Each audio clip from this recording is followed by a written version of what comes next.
Cause you won't look after my wounds. I suppose you will never regret it. I should pull myself up from the roof. Cause you fucking love it when I fade. Cause you won't look after my wounds. I suppose you will never regret it. I should pull myself up from the roof.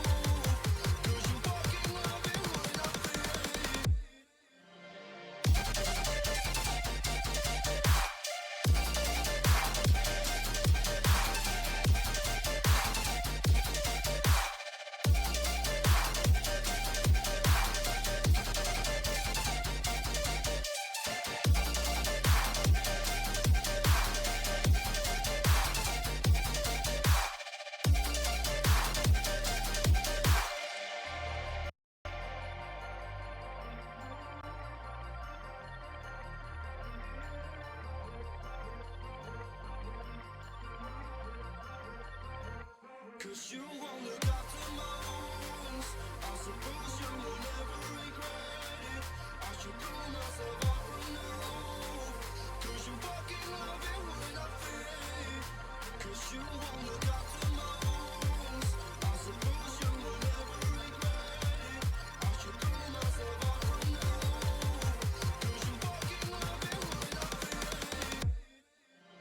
Hello everybody!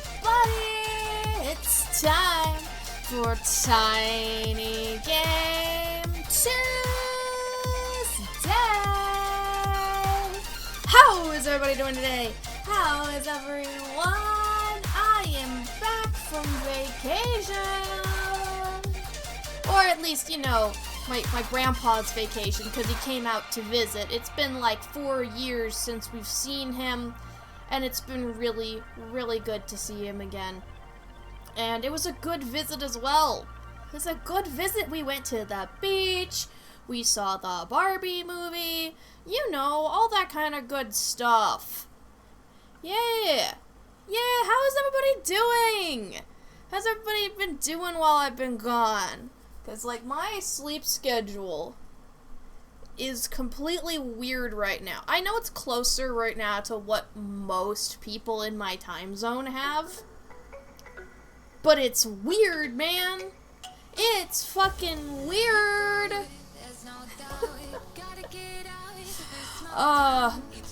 Honestly, I should have left something right here. I forgot to grab it, but I have something that, like, I've gotten during this.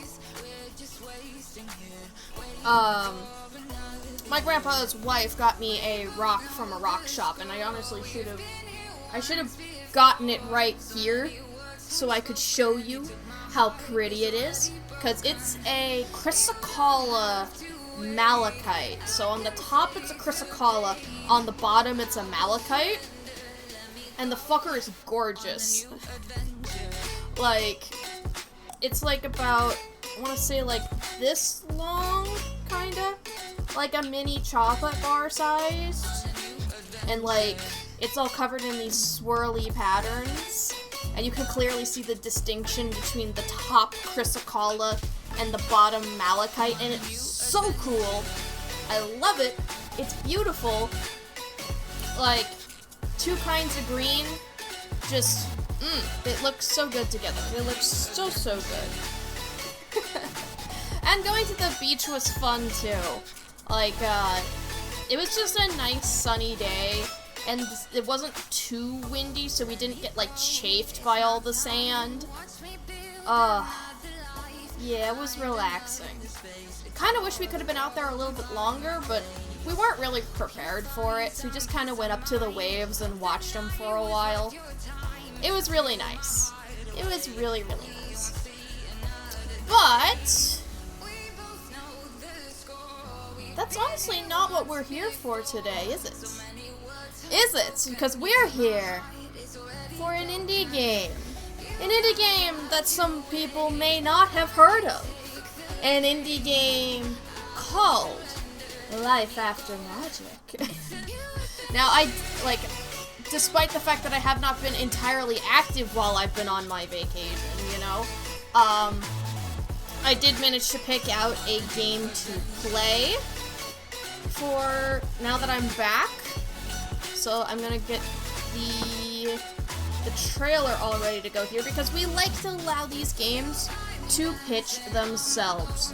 We like to give them ground to exist and see how the developer wants the game to be pitched. So let me go ahead and boop boop.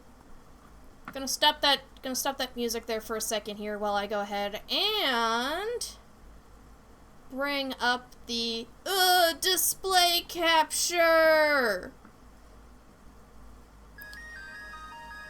There we go. Like, already you've got pretty art.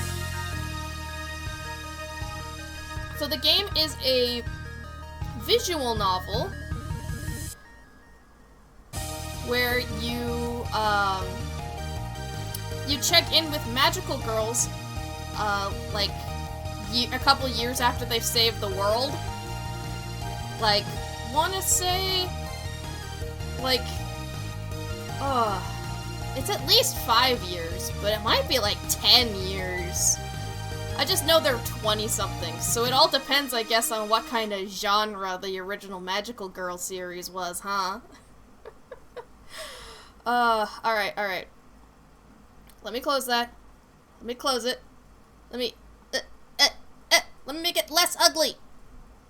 Less ugly. While I boot the game up. 'Cause, like, yeah, just from that little bit alone, I can just tell how fun this game is probably going to be. And it's been a while since we've played something sort of visual novel.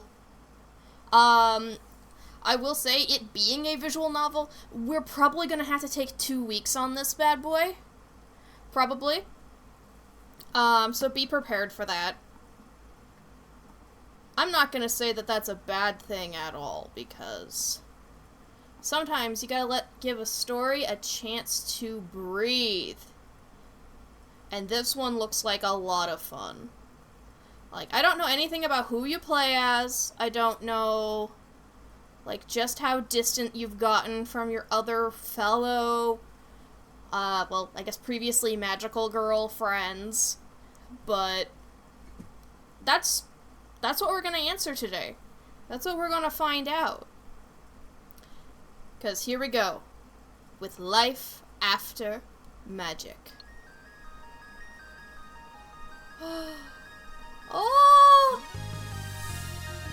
Oh, that title screen's looking good. Oh, yeah. Oh, man. I love how, like, retro the character sprites kind of look.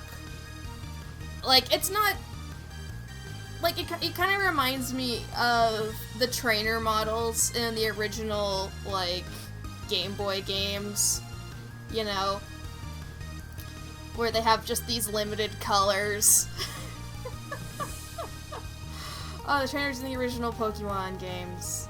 Yeah.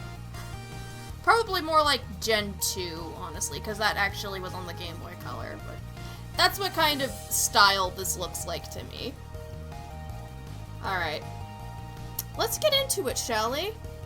Let's get into it. Oh, I get to choose my name! Oh! Do I want Akiko? Do I want the name to be the same? Or do I want...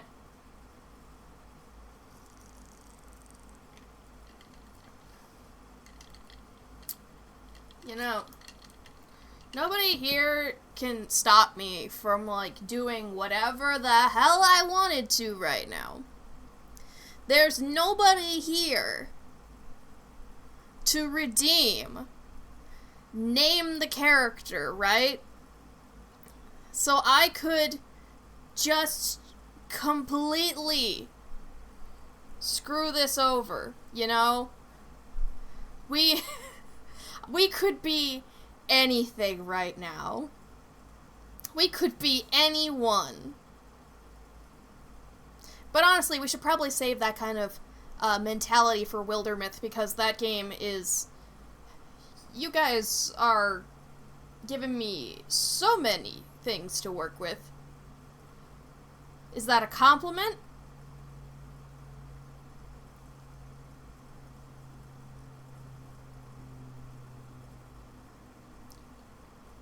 No. But also yes. Look, letting you guys decide names and characters for that has been, one of the best decisions I could have made. Alright. We're Shuckle. We're naming ourselves Shuckle. It'll make things approachable, you know, like you know exactly who I am. My name's Shuckle. Hi, I'm Shuckle. Well, I mean, I could, would that just be, hi, I'm Shuckle? Or should I actually do a character voice? Hi, I'm Shuckle. Hi, I'm Shuckle. Hi, I'm Shuckle.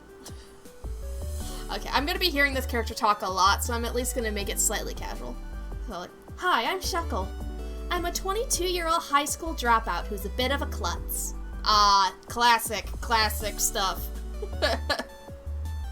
My blood type is O, my star sign is Libra, and some days I wish I didn't save the world. Hashtag relatable right out the gate. I should probably provide some context for that, huh? December 20th, 1999. Ooh. See, a few years ago, my best friends and I were fighting the forces of darkness almost every week. Oh, it was an episodic series. Whoa.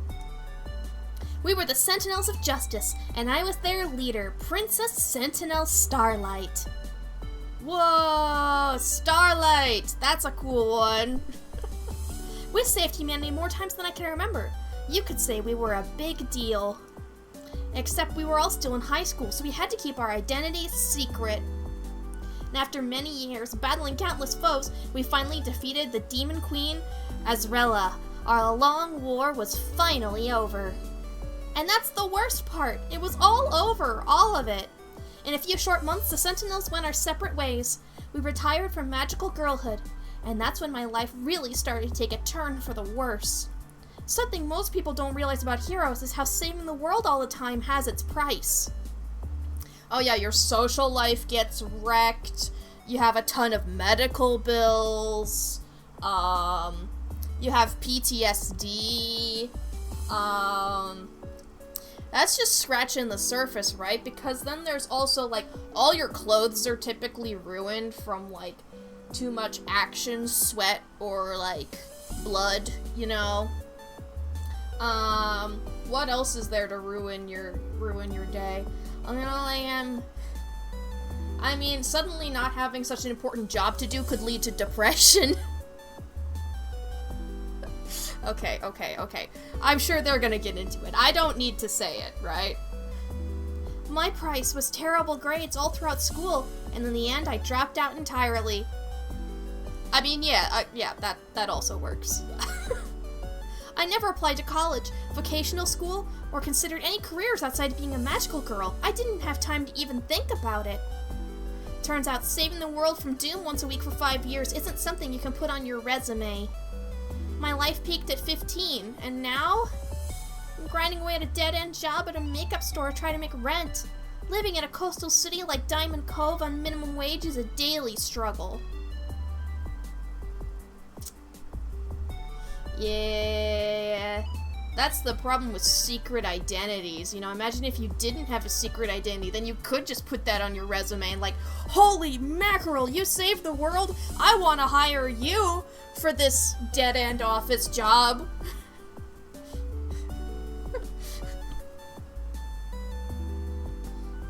At least, you know, maybe you'll get higher pay. But worst of all, I never see my Sentinel squad anymore. Even when we promised to stay together, no matter what. Nobody warned me that maintaining friendships as an adult is more challenging than any supervillain. What kind of happy ending is this? It's a real one. It's not a happy ending. What were you expecting? A story to have like a nice narrative finish off with a bow? That doesn't happen. My life's a joke. I'm broke. My love life's DOA.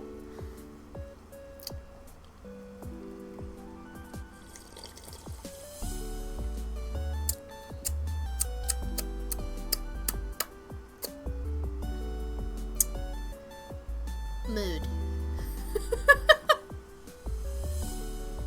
In a week and a half, it'll be New Year's Eve, and everyone's all excited or terrified for the year 2000 and the new millennium. But I don't even know what I want to do tomorrow, let alone the rest of my life. At least I still have one friend left from those old days. The cat, of course. If we're gonna have Sailor Moon magical girls, we gotta have the cat. What kind of voice should the cat have? Oh, Shuckle, you seem kind of down today. Or go, Shuckle, you seem kind of down today.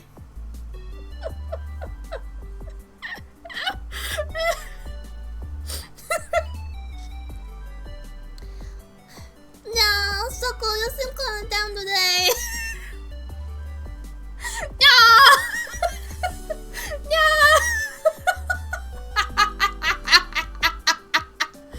No! Nonya! Nonya! Am I that intolerable? Probably. Shuckle, you seem kind of down today. What's the matter? Oh yeah, I should probably explain. I have one remaining friend from those days. My cat. He talks and comes from outer space. I may need to explain the details another time. It's nothing. Come to think of it, you've been down a lot lately. It's not befitting behavior for a world-saving alien princess. Is there anything I can help with? Can you give me more bad guys to fight? I want to eat ice cream under my bed sheets and cry myself to sleep.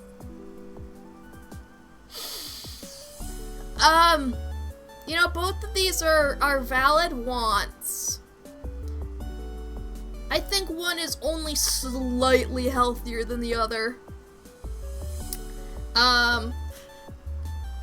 Plus ice cream tastes really good. Therefore, how much ice cream do we have left in the freezer? Not again. Come on. I wanted to make the pillow fort again and eat ice cream in it. It comforts me to be in an isolated environment before I had to go to work. Shuckle, eating ice cream for breakfast is really bad for you. So's capitalism. Shut up. Let me eat my ice cream in peace. And why is it so tasty then? Anyways, you're not the boss of me. Maybe so, but you know I'm right, nya. Okay, I should have gone with the nya. Nya. We could still have a kind of lower pitch nya. And we're all like, nya. Nya. Nya. Meow.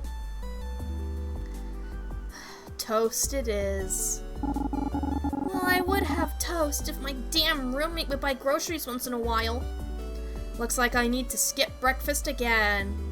Honestly, ice cream's probably better for breakfast than nothing. You dang cat, let me have ice cream. Oh, nuts, I'm gonna be late for work too. I better bust out the rollerblades and get hustling. My manager said today is going to be really extra super important. I wonder what it could be. Whoa. Ooh, I like this song. Ah, Glamour Pop. One of the last stores still open in this dying mall. But inside, you wouldn't know it. It's wall-to-wall cosmetics and hair products, beautifully arranged. The corporation is doing so well, they may knock down the walls on the next door and expand there too. It's not the most exciting job, but it pays the bills for now. Well, sort of. You'd think if they could expand the store, they could raise our wages a little. But at least I made a friend here, which makes it more bearable. Lise is my co-lurker, but it's more accurate to say she's my work wife. Even if the work is a total crapshoot, at least somebody here has my back. She's my first real friend who isn't also a magical girl, and she knows nothing about my past. It's sort of refreshing. Lise is funny, passionate about the environment, there when I need her, steady is basically my rock. She's also hiding behind the counter, hyperventilating. It's just one of those days.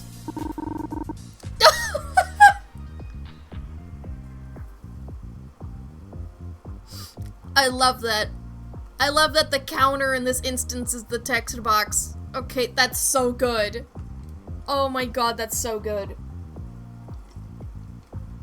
Just, that's so creative. I love that. I hope they do more stuff like this. Like, I can't wait for somebody to start hanging off the December sign. It just got a monkey hanging off of it with its tail, throwing banana peels. It could be that kind of game for all we know.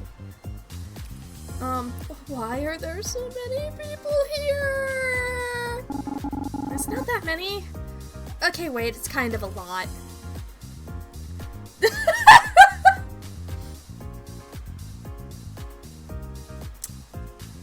What kind of person do we want to be? Calm Lise down or freak out? Do we want to flip out?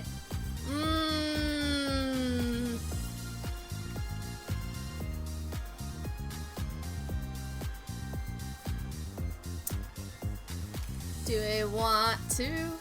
Do we want to? Ooh. Decisions. Look. We're a disaster, right? The beginning of the game is a perfect time to be a disaster. We're freaking out. There's too many people, we'll be eaten alive! My panic rises to peak ferocity. I can barely stand our usual onslaught of customers. But this? Lise sees me struggling and goes into work wife mode. Shuckle, anteater pose! We both get into a strong T-pose as made famous by anteaters. Or so Lise tells me. Anteater pose! This is the anteater pose! This is how you survive customer service! Let's go! I am such an anteater! Anteaters for life! Anteater Pro! Pro Bean!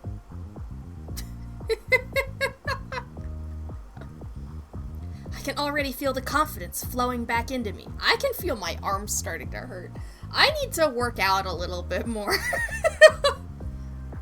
This is why Lise is the best.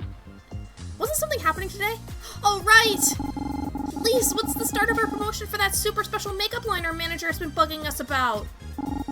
They're bringing in a celebrity guest, remember? Gidget the Taco Hut Chihuahua? Is that... okay, no. No, a human celebrity. A human, not a chihuahua. Dogs don't wear makeup, or at least they shouldn't wear makeup. Apparently, some big shot from corporate's here to introduce us to the line. Better get ready. This will be a first for us. Usually they don't care about us retail plebeians. A celebrity guest. I wonder who it could be. Hey, you two, get your act together. Our guests are coming soon. Alright, so it's gonna be one of our former magical girlfriends, right? Who's now a famous fashion model celebrity. It's gotta be. Why else would we not know who they are? I turn around to spot two women walking side by side through the store's front doors. One is clearly from Glamour Pop's headquarters. She's carrying a large briefcase and her eyes narrow when she sees us. Something about her's kind of familiar. Then it clicks. I've seen her on Forbes. That fancy business magazine that props up successful rich people. Her name is Anna Lee, the woman who rapidly climbed the ranks of glamour pop and turned it into a makeup empire. They say she's a business genius, but she's ruthless too, a nightmare to handle. My manager's putting on his best customer service smile for her. I bet he's scared tonight. As for the woman right next to her, I see a flash of pink! There she is! That's one of the magical girls! A flash of pink as a woman decked out in elegant cream-colored idol attire trots by Anna Lee's side. Everyone knows her as Ara now, but I knew her as Boyoung Kim, our second-in-command, Lieutenant Sentinel Aurora. Oh, Aurora. Look, come on. They're just gonna have cool names, okay? They're magical girls. They're gonna have such cool names. We've had our ups and downs. She's caring, but opinionated and hot-headed. Back then we were close. We argued a lot. After the final battle, we kept in touch for a few months, but that faded out. I haven't talked to her in years. Since then, she entered the music industry and became a pop idol, and she's been popular since debut. I would have been happier for her, but we were supposed to keep our identities a secret. When she debuted, she revealed herself as Sentinel Aurora to the world. It was obviously a marketing tactic, but her new fans ate it up. Cloaked! Welcome in and congratulations on that first! I know, right? I know, nobody's here today. Welcome in, how you doing? It's an absolute crime. This music is a bop. You guys are missing out. How's it going? It's been one hell of a weekend. Oh, I mean, it feels good to be back, but it also feels really weird to be back, you know? Like, I went outside a lot. Like, a lot. Like, I went to the beach. Did I see grass S? Yes, I did see grass S. I also just saw plain old grass. And I saw sand in the beach. There is a flock of seagulls. And then another flock of seagulls. And then we got ice cream. You hate sand because it's coarse and rough and it gets everywhere, right? That's what it is? That's what it... but yeah, we also went to see the Barbie movie, so that was fun. Like, yeah, I don't know if my grandpa really got it, like, understood the Barbie movie, but, he seemed to appreciate the car chase. So, I'm gonna take that as a win. I think he didn't hate it. He was so apprehensive going in there, because he was just kind of like, it's a lot of pink. I'm like, well, that's kind of the point of Barbie, isn't it? This, like, yeah, but that's not, it like, yeah, of course it's a lot of pink. It's Barbie. It's Barbie. Oh. Alright, so Cloaked, brief recap. Magical girls, the magical girl group, like, they saved the world and then they broke up. And, we're face to face with one of our old colleagues for the first time in, like, I want to say, like, 6 years. Maybe a little more than that. Maybe, like, 7 years, something like that. She's a pop idol now. Oh, yeah. It sounds like it was kind of a drift apart kind of breakup, but still rough. I'm disappointed in her. I never thought she would try to use her identity to try to gain fame. I bet she's changed even more so now. Honestly, I wouldn't even be surprised if she pretended not to recognize me.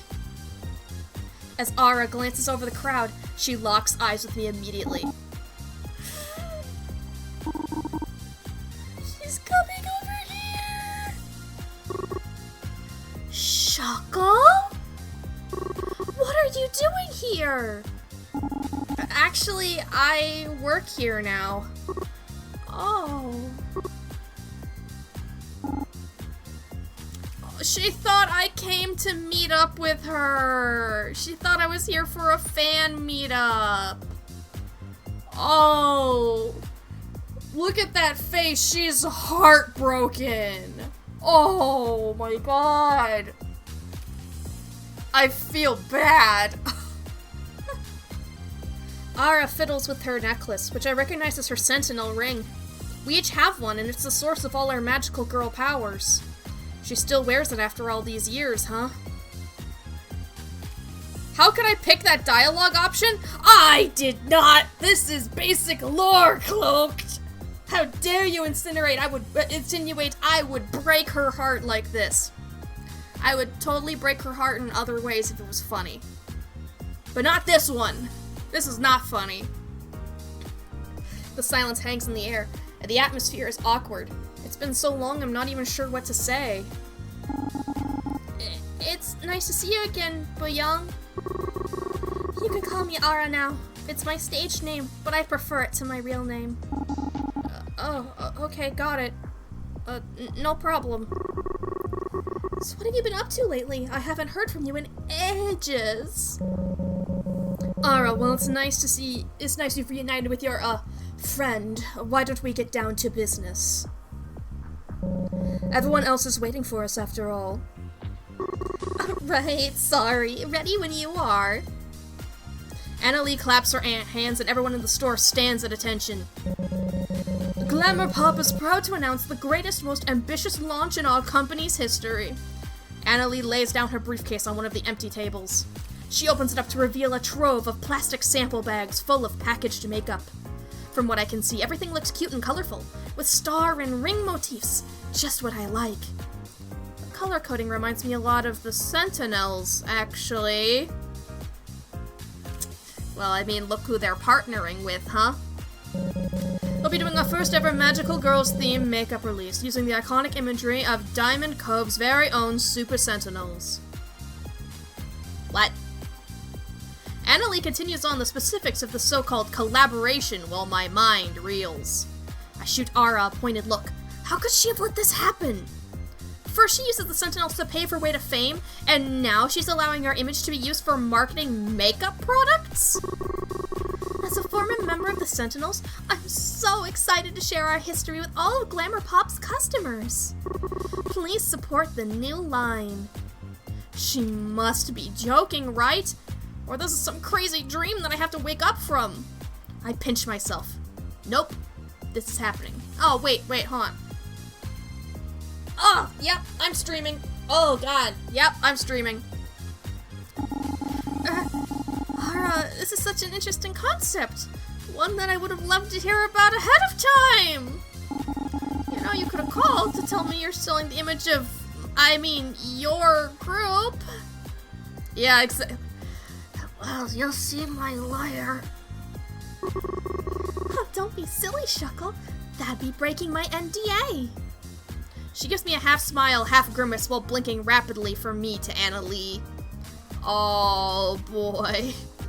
Yeah, being famous is complicated. Lise seems to pick up on my discomfort. Why magical girls, though? They say they're always saving the Earth, but when I see them fight, it's just magical people fighting magical villains. Then nature and regular people pay the price of their collateral damage. Couldn't they use their powers for more pressing issues? Or better yet, couldn't we have heroes that aren't moon-charged, but are just regular people doing the hard work of really saving the Earth?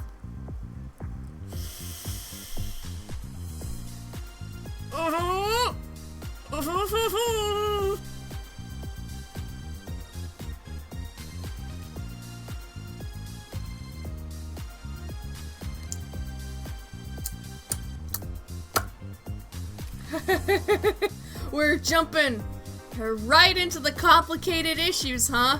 Oh, you're blaming me and only me. This is like the third choice in the game, right? They wouldn't screw me over with like the third choice of the game, right? That's like sixth choice minimum. Right? Then again, if I think back on Strange Horticulture, oh boy. Deflect, instant game over. Yeah, it's like nobody liked that. Nobody liked that. Yeah. It does. I remember doing that in Super Paper Mario and just being like, wait. Except you can actually do that twice in Super Paper Mario. Once where you refuse to be the hero, and once where you refuse to put on your space helmet. God, I love Super Paper Mario. So, on the one hand, right? Like, in a world that has supervillains, it kind of makes sense to fight superpowers with superpowers.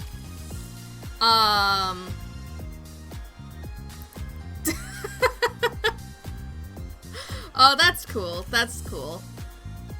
Like, it makes sense to fight superpowers with superpowers because, like, then less people are going to die, right? On average, you know, you're fighting on a more even field. But she has a really good point that maybe the people who clean up this mess should have a say in how it's handled. But, again, that would mean more people and more danger.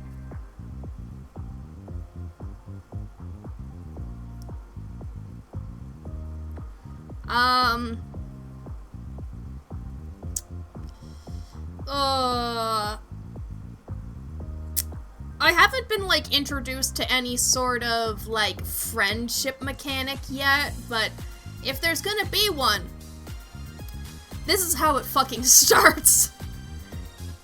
You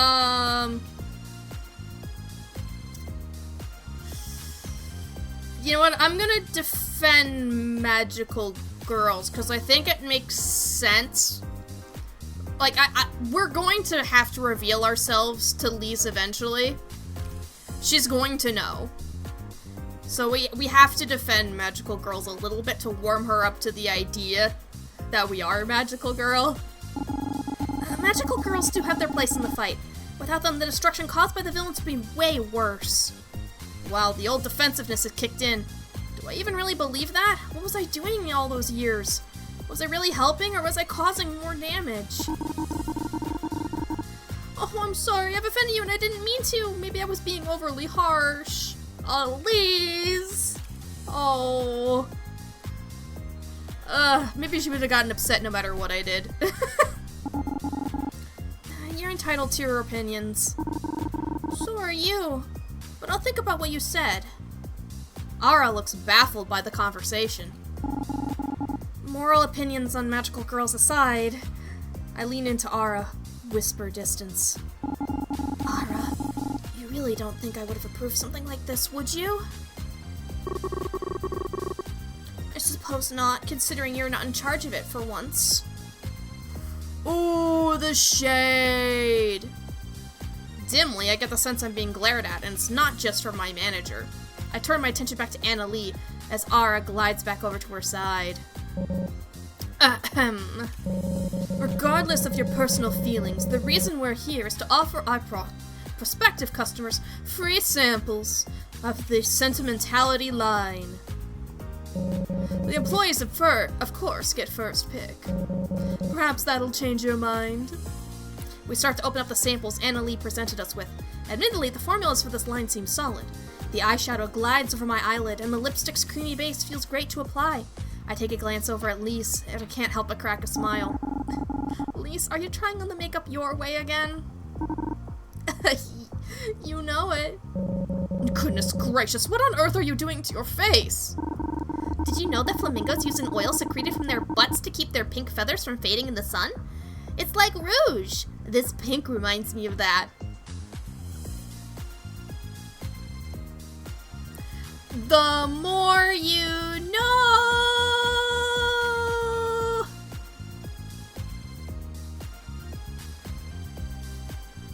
The more you know.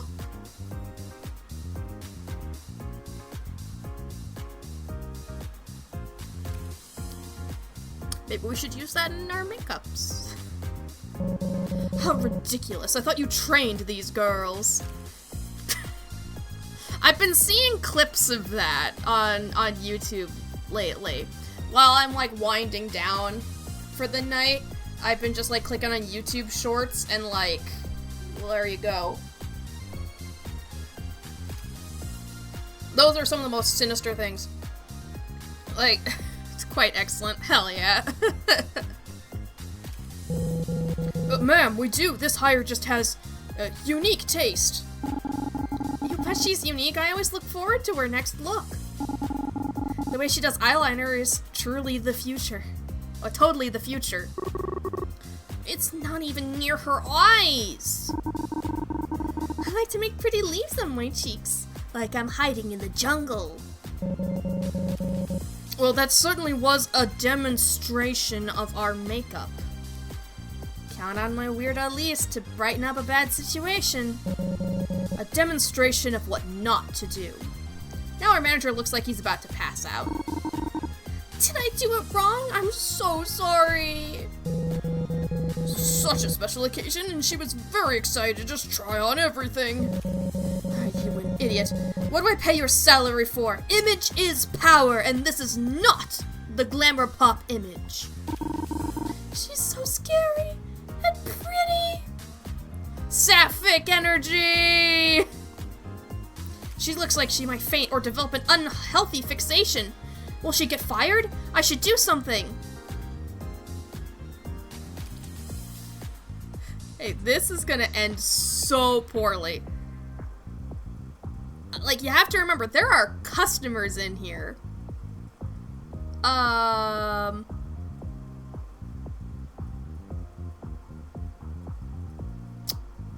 You know...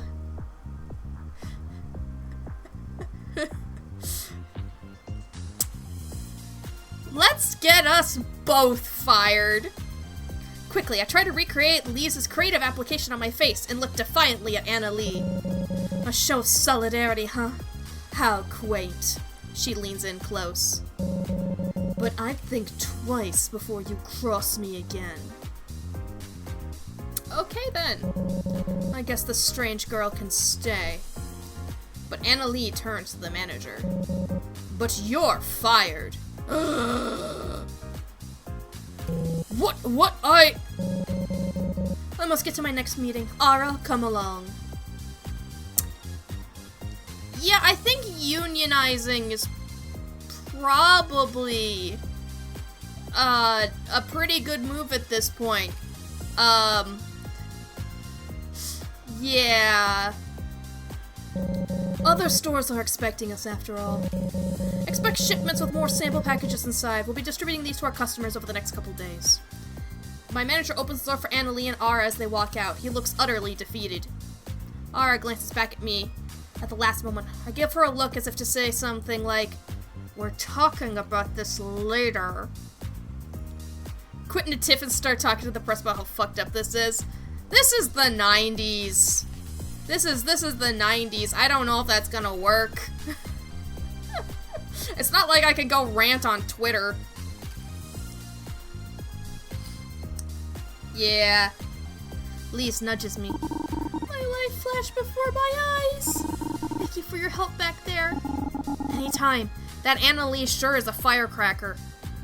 That they just got started, but I feel like I just got off a roller coaster. That's when I see Alistair come crawling around the corner. What does he want now? A kitty! Wait, it's too late. Lise is showering Alistair with pets. He seems to accept them, so I wait a moment. It's a long moment. Lise, shouldn't you watch the register? Oh my gosh, I forgot about my job. Alistair, what are you doing here? I don't think seeing Ara on Today of All Days was an accident. Yeah. Oh, so he saw Ara walk out. Something of fate is in the air, Shuckle. You should call the others. Yeah. Really? I don't think they want to hear from me. You can't ignore my magical cat senses. They are never wrong. Can your magical cat senses mend years of tense silence and resentment? Oh, don't be dramatic. I'm not going to call them. To be honest, I don't even have their numbers. It It's that, or you may find a hairball on your pillow later. Meow. Gather the sentinels. Fine. I hate blackmail. I hate, bodily function blackmail. It's been a long time. I don't even know how to start finding the sentinels again. Jackie? Yeah, Jackie wouldn't scream and run away at the sight of me. I think. I'll drop in on the gym where she trains. Hopefully she's there. I'm just going to appease Alistair, then it's back to regular old boring life. After making it home, I feed Alistair an early dinner and touch up on my makeup before heading back out. Make sure that the leaves on my cheeks are properly defined. Maybe add a little flour as well. If I'm to find Jackie, the best place to start would be the Golden Glove Gym. Jackie practically lived there back when we were still in high school. I'm hoping that's still the case now. I take the path I know best, through Cove Park, and expect to be tied up with anxious feelings of doubt. But instead, something about the walk there begins stirring up old memories. Even though there were quite a few changes, the path remained largely the same, and I feel an old comfort in that. Would Jackie be the same? Of course she would. What am I thinking? Even in the earliest days, before she even had her sentinel ring, she fought tooth and nail to become the woman she always knew she was. That never changed, even when her opponent was her own family. She'd always known what she wanted out of life, and we respected her for being so grounded. Grounded.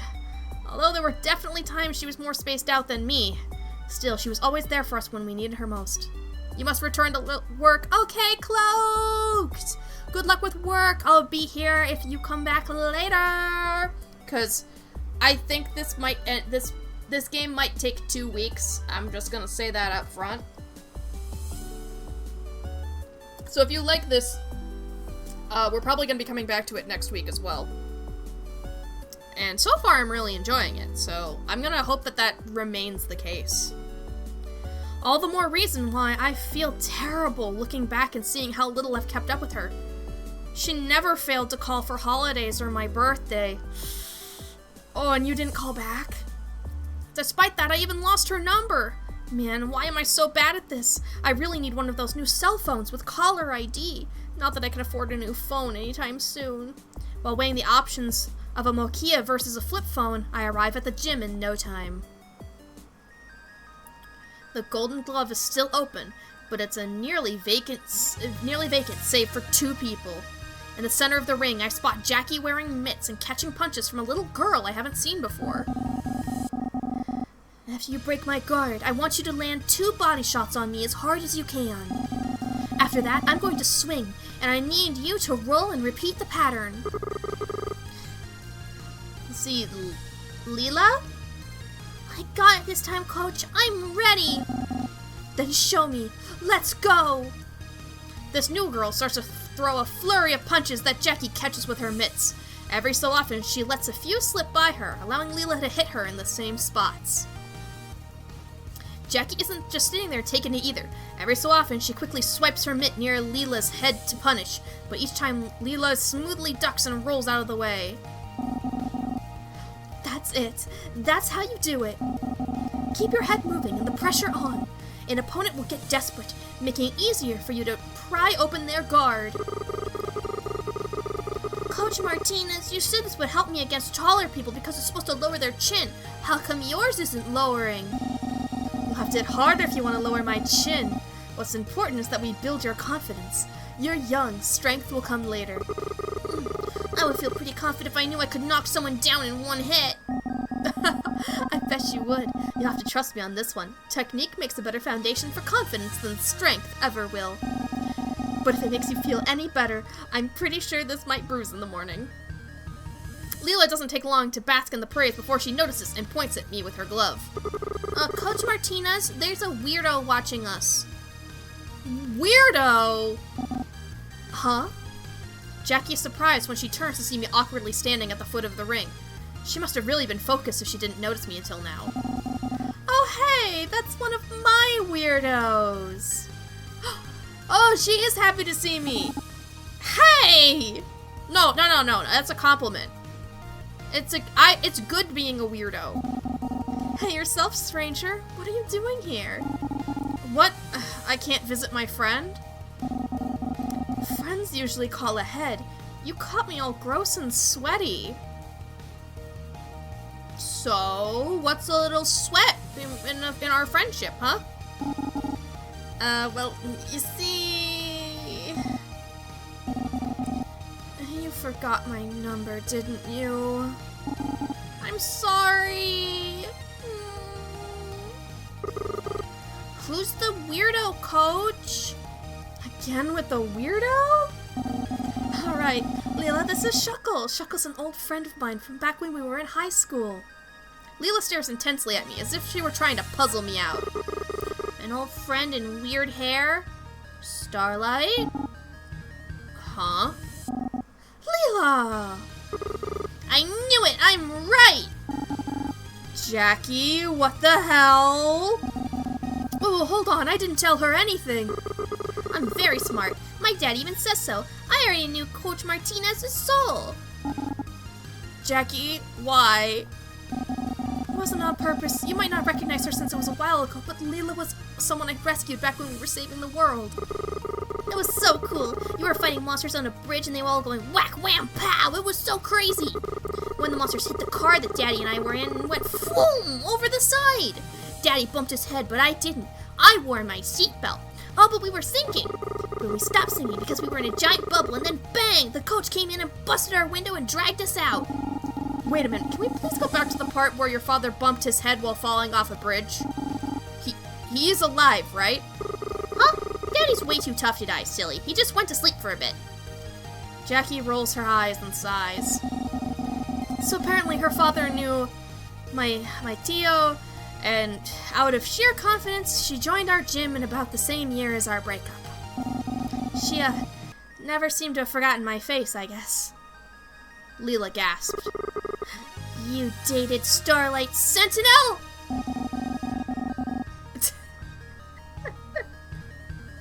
Yeah, breakup can mean more than one thing. It can mean more than one thing. That's, Leela, the team. I'm talking about when the team disbanded.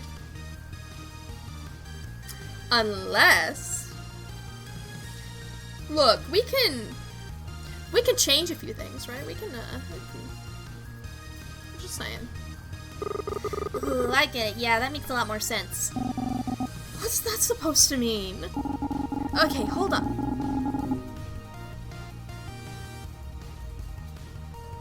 Bless you. Okay, hold on. I was there dealing with the monster and was nowhere near you, so how did you figure out who I am? Well, that's easy. Coach has no social life, so you had to be one of them.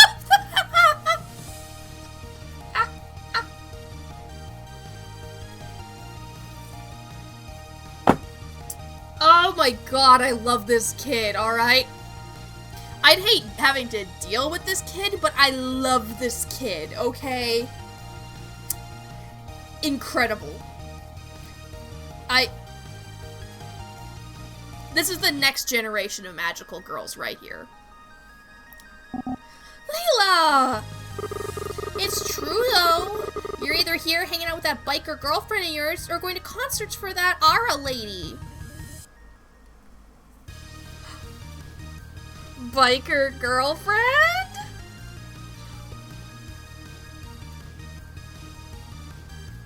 Biker girlfriend.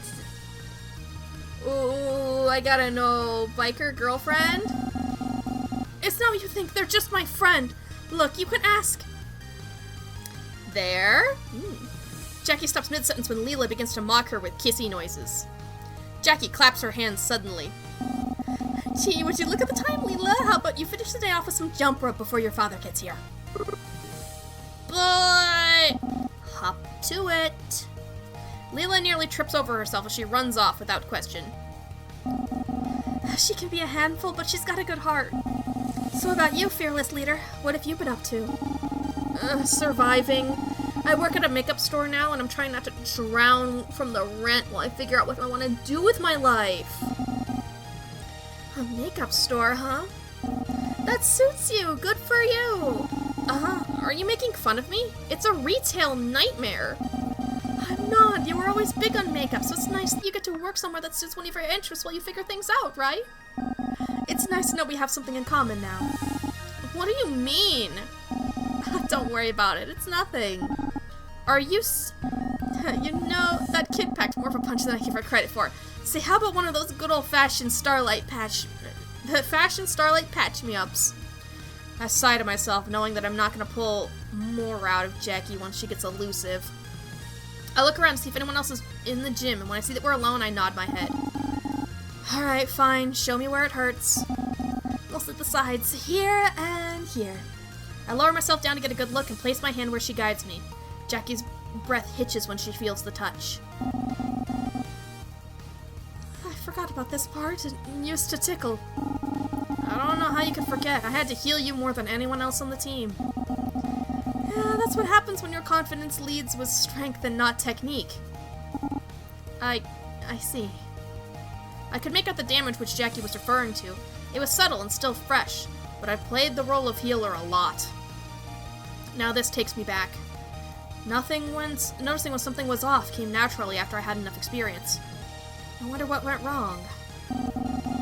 Not that I don't appreciate your attention, but are you going to start soon, or... Huh? I snapped out of my little daydream and noticed my magic was acting up. There's supposed to be a bright light coming from my fingertips. That's not supposed to happen. What's wrong, Shuckle? My light is dim. It's supposed to be way brighter than this. What? Are you serious? Yes, I'm serious, look! I tried straining my magic some more, but the light never glows any brighter. Oh, that is weird. Is it helping at least? Do you feel it?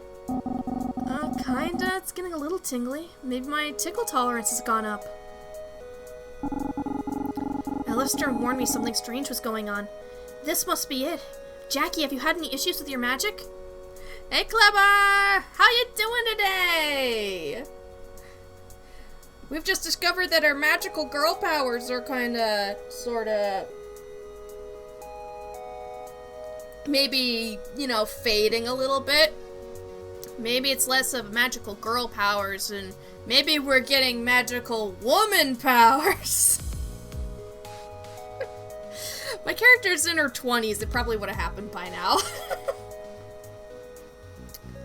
I haven't touched it in ages, Shuckle. Mine's a little dangerous to be throwing around in retirement, especially if your healing isn't working too well. I really don't want to bust open another punching bag for this. Those are pricey. You know mine is kind of fickle anyways. You're better off asking everyone else. Magical girl, you came to the stream knowing it was full well related to magical girls. That sounds like you didn't know necessarily. It was going to be related to magical girls. Is that a deal breaker for you? But it's kind of a visual novel, and this is like, we were part of a magical girl group, and then, after we saved the world, we kind of all went our separate ways, and now we're starting to come back together under some strange circumstances, which, we're steadily figuring out. Been okay, you're making a program in Python to rename files inside a folder. Interesting. So, like, from, like, one space instead of having to, like, manually rename files. That sounds convenient. You lack a lot in the Department of Creativity. I don't know how to help with that. Have you considered having a very silly sibling? Yeah, that does sound a lot more convenient, honestly. I mean, I don't have to rename files much, but if I did, that's, like, absolutely tedious. So tedious. And then I'm, like, so prone to typos. Yeah. Screenshots, yeah. I imagine I have a lot on my computer that I actually need to clean up. Yeah, exactly. Besides, if the little dude says there's something up, he's usually right. I try my best to hold back a groan. I knew I had a "I told you so" waiting for me when I got home. More than that, this was not how I pictured meeting up with everyone again. Fine, I guess I have some phone calls to make. Do you think that maybe you could... missing their numbers too. Yeah. Don't worry, I got you. Jackie runs across the gym and pops open a door leading to an office. I can hear her scrambling for a few things here and there, but soon enough she comes back out with a piece of paper and hands it to me. Here, this should be all of our numbers. Once Leela gets picked up, I'll be good to go. Just give me a call when you figure out when and where. But for now, I gotta get back to her training. It's been like 30 minutes naming them all and spent 2 hours to make a program to do it for you. But will this work with the new screenshots as they happen? Because maybe you're spending 2 hours now to save you 2 hours over the course of your entire computer's life.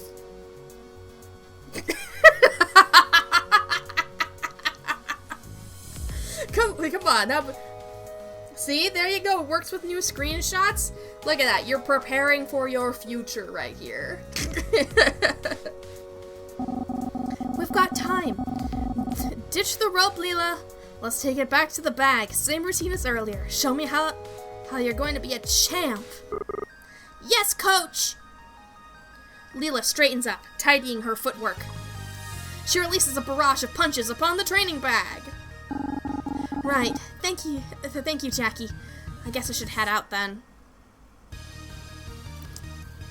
Yeah, default name and number. Yeah, that makes sense, yeah. Because if you can't have it, like, detect what exactly you're screenshotting, that just makes sense. Like, hopefully I'll see you soon. After saying my goodbyes, I take one last look around the gym and wave to Leela before I leave. It's nighttime now. I text the former Sentinels to meet me at the park.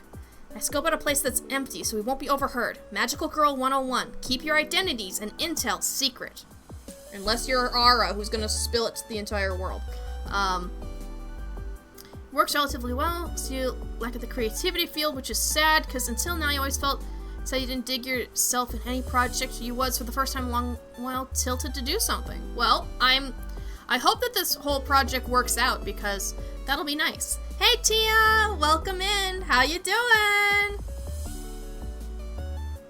Yeah, coding stuff is difficult, right? Like, I do some very basic stuff for, like, profiles and on websites. I can do, like, some really, really basic shit. Mostly being able to change templates to be more how I want them to look.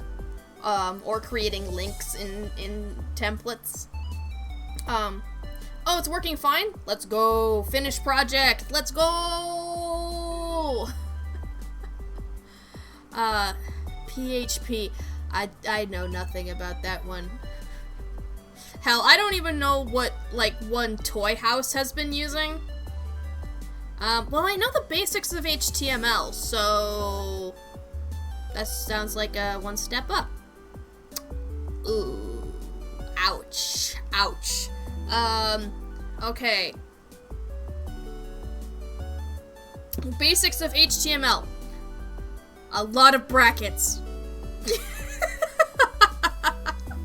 And there's also equal signs. I know that much. Still on the fence if you do your Toy House in order, just follow where the fucker your brain goes. Well, how about this? How about this, okay? You do Paul, and then you do whatever one you want to do after that. Ah, dang it, also a lot of brackets! It's almost like coding just uses brackets. Huh. Somebody write that down. Coding uses brackets. We can ask Cloaked about it when he comes back.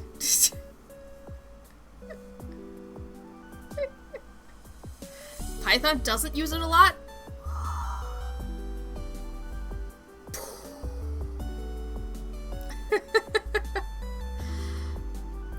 Yeah, Java these days is what people use for Minecraft. That's about it, right? Mostly Minecraft. Then again, people also use it for, like, some Pokemon stuff as well. Not that I know where to find, like, Pokemon mods or anything, or emulators. I totally don't know where to find that information. Why is everybody driving by in, like, the loudest cars imaginable right now? Too bad our old hideout was destroyed when Solaire lured the treacherous tango dancers right to us. Used the wrong card from his magical deck and blew the whole place up. Gonna need a lot of manipulation in order to get you thinking about Paul enough to do Paul's directly after Tiana.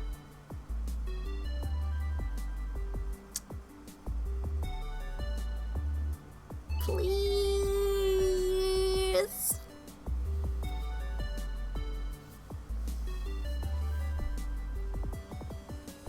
Please.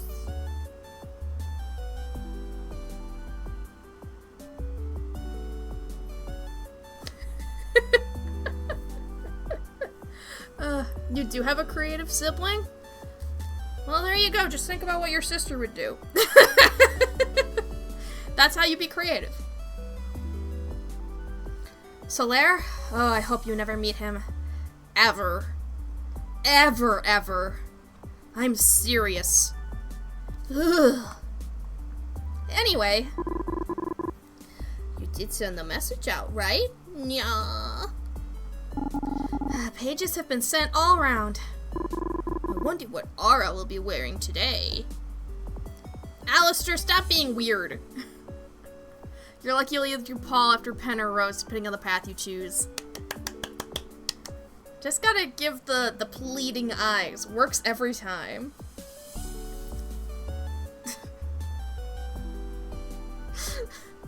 See, that just means you need to lay down on her bed, and you're gonna get so many ideas. That's just how it works. Not this again. Mercifully, someone has arrived before I hear another rhyming ode to Aura. Looks like Aura and Jackie are here first. Caught her on the way in. She's hard to miss. I'll take that as a compliment. Miranda, aka Sentinel Nova, arrives next. She still has that glow about her. Her specialty was creating things out of stardust, and then exploding them. Oh, Miranda, you look cool! With your little bucket hat. Her bed is a bunk bed, but instead of 2 beds, there's a desk. That's called a loft. That's called a loft. Maybe use the desk. That might do the trick. She was never the most talkative member of the group, but she always pulled more than her weight. Hey, everyone. Long time no see. Miranda nods awkwardly. Yeah, it's kind of partly my fault for not seeing her. Best not to shine too bright a light on that. Jackie and Miranda share a brief but friendly wave. Those two never were super close. Creative people just have messy desks, Clever. That's just how it works. My desk is messy, my brother's desk is messy, my mom's desk is the most messy thing I've ever seen. If you're creative, you have a messy desk. Aura bounces forward to her. Miranda, how's work going? Oh, where do you work now? You didn't know? Typical. You didn't know where I worked until this morning. I wouldn't say that's my fault. Come on, you two. Shuckle, I'm working in a wood shop these days. It's good. I really wanted to put our magic days behind us, so I was surprised that you called. It's hard thinking back on those times.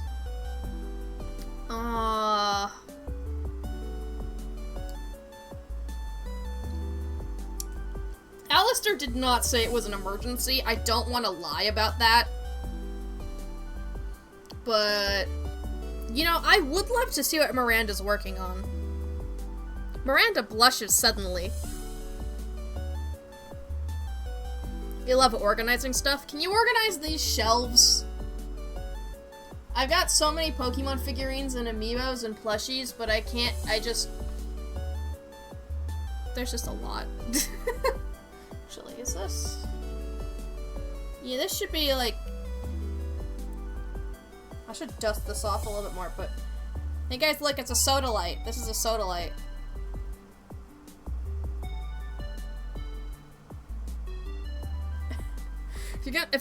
If you're gonna do Paul, you need my help. The only person who can make you think about Paul that much. Noted. I'll see what I can do. Looks like I'm bringing Clever to the US. Like, just while we're here, I've got several shelves that need organizing. You can clean my desk.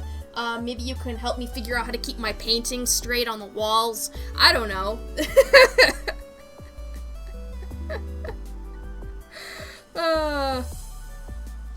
Yeah, your organizational skills serve to compensate for the fact that you don't have good internet right now.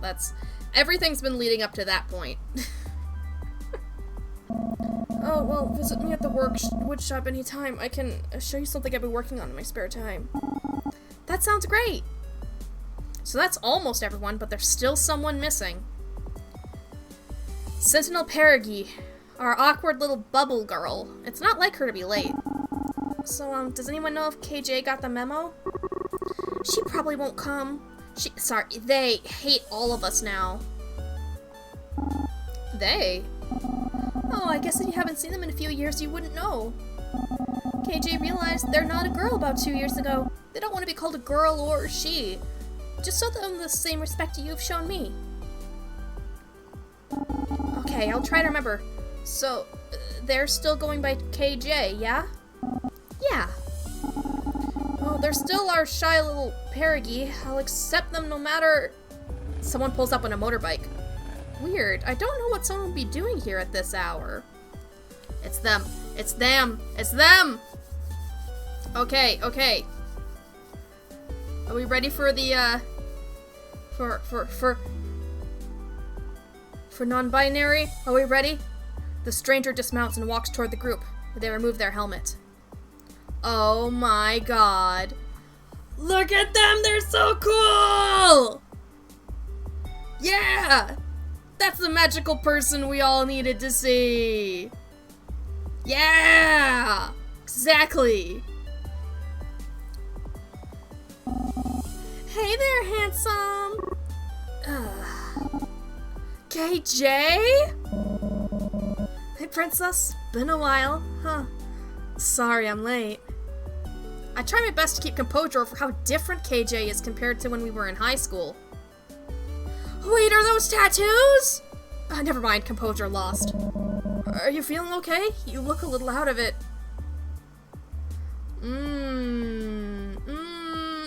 We can't just say what happened to you. That's rude. That is so rude. Dipping your toes in Blender? Ooh, good luck with that. I've never worked with 3D models. I probably will someday, but I just don't want my computer to melt. So I don't. You look amazing! Aw, thanks, princess. Yeah, after the Sentinels split up, I was left figuring out what I wanted to do with my life. Turns out the bigger question is not what I wanted to do, but who I wanted to be. I kinda always wanted tattoos and a dress like this. Even back in the old days, I was just too chicken. Anyways, I don't think we all came here to hear my life story. I take it there's a problem? Alistair's been behaving really strangely during this conversation. He must be really anxious. Go on, tell them. Has anyone else noticed their magic failing? I haven't tried using my magic recently, but I have been feeling more exhausted than usual. But that might be because of my new schedule. I've been a lot busier since I started working on the sentimentality line. Your computer has come close to exploding every time you try to render. Ooh. I'm just gonna put an F in the, F on the keyboard. F. Oh! Oh, that's full screen. Oh! Turns out you can full screen the game, and I had no idea.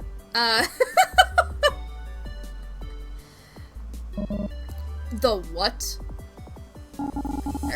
I'll let someone fill you in on that later. Anyone else? Have you tried using your magic lately? No, but... Miranda sighs and holds out her hand, palm upwards. Specks of dust begin to stream from her fingertips, materializing out of thin air. They swirl around her hand with an ethereal glimmer, before disappearing in a tiny, controlled explosion. See, every time you think about trying it again, you just recall how you can't even show it properly to people. Like... I know for 3D models, you have to try to use as few polygons as possible. So, like... Maybe if you lower the polygon count, you'll be able to export it? That's the only thing I know. And it's probably something you've already tried. Yep, it looks like you've already tried. Cool. That's the one thing I know about 3D modeling. Less polygons is impossible. F. Seems fine. I would check, but I don't want to hurt anyone here accidentally. There's a lot of trees around. Fire hazard. So I guess it's just me then? I mean, I can test it now, but do you want me to? I'd have to do it to one of you. Oh, God. Alistair! You can do anything you want to me, Yara. I don't want to hurt you.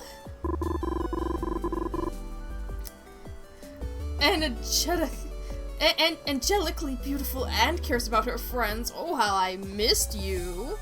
Nya. Alistair, shut the fuck up. Alistair, first off, it's been years. Second off, you're a cat. It's never gonna work. Don't speak on my behalf. I missed you too, kitty. Just because you're single and lonely doesn't mean you have to project onto me. Wow. Oh, I really missed you. Anyways, Ara, use your attack magic on me. I can take it. Didn't you literally just say your healing powers aren't working? Oh, right. Tia!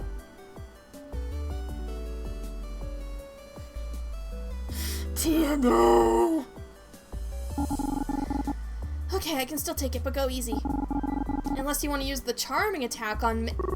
No. Miranda, cover your ears, okay? I know you have sensitive hearing. Wait, what? My hearing is perfectly normal. I don't need to be babied. Miranda gets cut off because Ara lets out a screeching high note. Quietly, but not so quiet it doesn't send a shockwave of pain through my skull. Ow, ow, ow, ow! I said go easy on me! When I look back over her, Ara's staring at me like I'm a ghost. I did. You couldn't tell it was pixel art? Oh yeah, the game's in pixel art. It's retro styled. That should have knocked you out. If you were defending, you weren't, and it still barely did anything. Huh? Was I supposed to be doing something? Nobody gave me the usual order to defend someone while they did something stupid. Knock me out? That's not going easy! Why are you always trying to tell me what to do? It would have only been for a few seconds! You guys see the default pose of the magical person was always showing their middle finger, but it's a sick.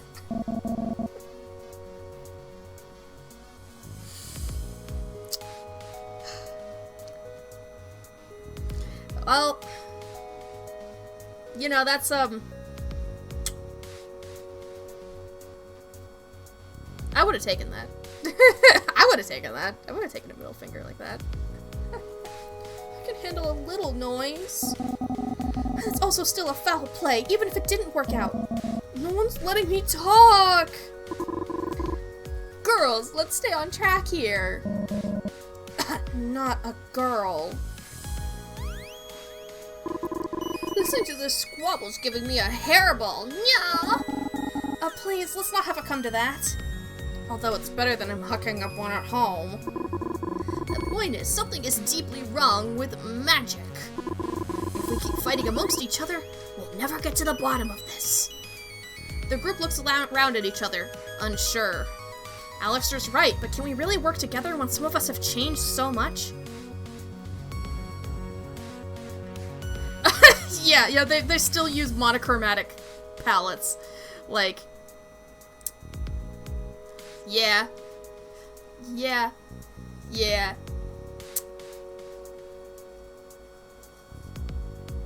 People can tell, probably. And some of us haven't. I look at Ara and she raises her eyebrows back at me, as if to ask, what? Could this just be a fluke? This isn't a lot to go on. Honestly, I prefer it this way. I never liked my powers. It's not about about liking your powers or not. If magic in general is in danger, we need to protect it.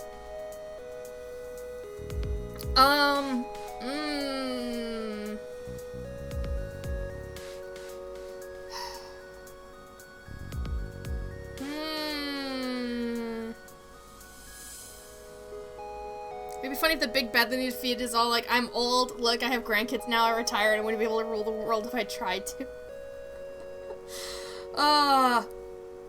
Something tells me that's not what's it's gonna be, because I think it's only been like 6 years, I think. Which is not a lot of time for that kind of thing, but who knows, maybe. Depends on how old the antagonist would be. Yeah, magic, we could say magic sucks. But, like, if this is happening to us, what if it's happening to other people, too? It's like, what if it does, like, it doesn't matter how we feel about magic. Yeah, exactly. We stop arguing and do something about the problem at hand. Our opinions on magic don't have to change just to investigate if there's an issue. We should still check it out to make sure no one's getting hurt. Sometimes you just gotta get into the ring. Jackie's corny line aside, she has a point. Can everyone at least agree to look into it a little? Keep their eyes and ears open? Begrudgingly, the team nods along. Okay then, let's keep alert and keep in touch. Hope this is just some fluke, but maybe an excuse to see everyone again isn't so bad. We all leave for the night, maybe a little worse for the wear. I let Ara take the reins on explaining the Sentinel makeup line to Jackie, KJ, and Miranda later on. And somehow, I doubt the conversation will be hunky-dory. Oh boy. I watched, like, the first couple episodes of Madoka Magica, and I kinda know where the story goes. And honestly, I can see how that traumatized so many children.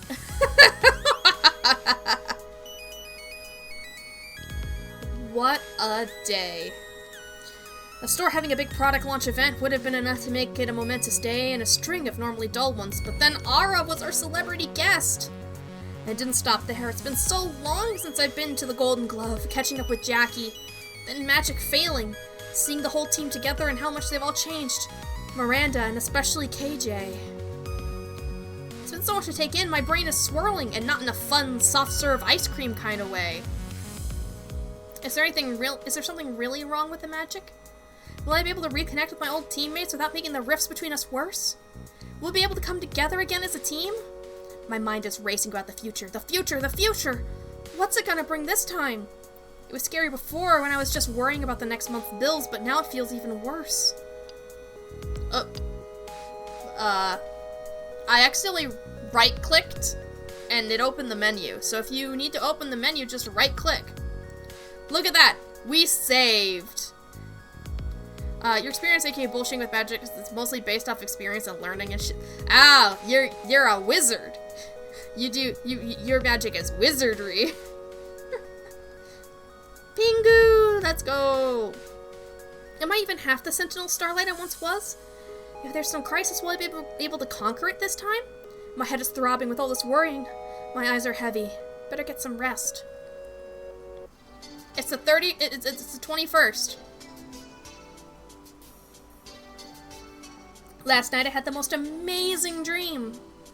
Honestly, most of my dreams lately be kind of dull or stressful. Doors that won't open, running but can't move. The usual life is stressing me out kind of dreams. But not this one. I feel warm and full of joy. It's like living through a movie of some of the Sentinel's greatest hits. Like the time Sentinel Aurora, or Boyoung, lulled a Hydra to sleep with her singing. We went into the sewers beneath Diamond Cove, and she was so grossed out.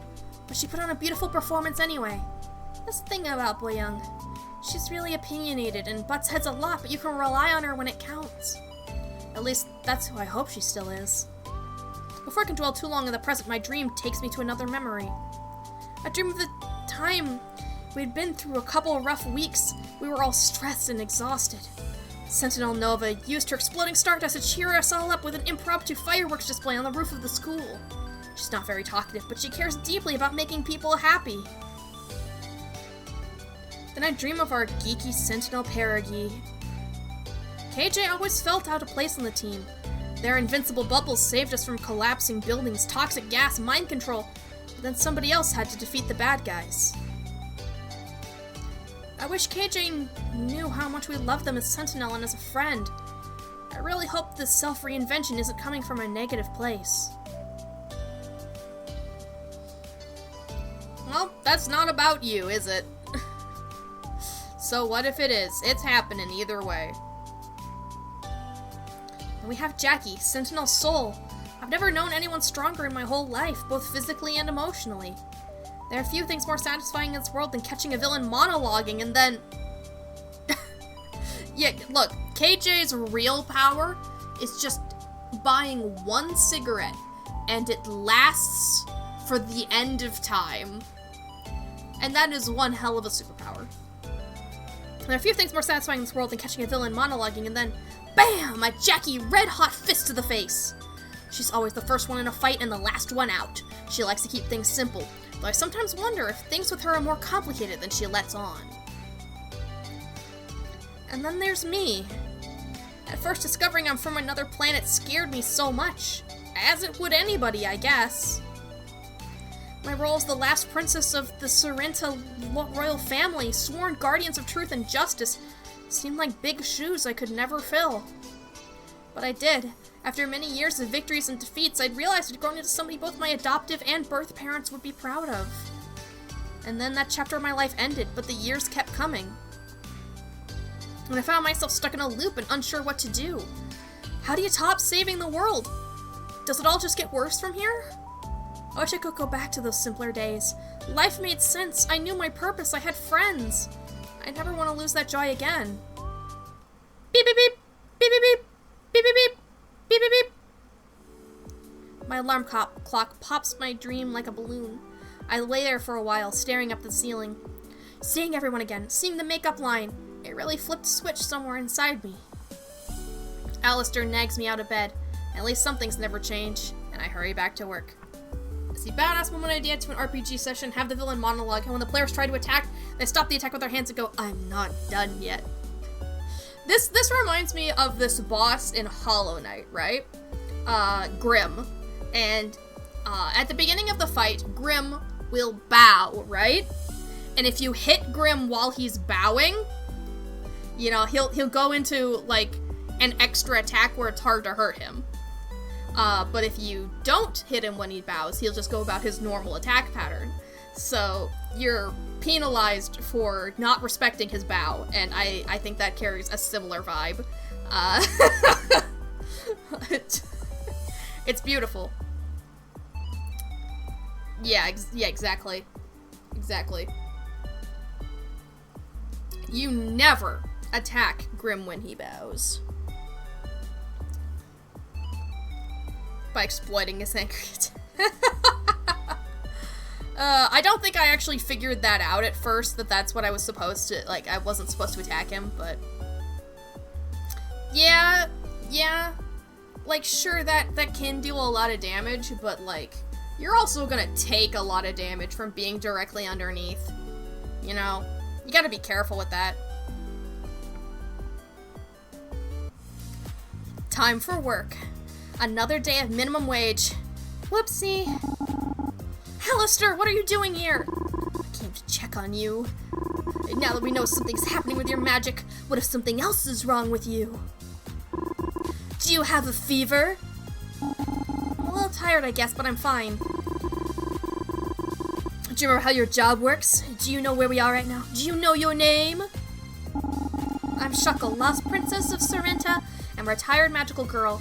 I work at this retail hell known as Glamour Pop, where I sell makeup. Did I pass? Yes, but don't let your guard down. Make sure you touch base with everyone, too. Now that you've reconnected with your magical girl teammates, you have a chance to hang out with them after work. Oh, no, now we have to decide who to hang out with. Oh! And now that we're not all girls, you know, we're magical people, Alistair. Remember that, alright? Like, you seem, like, I'm pretty sure Jackie is trans. So, like, you respect trans people, but you have trouble respecting non-binary people? Is that what it is, Alistair? The magical fellows.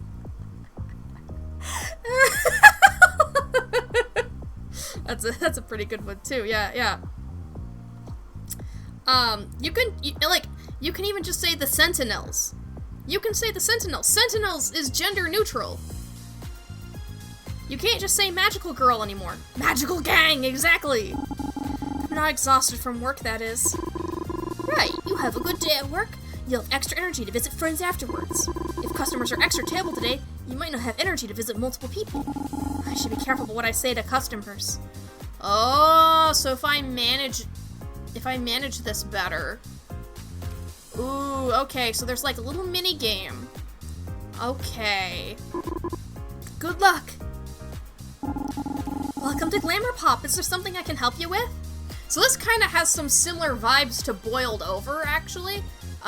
Like, we played Boiled Over a while back as a little demo, and it had a sort of customer service thing where if you, like, you had to manage your energy dealing with rude customers. So this kind of sounds like something similar. Hi there, have you heard of the idol Ara? Huh? Yeah, what about her? Ara's the best, I love her look. I'm going to her concert soon, I want her to notice me. What should I get? Something Ara would like. Ara would probably like...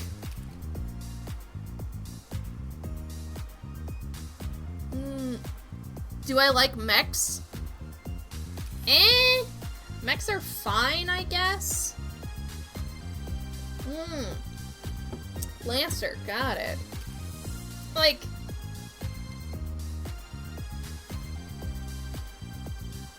It's like mechs just seem like they're cool and all, but then I just think to myself, like, this seems like just beating each other up with extra steps, you know? No, not Lancer Delta. What happened in your life for the idea of mechs to not be exciting? My father, maybe? I don't think heavy dark eyeshadow is Ara's kind of thing here. Let's just go with pink nail polish. Pink nail polish. Like, it's one of these two, but the pink nail polish, it matches the color scheme. I hear she loves pink. Well, duh. So maybe this glittery pink nail polish? Yeah, I bet she'd like that. Maybe she'll notice my hands in the audience. I doubt she can see anything while performing under those lights. I'm more exhausted than usual. I guess I'm feeling some side effects from the magic disappearing too. I don't think I can hang out with anyone today, like Alistair said, but I can do it tomorrow.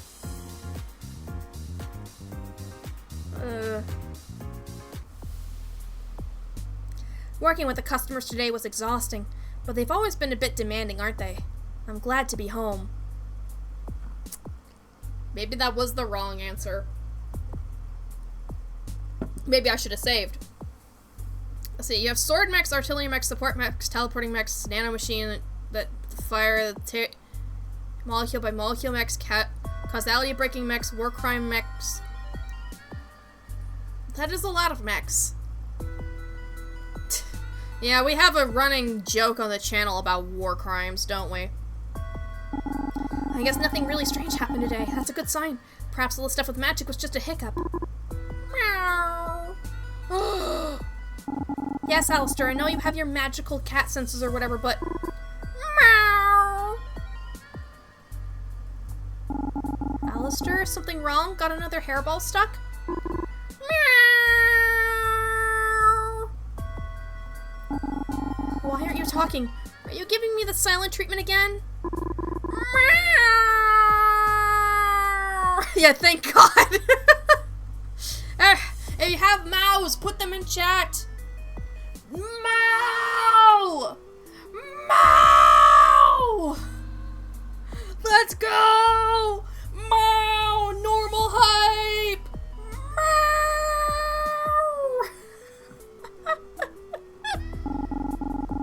Is this because I didn't get the salmon flavored treat? I told you they were all sold out.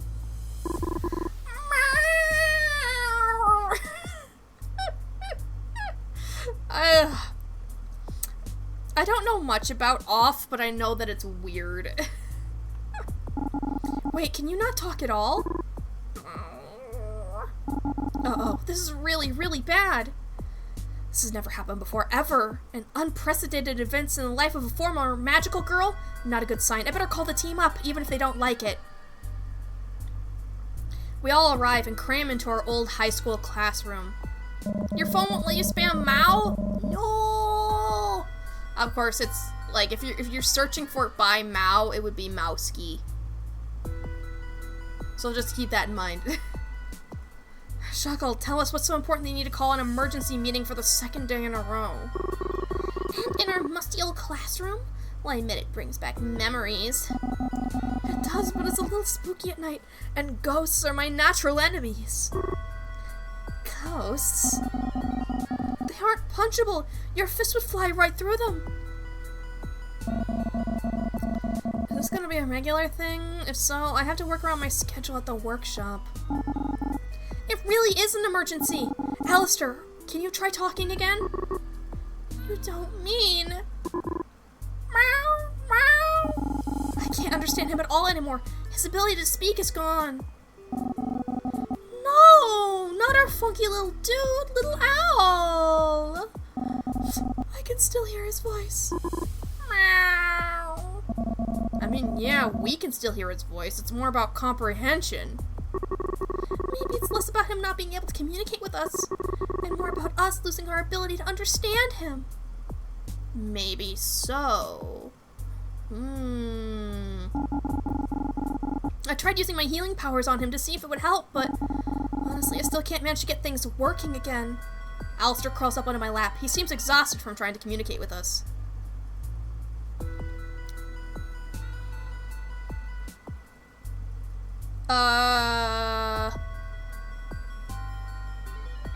What the hell kind of choice is this? What the hell kind of choice is this? What difference could this possibly make in the story?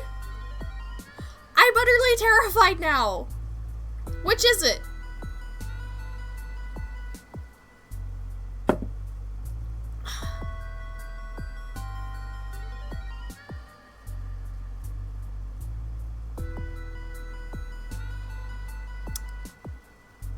We gotta stroke his little chin. We gotta do it. We gotta give him a little chin scratch. Little chin. I stroke under his chin and I can tell he's starting to relax. He stretches out and then curls up to sleep. Let's go. We lulled him to sleep. I admit, I was never your cat's biggest fan, but I do feel for him all pitiful like that. Miranda offers me the jacket on her waist to use as a blanket, but I shake my head. This is escalating faster than we're expecting. We all know the signs. Unusual events always lead to some villain with a crazy plan. We can't just passively observe anymore. Finding out who's behind this needs to be our top priority. And honestly, it hurts not being able to understand him. He's snarky, cryptic, and a huge pain in my butt sometimes, but Alistair is my closest companion. We'll see. There's a Mechie Nose Lich and Lord's Insane. There's two guys talking over text to each other about a mysterious file on their servers and the fact that file origin is their own server. So it's from 1,000 years in the future. Whoa. Time travel. Shuckle. You're always looking out for others, leader. And I know this is upsetting news, but just remember we're here.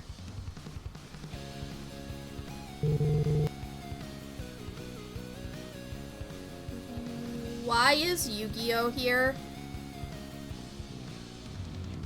What is happening? What's going on?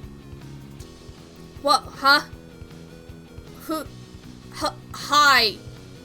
Who the fuck are you? Sup, nerds? Well, he opened my menu. And beautiful ladies. Well, look at that. Nerds and ladies. See, look at that. See, Solaire is more inclusive than the cat is. You... Not a lady, but you're still an asshole. You're missing a sight for sore eyes. Okay, take it back. Yeah, never mind. If you did, yeah, okay. The two genders, nerds and ladies.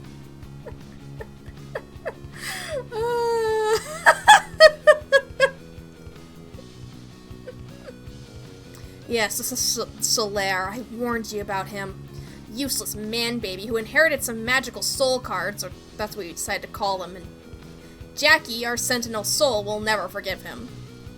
Ooh, so you stole some of Jackie's magic? He only ever used them to try to pick up girls, feel cool, and get in our way. Yeah, it really is! Yeah, those are cards! Yes, we dated. How? Why? Was it the hair? My impressionable young mind? Yes, I am filled with deep shame and regret. No, I will not give you details. Drama! Oh, hey there, Booyoung. I've been keeping a close eye on you. Ara suddenly turns pale. So you know, now that you're famous, I'd consider giving us another chance. Absolutely not. Come on, it'd be good for your image. It would completely ruin my image. Hold up, what do you mean by another chance? Oh, Ara, you didn't. She did. Oh my god. Do you exist as a separate character from the protagonist? I named the protagonist Shuckle, so no, we are the protagonist. When I open up the menu, with the right click, that's what we look like. This is us. So there you go. I mean, if we're not a protagonist, I don't know that, but I think we're a protagonist. I can tell Ara's dying inside. Let's just move on. Solaire slides up to Miranda. Oh, hey, No. Hey, just trying to say hello to an old friend. We were never friends. Solaire slides away from Miranda. You go, Miranda! Solaire then slides up to Jackie, who gives him a not-so-friendly punch to the arm. He stumbles for a moment from the impact. How's it been, Solaire? Jackie's smiling at him, but not in a sweet way. How are you doing, Solaire? Ow, that hurt! Oh, nice job, buddy! I barely tapped you. But anyways, that's what you get for naming your stupid cards soul cards. I should sue, honestly. He looks KJ up and down. Fuck off. I didn't know you expanded the team. Who's this femme fatale? Them fatale, actually, Solaire. Them fatale. Solaire, that's KJ. Yeah, Solaire does look like that, yeah. Exactly, them. It's a perfect way to go about it. Behind his blank expression, I could see cogs turning in his head. Whatever you're about to say, I don't want to hear it. Why not? After all these years, I thought you'd love to finally hear a compliment from me. Jackie, sweetie, could you punch him again right in the nuts? Nuts. Punch him in the nuts. Punch him in the nuts. Punch him in the nuts. Punch him in the nuts. Oh, there, Morticia, take it easy. I know you'll change your mind eventually. He just never stops talking, does he? I've never watched Yu-Gi-Oh!, never read Yu-Gi-Oh!, never played Yu-Gi-Oh!, so I don't know who that character is. 3 steps away from bully him now, okay? Bully him now. He claps his hands and looks to all of us like he's about to give a speech. I brace myself. Oh yeah, this is happening. Try to stop the useless man baby. Try to stop the useless man baby. Or try to stop the useless man baby. I think we're gonna try to stop the useless man baby, honestly. Solaire's sack of self-awareness is too strong. Resistance is futile. It's so nice to see the dream team back together. My favorite magical ladies to back me up in my most excellently successful battles against evil. Magical people. Miranda's eyes glaze over as he starts talking. Backing you up! You mean saving the world while you played card games behind us? That's rich coming from the cowardly bubble girl. KJ cracks their knuckles. Punch him! Punch him! Punch him! Okay, Hedgehog, that's enough. I'm gonna wipe that grin off your face. Jackie steps in and places a hand on KJ's shoulder. You know he's not worth it. KJ stares Solaire down for a few seconds, then backs off. I think he actually got intimidated by that. So, anyway, you may have heard they're making an anime of my exploits, which of course will stay faithful to the manga. The power of the cards, one boy's journey to manhood, fighting evil in 4 suits.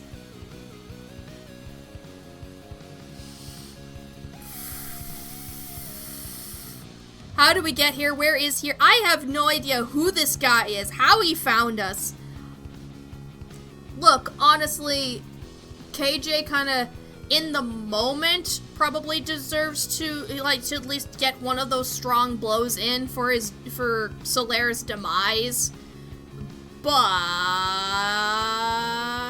it seems to be a very isolated place. We went to our old school. So, well, people would notice in the morning. This is a school. This is a school. They'd notice in the morning. They would notice in the morning. Unless we took the cards away from him and maybe, like, took him to a bridge, maybe? Like,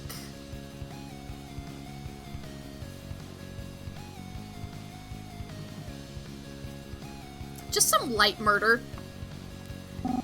Oh, that comic you drew about yourself and your wonderful soul cards. Remember that? He handed out photocopied books of his comic to the entire school. Okay, let's turn it down with the tell to KYS, okay, Tia? That's not a joke, okay? Murder's a joke. That's not a joke. The drawings were atrocious. Tell me you won't be tackling a whole anime with your level of artistic technique. Hey, the sales of my soul card collectible deck were really high last year.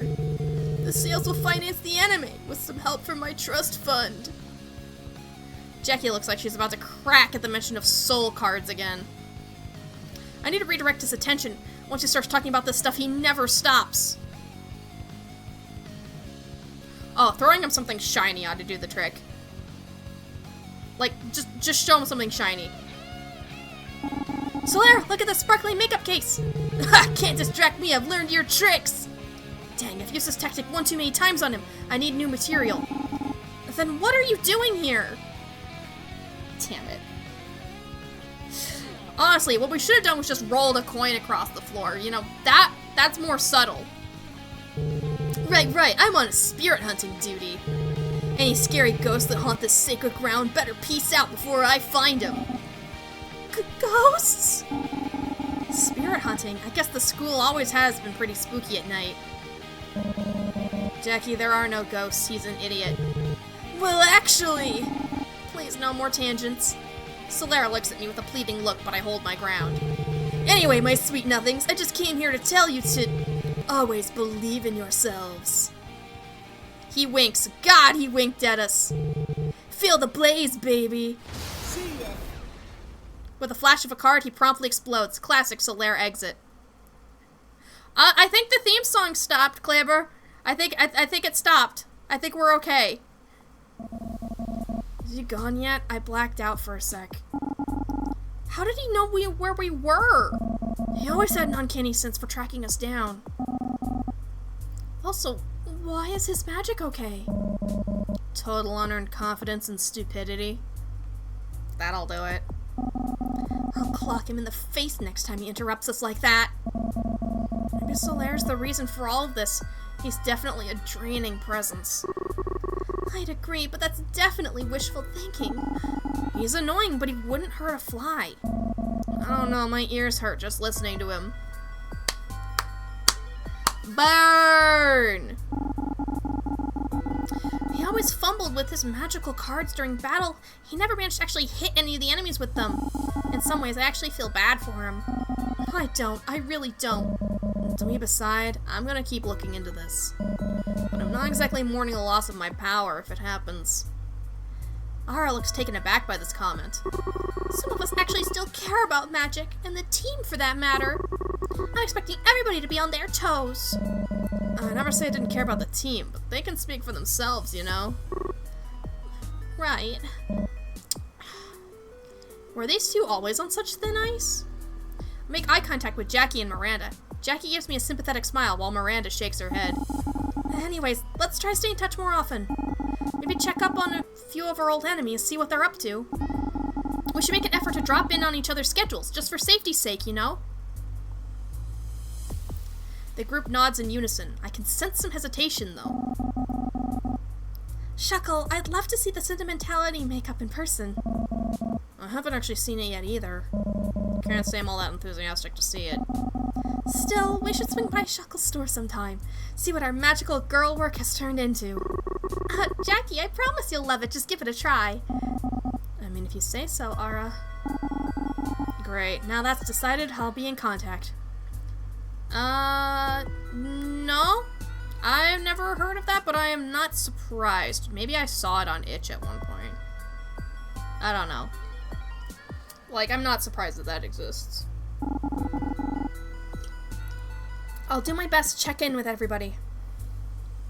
And with that, we disperse. It's been a long day. I pass out as soon as I get home.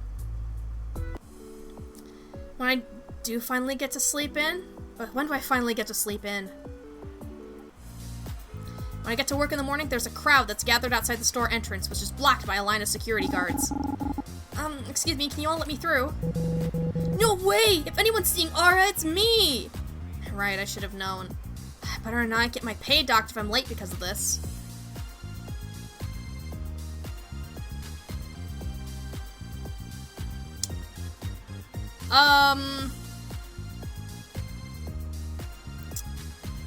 Right, I have to keep my energy up, so,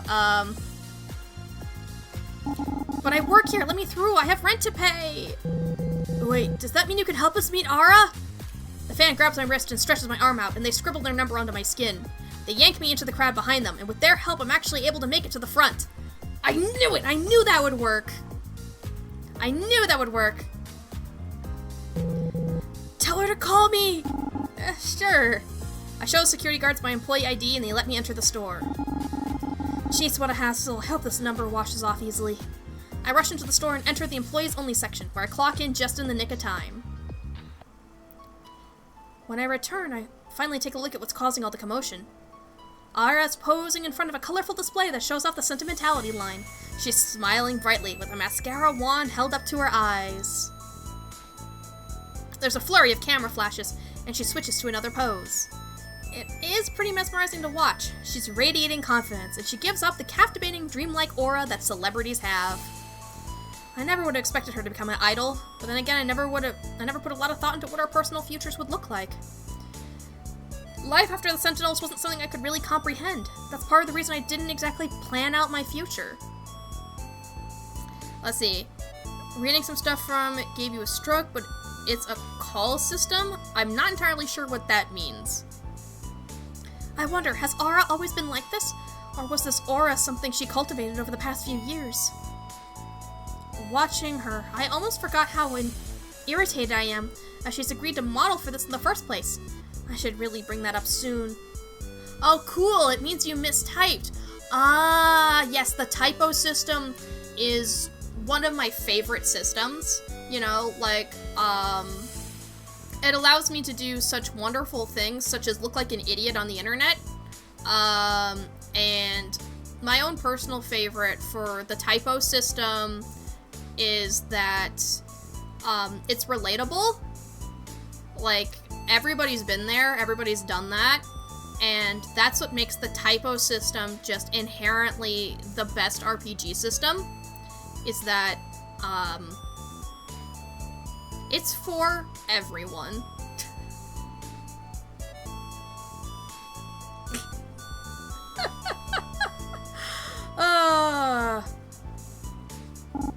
While this is going on, I don't have to deal with customers at least.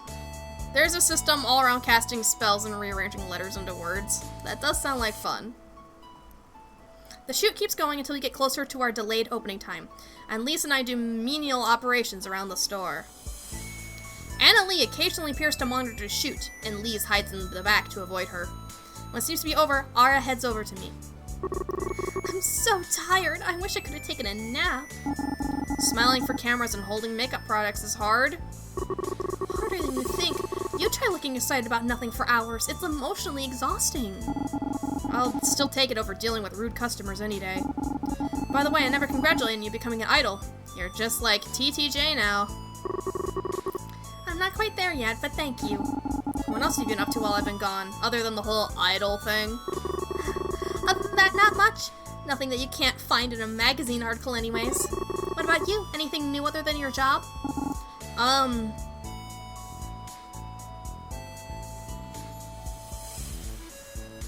Adult life sucks.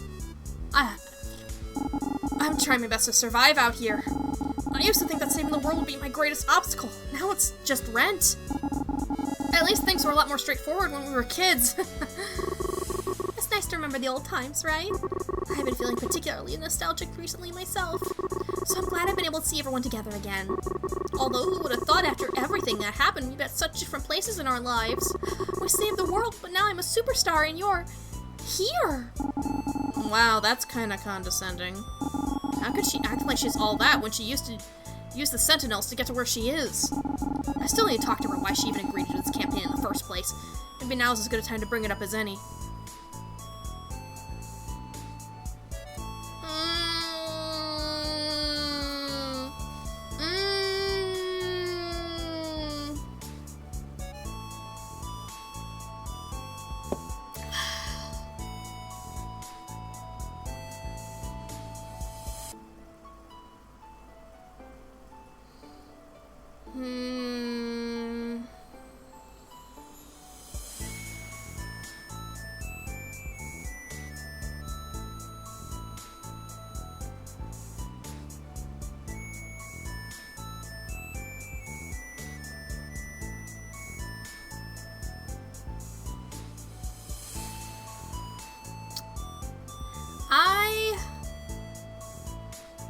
I don't know what to say here.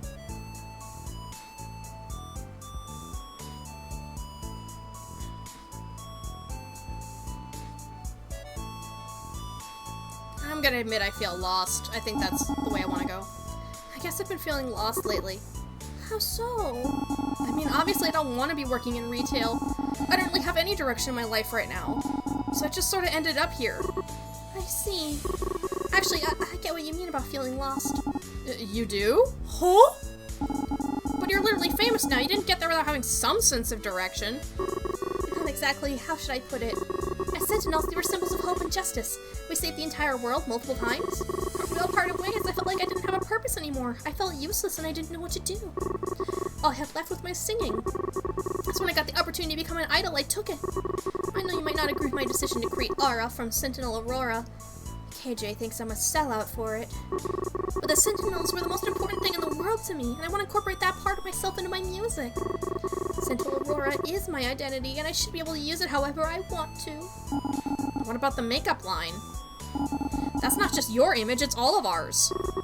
You know the Sentinels are public domain. Remember the Dolls of Us, the shitty anime? I liked the anime. Of course you did, you were the main character. Anyways, I know the makeup line is kinda messed up, but I didn't agree to this without thinking about it first. A significant percentage of the profits will go to kids who need it. Maybe more if I can convince Anna Lee that it'll increase business. With me around, I can make sure the money is going to the right places, and I can make sure they don't slander our names. I guess I wasn't thinking about what reasons you might have for doing this. I thought you were being selfish. You never were good at taking my point of view into consideration. That came out wrong, sorry. I don't know what's gotten into me. I really do appreciate you hearing me out. It's okay, I get it. The last 2 days have been kind of, sort of crazy. I don't want our reunion to start off on the wrong foot. Let's start over? Who are you again? Yeah, let's start over. Who are you? As if you could forget me. Lise approaches Ara nervously. Annalise says she needs you for an interview immediately. She said emphasis on immediately. Please hurry, she's so scary and pretty but scary. Okay, I'll be right there. Ara smiles at you and waves. See you later, Shuckle. Time for work. Is it time to retire yet? Hi, welcome to Glamour Pop. How can I help you? Hi there, I'm going in for an interview soon. It's actually at the main headquarters for Glamour Pop. I'm getting my dream job. Anyways, any suggestions for a professional look? Well, congrats. Something classy for an interview, huh? Ooh, simple eyeshadow, face paint, dark pink lipstick. Clearly not face paint. Clearly not. I'm gonna go with the dark pink lipstick, I think. I recommend this lipstick. I hear Anna Lee loves it. Anna Lee? Like the head of the company? Yep, I read it in an interview. She wears this brand herself. Goodness, if Anna Lee loves it, I'm sure I'll succeed with it on. She digs it. I have free time now. Thankfully, I had a not-so-terrible day at work. I feel like I had the energy to do a couple of things today. Who should I go hang out with? Ooh. So we can hang out with Lise if we want to. I'm not entirely sure what that's gonna do for us, but I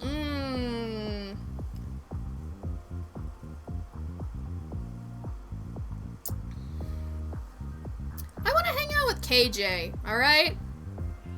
KJ's cool. I want to hang out with them. I text KJ and ask if they want to hang out. They asked me to swing by their work so we can go for coffee together. I make my way downtown and follow their directions to the tattoo parlor. I feel out of place in here in my pastel cardigan and beret. Fortunately, nobody seems to be around. I suddenly hear KJ's voice from the back room. They boom with a masculine bravado. Alright, Bruce, I'm gonna bounce. See ya.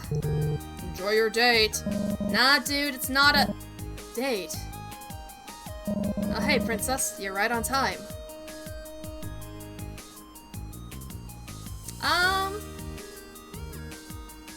Let's just ignore it. So this is where you work, huh? Welcome to needlework. May I take your order? I do not want an order, please. How long have you been working here? Just a couple months. I'm still an apprentice, but trying to learn fast. Bruce and the team did so many tattoos for me, and the question of learning the trade kind of popped up, and here we are. I mean, yeah, if you have a passion for it, then why not? Yeah, but we should probably have this conversation over a coffee. We're closing up in a minute. We head on over to A Whole Latte Love. Ah, yeah! There we go. There's the pun kind of names that we want to see. And settle down with drinks that are maybe 99% milk foam and syrup. There we go. That's also me. That's also me. Thank you for the alert, Clever! Hope you have a good day. So, KJ, they look up from their drink, sporting a handsome foam mustache. Shuckle? Shoot. We learned a little bit about the tattoos, right? I mean, like, we learned that they're in the business of tattoos. We gotta know about the actual tattoos. Gotta ask about your tattoos. How much time you got? I have 22. 1, 2, 3, 4, 5, 6, 7, 8, 9, 10, 11, 12, 13, 14. Yeah, I can see 22. 22? I want one for every year of my life. I had to catch up, of course, but now I only need a new one every year. Oh, so that's why they're small. Yeah, lots of little ones on my sleeves, then a few bigger ones across my torso. Started doing some on my left arm by myself. They go over the most important ones, each representing some aspect of the year in question. Some are silly, like a little dog bone for the year their family adopted a puppy. Some are more serious, like when their mom passed away. I saved this one for last. Why? Is it bad? No, it's the most special one. They point to 4 rings interlocked around a central ring. The Olympics!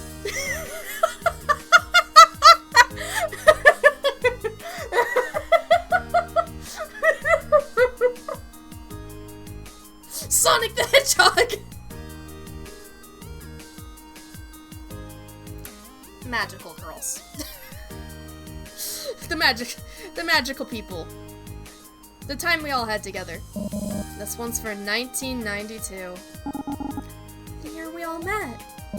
Yeah. We paused in silence for a moment. I forget you didn't see any of the years between. A lot's changed, Shuckle. They were right. A few years ago, the KJ I knew was a shy and awkward geek. Someone more at home in the computer lab and library than a tattoo parlor. KJ wasn't the strongest member of the team in a crisis. I've given them a lot of battlefield pep talks over the years. Their powers could protect people from all physical harm. Emotional harm? That's KJ's biggest weakness. They're a talented, reliable friend in many ways. If you put the pressure on, they'll melt. Well, that was then and this is now. Maybe things have changed. Hello, Earth to Shuckle. It certainly looks like things have changed. Oh, sorry, I was just lost in thought for a moment. What were you thinking about, if you don't mind me asking?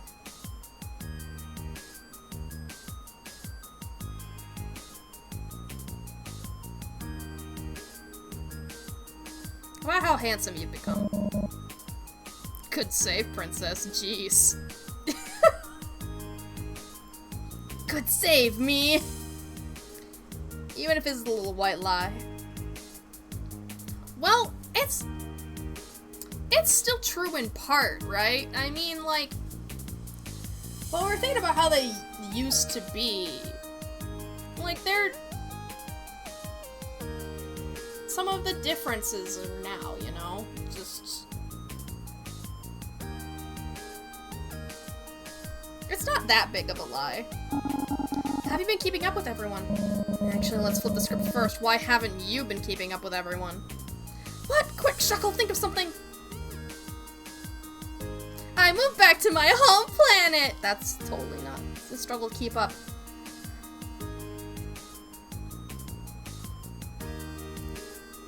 It sounds like I lost everyone's numbers, but I bet it's close to a struggle to keep up, but, you know, let's go with it. Yeah, I heard from Jackie. It's okay, Shuckle, I'm just teasing you. You can stop panicking now. Hey, that's not funny! It's pretty damn funny from where I'm sitting. Anyway, you're cool. I know how life can carry you away sometimes, and I didn't exactly call you either. To be honest, you spared yourself a couple of my messy years. So to answer your question, it's not been the easiest time for me lately. But it's alright, I got a lot of help from the team. Well, Jackie and Miranda anyway. Bo Young dipped. I recall back at the Golden Glove that a certain little girl was talking about a biker girlfriend. Could it be? But I also want to understand the rift that's open between KJ and Ara. We don't have much time until the cafe closes. What should I ask?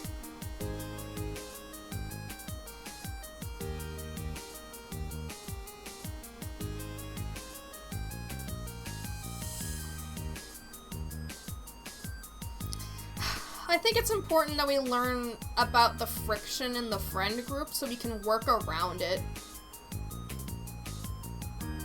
I think that's going to be important. So I think we should do it. I think we should ask about Ara.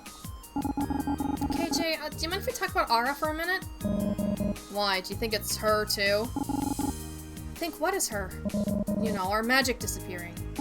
KJ! What? It's a plausible theory. She's certainly the kind to hold a grudge. I glare at KJ. And you aren't? Just listen to you. You really are out for blood with Ara, aren't you? I have my reasons. So tell me. I should be going. I gotta get some chores in before band practice tonight. Oh, you really do have a lot on your plate, huh? Yeah, staying busy keeps the gremlins at bay.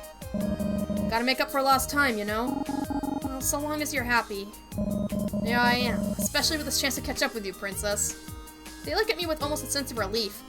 Maybe this is the chance to show me the new KJ. It means more than they're letting on. Yeah, like...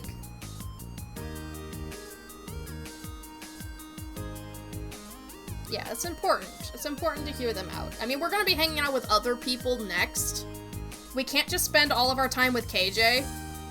As much as I might want to. We have to see what everybody's doing. So, but I wanted to make sure we got these two on good footing. Ride you home? Sorry, what'd you just say? Would you like me to give you a ride home on my motorcycle? Yes, the motorcycle! Let's go! Wait, KJ's not smoking in here.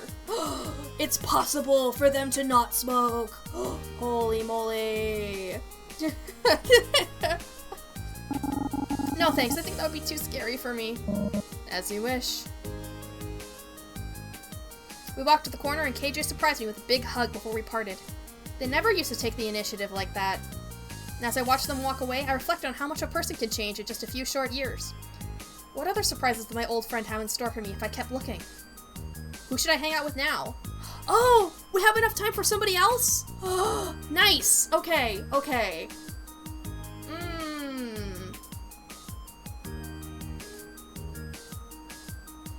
We know next to nothing about Lise or Miranda.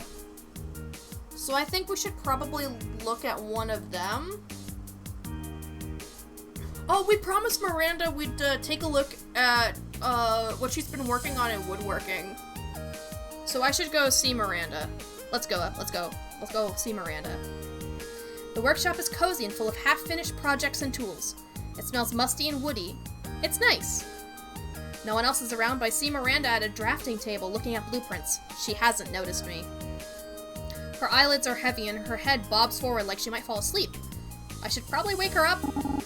Miranda? Ah, what? Oh. Hey, Shuckle, I didn't see you come in. Seemed like you were dozing off. Is now an okay time? Dozing? Oh no. Miranda feverishly checks herself and her work around her. What are you doing? Being tired on the job is a huge safety issue. I could have cut a finger off or worse, broken one of the client's orders. That doesn't sound worse. Speaking of, you're in a workshop. Wear this. She hands me a hard hat and some safety goggles. I see her hands are strong, but show some wear and tear from her work. I am putting on the safety gear. I am putting on the safety gear. How do I look? YMC. Don't finish that thought. YMCA. What about you? I know what I'm doing. But your hands, they have some cuts. Hazards of the job. I could heal them. My power's been inconsistent, but it wouldn't require much. No, I'm fine. It's really no trouble. This is what band-aids are for, and as you said yourself, your magic's been on the fritz. I should probably stop pushing and change the subject. How long have you been here today? I came in really early this morning to finish a personal project. Then it was time to clock in. Do you sleep at all? Yeah, sometimes. What are you working on? We have an order for some long dining tables from a brewery in town. Take a look. She shows me a long wooden table and an accompanying bench. They are sturdy and inviting. Not only that, there's an intricate carving work around the edge of the table. It's beautiful. Still gotta sand it and do the final stain finish. It's really well done. Not really, not yet. What do you mean? It's amazing! I don't like how wide and lifeless the legs are. And the carvings could be more smoothly transitioned at the corners. It could be better. You really got an eye for this stuff. Maybe. I look around and see Miranda. Behind Miranda, there's a wall of plaques for Employee of the Month.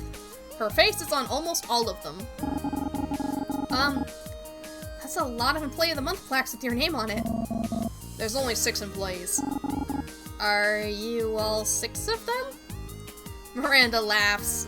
That was a pretty good one, actually. Nice to see her laugh. You must be doing something right. They can clearly rely on you. Thank you for saying that. They're really wonderful to me. They'll let me use the workshop before and after hours and any spare materials.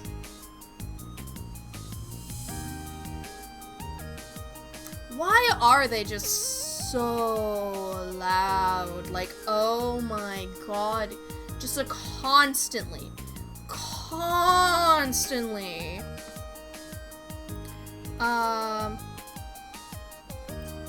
Okay. Let me just... There we go.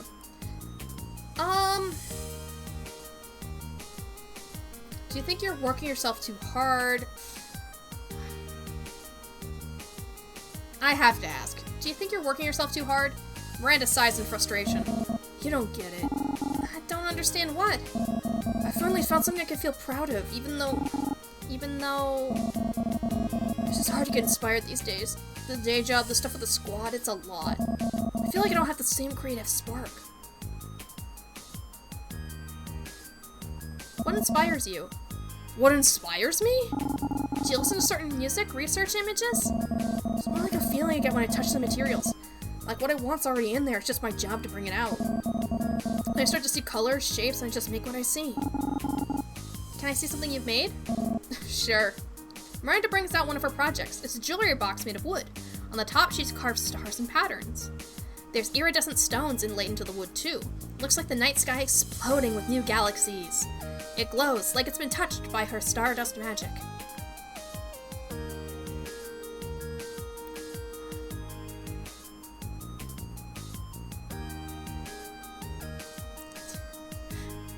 It's beautifully crafted. I'm gonna say it's beautifully crafted because if I use magic in there, I feel like she's gonna just feel like I'm saying that this is her magic or something like that. I think it's gonna get misconstrued.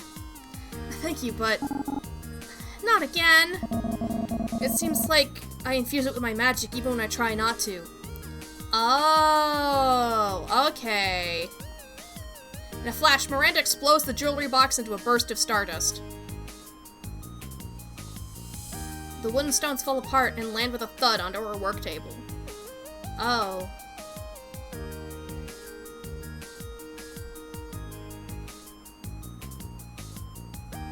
That's so sad. Ooh, sparkly! Why did you do that? It wasn't good enough. It needs to be perfect if it's going to last. Why does it have to last? I want to make something that stands the test of time. But most things don't. Is something only really valuable if it lasts forever? Miranda seems lost in thought.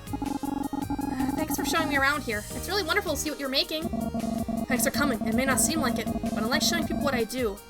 I should get back to it. Tables don't build themselves. See you soon, Shuckle. Miranda's got a lot to work through. My god. Finally, it's time for bed. Alistair curls up in bed with me and falls asleep on his side. He always hogs the mattress. Alistair jumps on my stomach to wake me up, demanding food. Alright, alright. It took me a bit to settle in, but I'm ready for work. The customers already had made a mess of things by the register, and I need to clear it up before another wave hits. I'm feeling kind of lonely. I forgot it was Lisa's day off. Before I can really start, I'm surprised by the appearance of a familiar face. Yo, Shuckle! Jackie, what are you doing here? I was in the neighborhood and I thought I'd drop by, see if I could catch you working. It's unlikely you to not call ahead. Hey, wait, this isn't you getting back at me for not doing the same, right? Maybe. Or maybe I just want to catch a working woman in her element. Then the best way to do that would be to let her work, wouldn't you agree? My stomach twists when I finally notice Annalie looming behind us. I feel like I'm being caught red-handed doing something terrible with the way she glares at me with those cold eyes. I suddenly get the feeling that my job security's on the line. And Jackie's gone. Socialize on your time, not mine. You have work to do, correct? Go do it. As much as I want to say something, I really need this job. I moved back to the register, but Jackie and Annalie are still in earshot.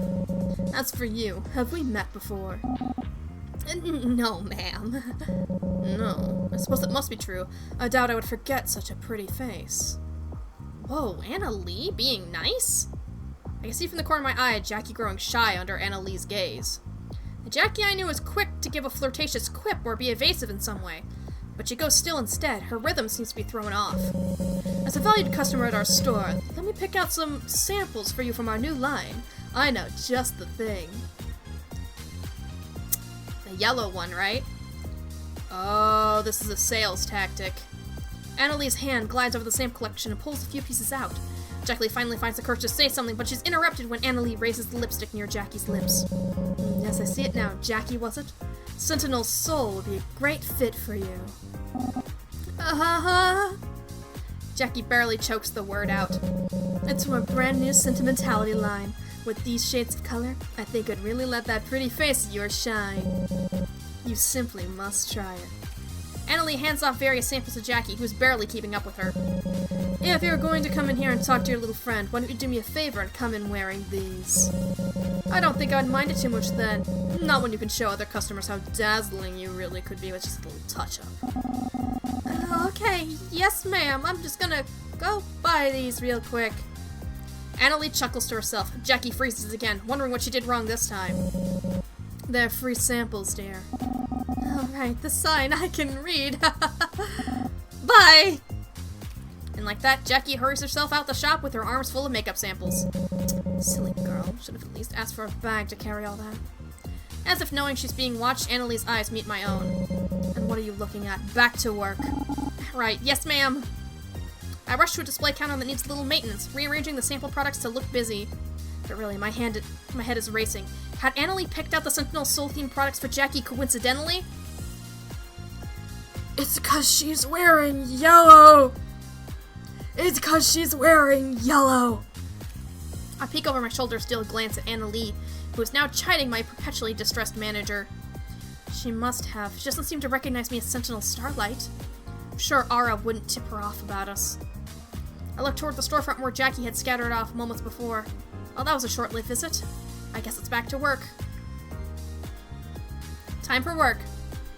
Another day of minimum wage. Whoopee! Hi, welcome to Glamour Pop. How can I help you? Hey girl, I'm going on a hot date tonight. I seem to I'll stun his socks off. Uh-oh. Something stunning, huh? A stun gun!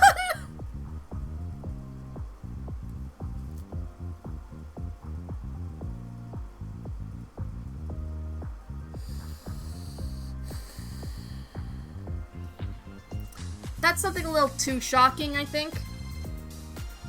A little too shocking. Let's try hairspray. Huh? Hairspray? Yeah, guys dig the sexy wet hair look. Alright, if you say so. Hope she believed that. I don't know what guys like these days. I have free time! Okay.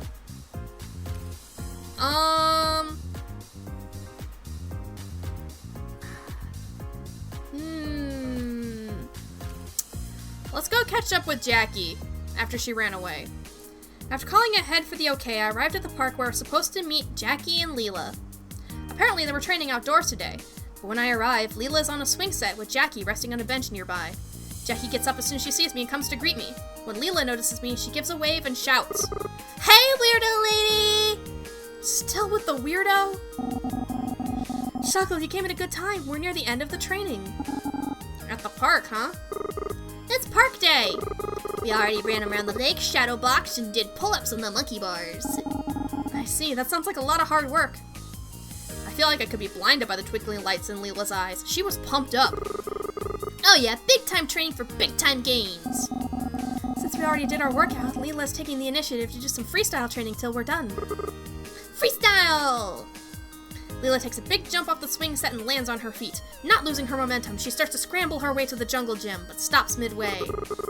Let's make sure you watch me, coach. Don't get distracted and go all kissy face with your girlfriend. She's not my girlfriend, you brat. Leela sticks her tongue out before rushing over to the jungle gym.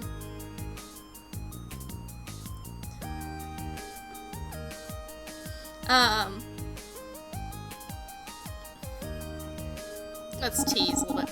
So is that a no to kissing then? Jackie slips a surprised laugh, but is too stunned to say anything at first. Flushed as she is, she grinned and lightly nudged me with her elbow. Hey, don't tell me you're gonna start teasing me too, huh? You know I'm the coach and not the punching bag, right? Yeah, could have fooled me. I go to point to the small bruise I couldn't quite heal the other day on Jackie's side. But Jackie gives a small yelp and nearly jumps when she notices the motion, grabs my hand to stop me. I wasn't gonna touch it, you know? Oh, right. So much for that tickle tolerance, huh? Oh, you have jokes today, don't you? I blame Leela, she's rubbing off on me. They laugh it off and Jackie lets go of my hand. The two of us find a nice bench to sit while Leela does her freestyle training. So is she always this sassy? Leela, believe it or not, that wasn't always the case. She's really come out of her shell. You're kidding, right? You tell me that little ball of energy and sass used to be shy? Yeah, something like that. I'm glad she can joke about it now, but she used to be pretty shaken up about the bridge incident. You know, that's one of the reasons why her father sent her our way in the first place. To help her not feel so powerless. She's poured her little heart into boxing and it's really starting to pay off. She has confidence to spare now. So I'll put up with a little teasing here and there. She's earned it. Well, so sweet. I had no idea of her struggle. Yeah, she surprises me. I saved her life, but I never really thought about the weight she's carrying since then. Not until I got to know her. Makes me really stop to think about if we could have done some things better. Well, I wasn't thinking about it before, but now that she mentioned it, I am. The thought lingers between us both, bringing an uncomfortable silence. So park day, huh? Oh yeah, we tend to do this about every week or so. We start off with a proper workout routine, and then she gets the freestyle for a while. It just looks like she's playing to me. I affectionately call it unorthodox workout. Like climbing a jungle gym? Good for hand-eye coordination, balance, and strength building. I guess that's true. It's different from what I pictured. You might not catch Rocky on a regimen like this, but for a kid like Leela, it's a perfect way to round off a week or two of tough training sessions. Jackie stares wistfully at Leela as the kid climbs up and flips herself upside down, hanging from the bars with only her legs, and throwing a few practice punches for the fun of it. Leela's a little different. She needs some creative freedom here and there to get the best results. Her father doesn't seem to mind either, so why not let her have this? After all, she's just a kid, Shuckle. One day things are going to get hard for her, and she'll wish she could have taken it easy when she had the chance. Until those days come, she should get to enjoy herself, right? Yeah, I guess you're right. It does make sense why she seems so motivated around you. Talking between us goes quiet while we watch Leela go. She really did seem to have boundless energy.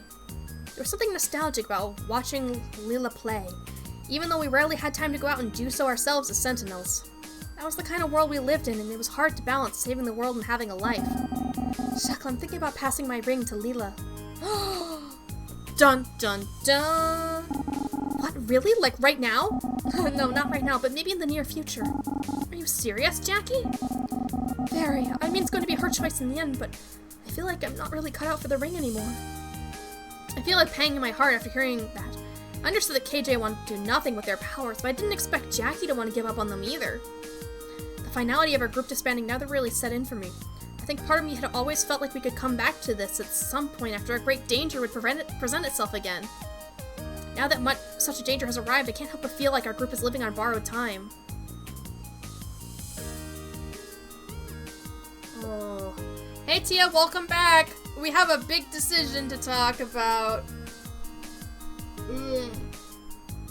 Alright, so Jackie's training this girl called Leela, and she's debating if she should give Leela her magic powers, which are on a ring. Not for a while, so like it wouldn't affect like this story, but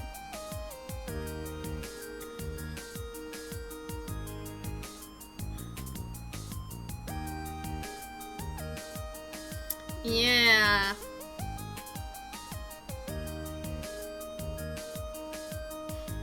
Like, yeah, I mean, it's her magic. She gets to decide what to do with it. It is her. It is.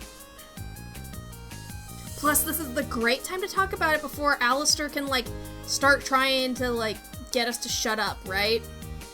I feel like this is the perfect time to talk about it, so it's your power, Jackie. You get to choose what to do with it. I'll support whatever you decide. Thank you, Shuckle. It means a lot to hear you say that. Alistair's probably going to be really against it, but my mind is made up. See, exactly, this is the perfect time to talk about it. Well, you let me deal with Alistair, okay? Yeah, alright. You know the little dude best, after all. So does she know that you want to pass it down to her, I mean? Yeah, she does. We've talked about this for quite a bit, and we've reached an agreement. She can become a magical girl, but if she does, she can no longer box. Not competitively, at least. She can give it up when she wants to, but it's always going to be one or the other. Isn't that a bit hypocritical? That's what you did when you were a Sentinel. Jackie bit her lip and grabbed the wrist of her right arm. Her arm trembled a bit as she looked distant. No doubt in her memories. Yeah, that was a mistake, Shuckle. I got hurt in ways even you can't heal by pushing myself like that. What do you mean? You always told me my healing kept you in the game. I didn't lie, but I messed up big time relying on you so heavily. Just have a lot of old pains that feel deeper than where your magic could touch. Plus, there's just trauma I feel from it. There's this hesitation I can't seem to train out of me. I have to force myself to stop turtling up in spars with people close to my age. It's been bad enough to can my boxing career. I'm sorry, Jackie, I didn't know. I know, it's also my fault. I wanted to be tough for everyone, so I kept it to myself. I kept a lot to myself. I'm sorry, I'm throwing a lot at you suddenly. Don't be. It's refreshing to see you open up like this. I like it. You think so? Jackie looks down at nothing in particular, in her way of trying to hold back a smile. She was always cute when she tried to hide the heart she wore on her yellow plaid sleeves. I guess I'll keep that in mind. You better, and hold nothing back. You don't have to pull your punches when you're with me. Jackie eases up, and finally lets go of her wrist and relaxes. Alright, but don't regret it later. You know I hit hard. I won't. Just so we're clear, you're okay with this, right? You know how harsh the lifestyle gets. Are you sure you're okay with the idea of Leela doing the same thing? Yeah, that was me. Whoops. Yeah, she has something to prove, and that's what she wants to do. I won't get in her way. But as her coach, I'll be keeping a keen eye on her and make sure she avoids doing the same mistakes I did. Coach Martinez, you're not watching! Our time together gets cut short when Leela comes sprinting back. I knew it! You're doing the kissy face thing, aren't you? I'm not! I see a smug expression creep up on Leela. Leela seems to pick up something much up like a shark to the scent of blood. She doesn't say anything, but Jackie's face grows into a bright shade of red. Oh, just look at the time. I should get back off to the gym before your father shows up. Would you like some company for the walk back? Sure, I don't mind. I'll be on my best behavior, Coach Martinez. You better. For the whole walk back to the gym, Leela didn't say a word, keeping her promise as best she could.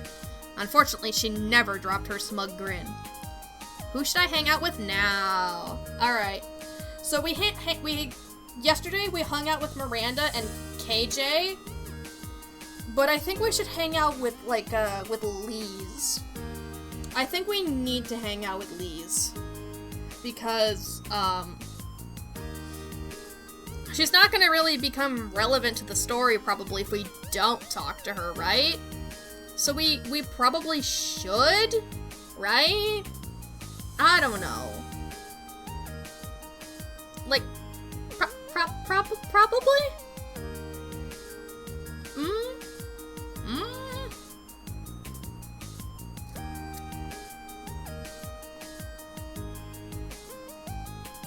Yeah, I'm hanging out with Lise. I walk into the park and see my coworker Lise, looking tranquil under a tree. Shoko, you exist outside the store! Here in my full corporeal glory. It's nice to see you in the outside world. What are you up to out here? I miss trees. Nature is, how do I put it? When I'm in the store, I'm like an ostrich. And behind the counter is the sand? Exactly, you get me. After those factual, flamingo facts, I'm surprised that you used a non-true ostrich fact. Out here, I'm a capybara. Because you're cute, because you're chill. Oh, cute or chill? Cute or chill? Cute or chill? Is she cute or is she chill, Callie? Is she cute or is she chill? Metaphor. Cute. Because you're cute. Well. There you go for you, Tia. You're just proving my point. I'm also into nature documentaries. Sometimes I come out here, take video, and practice. But it's mostly just pigeons, and they are divas. Why do you work at Glamour Pop, then? My parents work at a non-profit helping to save the endangered ecosystems in the city. I always wanted to work with nature, be an ecological activist, but no, be a vet, and a park ranger, and a marine biologist. That's perhaps too many jobs. That's what my career counselor told me. I needed rent, so I started working at the makeup store. And then just kept working there. I get so overwhelmed about the future that I just freeze. I can't take any step forward. I know how that feels. I'm so glad you're my work wife. I don't know what I'd do there without you. I know I want to make a difference, but then I think, there are so many more talented people out there than me. What can I really do? Which is why many people like that Aura model make me so mad. Why have magic if you only use it to beat up other people with magic and then sell CDs? She could be doing so much more to help real people with their problems. I could do so much more if I had magic. But then again, I'd never want that kind of destructive power.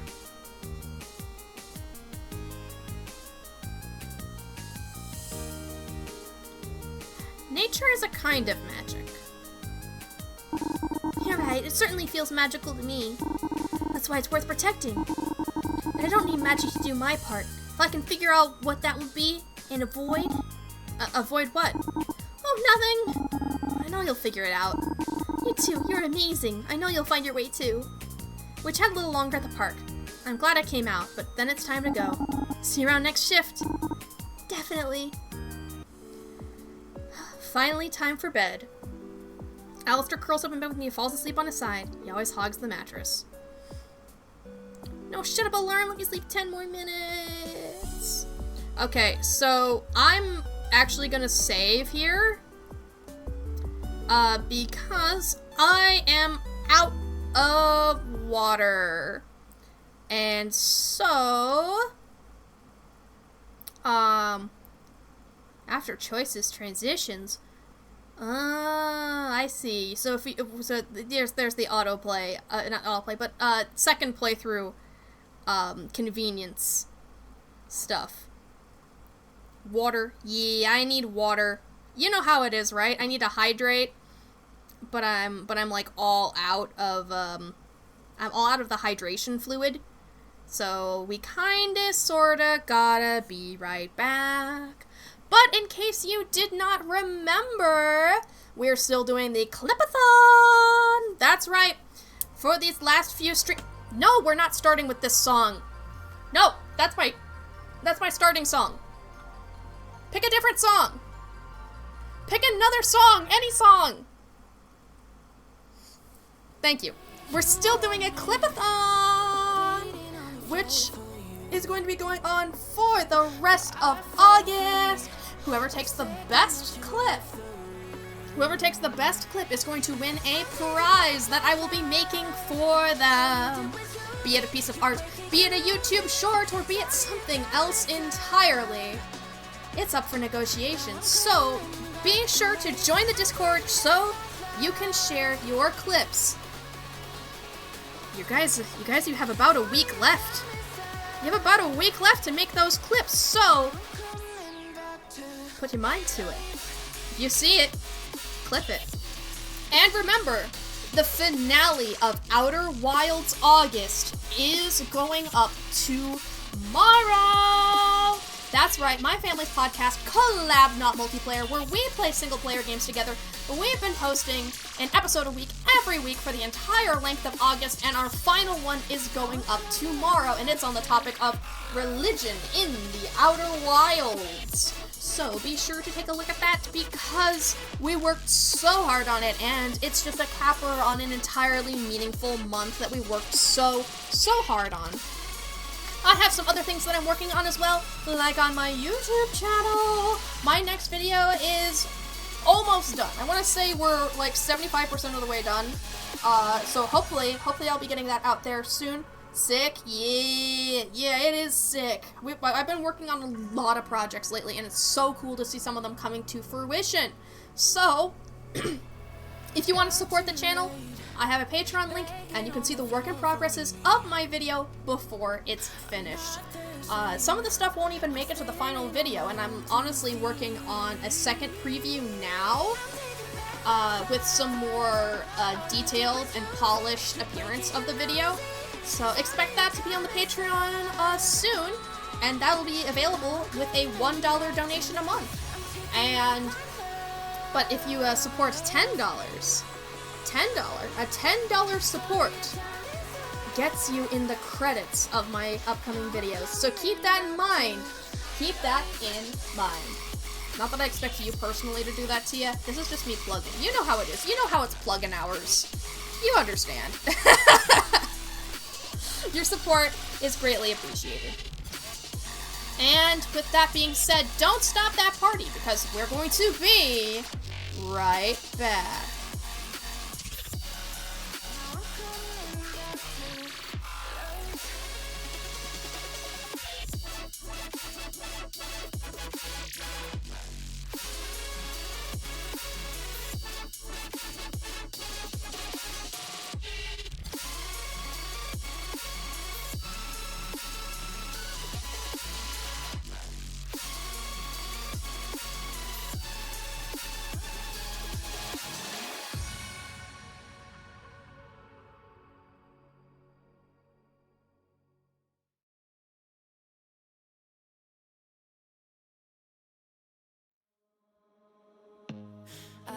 wanna see you.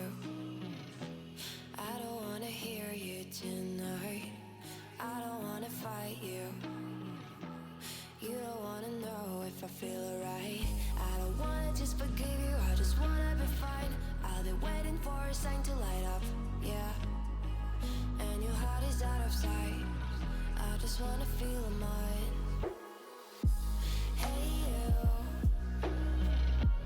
I'm gonna be the one for another one. Hey you, maybe then you'll know that I was never one. I don't wanna see you, I don't wanna fear you tonight. You don't wanna know me, you just wanna make sure you're right.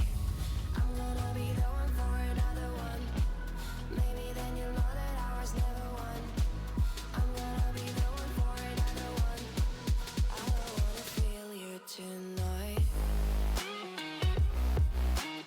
Got me.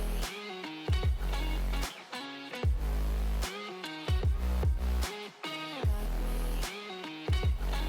Can I feel you? Got me.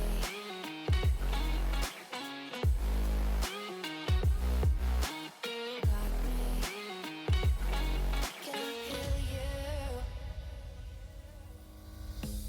I don't wanna call you. I don't wanna know what you think. I'm the one you go to whenever you feel like you're about to sink. I don't wanna just forget you, but I wanna be fine. I'll be waiting for a sign to light up, yeah. And your heart is out of sight. I just wanna feel mine. Hey you, I could become the one for another one. Hey you, maybe then you'll know that I was never one. I'm gonna be the one for another one. Maybe then you'll know that I was never one. I'm gonna be the one for another one. I don't wanna fear you tonight. Got me. Got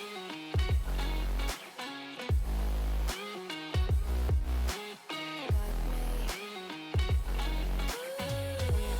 Yeah, my got me, got me. Can I hear you? Got me.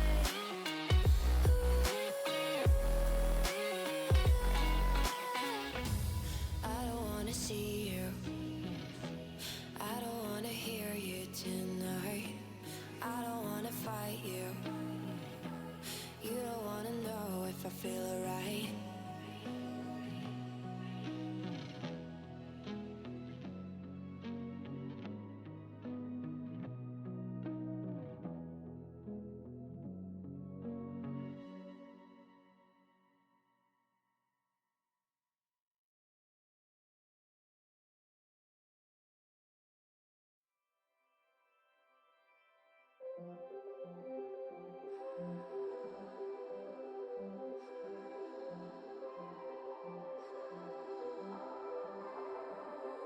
Blue, the feeling behind my eyes. You stood out 'cause you were in red. Then, against my intentions, I let you turn me violet instead. Summer high, met you in August. New York, back to my cold apartment. Distance sucks, but at least I'm still with you. White out skies, middle November. You and I, flights to wherever. I don't mind, as long as it's with you. As long as it's with you.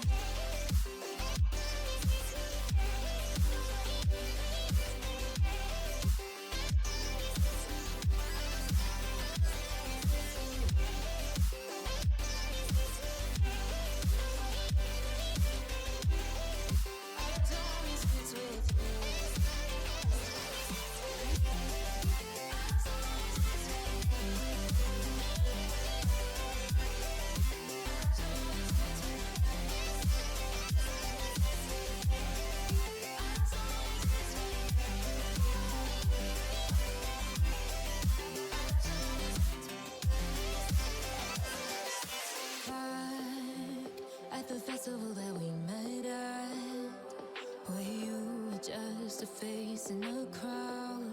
And now I can't imagine me with anybody else.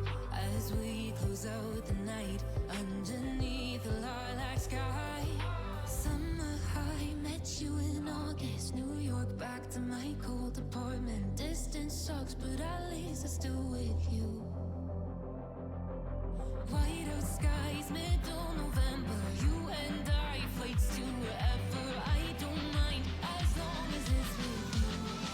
As long as it's with you. As long as it's with you. As long as it's with you.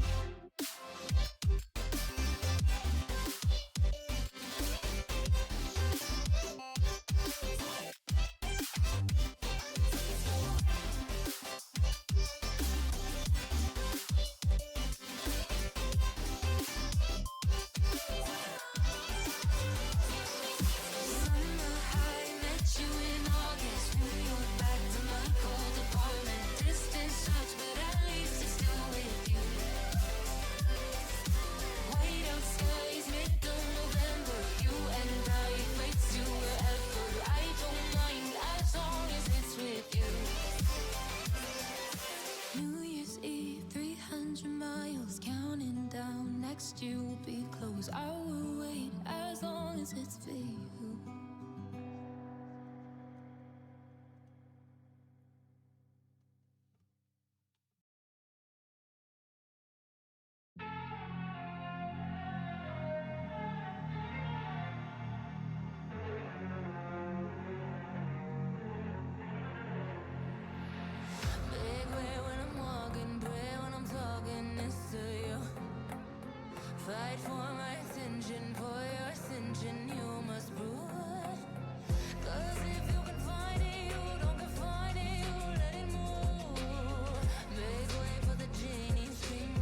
Hey everybody, I'm back!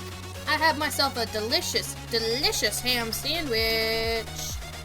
Which is why it might have taken just a little bit longer because, I mean, quality food takes a little bit longer to eat than just some peanut butter on Ritz crackers. No, that's not what I normally eat. No, not at all. That's... no way. Mm-mm. That's not what that is at all. Shh. Okay, don't call me out, alright? Don't you call me out, okay? Alright. We're back. And we're about to start a new day. And I feel like, let me see. The new year is on the 31st, you know, like, that's when it's gonna tick over. So that's clearly when the end of the game is. So I want to say then that we have 7 days. This is the 1 week warning before, like, all hell breaks loose. So I think today we're gonna be due for some more story. Like, some more big story. Instead of just, like, chilling with the friends, you know? I think this is it. I think this is the time. Whew. No, shut up, alarm! Let me sleep 10 more minutes. After the debacle with Anna Lee on launch day, we arrived at the store today to some extensive notes on how to sell the Sentimentality makeup line. It's pretty textbook overbearing corporate speak, but Lise has been reading it like she's been studying for an exam.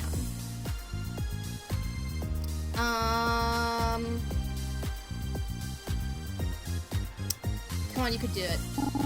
You're really studying hard. You're gonna hype up the line so much that our first day of sales will be through the roof. So, I don't know. I'm just not good at the hype. Sure you are. You hype animals all the time. Even I know now that baby koalas eat their mother's poop and in a way that made me interested and not... Well, I'm still a little grossed out. When you put your mind to it, you can get people really excited about a topic. Now I'm hyped up. Thank you. And the next customers who come into the store are gonna get the full Lise Martineau Glamour pop-proof sales pitch. The door opens and chimes, signaling that said customers have arrived. Oh my, it's KJ and Miranda, coming to visit me at the store. Lise marches right toward them before I can stop her. Hey, Lise, maybe the next customers are okay. Hello, valiant shoppers! Welcome to Glamour Pop! May I have a moment of your time to speak to you today about a product that will bring some magic back into your daily beauty routine? Wow, she really did memorize it.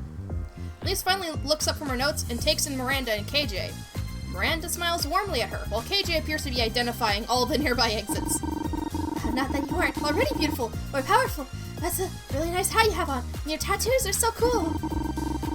Now you ask for the customer's name. I mean, hi, what are your names? Miranda giggles a little at Lise's unabashed enthusiasm. That's my work wife's charm. Even KJ seems to be warmed by it. KJ. Miranda, what's your name? I'll be your sentinel to whisk you to your perfect makeup match. Her name is Lise. Don't interrupt, you're already good at talking to customers, they are mine. She clears her throat and looks back to her captive audience. KJ shrugs their shoulders back at me. Hey Tia! KJ and Miranda are at the store, and they're, they're ready to talk to me. But work wife here, Lise, she kind of intercepted them, not knowing that they know me, so... Yeah, back off, Shuckle. I wouldn't mind a little concealer. I've been working a ton and help with the bags under my eyes. I have some right here that would be perfect for you. Lise wipes out a container and puts it in Miranda's hand. On the contact, Lise freezes, blushing. She won't take away her hand. Lise? Her hands are so strong and nice. Lise is a disaster gay. I'm a woodworker. That's amazing. I have to forcefully remove Lise from Miranda. Then she turns back to KJ. What may I offer you? Eyeshadow, lip gloss, glitter spray? Please holster the glitter spray. But hey, I could use a little something for an upcoming gig. You have a band too? KJ mentioned that a couple days ago, like a band. Our stuff is probably not your style. Musician? Well, I can do a test to find the perfect match for your skin tone. No, give me the palest you got. The sheet says I should match your skin tone. Fuck the rules. We can look however we want. Yeah, KJ! The palest! You've got, like, death metal, right? Lise gets suddenly very excited. It's like you care about how you look, but also not care, and that makes you very cool. We can do whatever we want. Who needs to look like a dumb magical girl anyway? Fuck yeah. Other customers are starting to stare. I've never seen Lise or KJ this riled up before, but together, seems like they bring it out in each other. Let's go!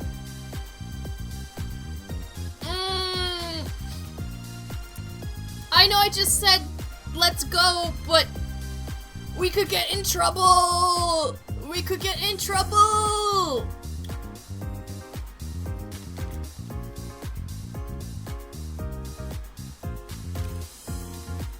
Look, what if I want to get fired? Oh, absolutely. KJ totally says a cab. Absolutely.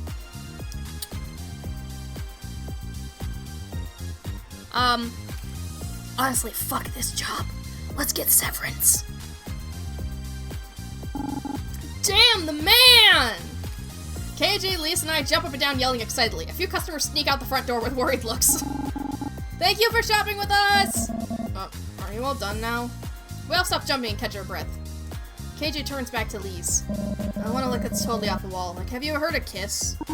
Oh, well, I could certainly make you more kissable. I actually want to look repulsive.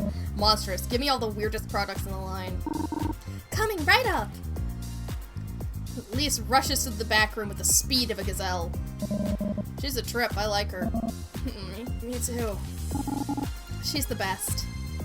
Lise returns with the myriad of samples for both KJ and Miranda, then looks at me, and finally realizes, oh my gosh, you all know each other and I just went on a lot, I'm so sorry, bye! Lise, it's okay, wait! And she's gone. KJ looks at the samples with a grimace. Our legacy. Powdered nonsense in cheap plastic pink cases. Fitting. Can't believe Ara didn't tell us.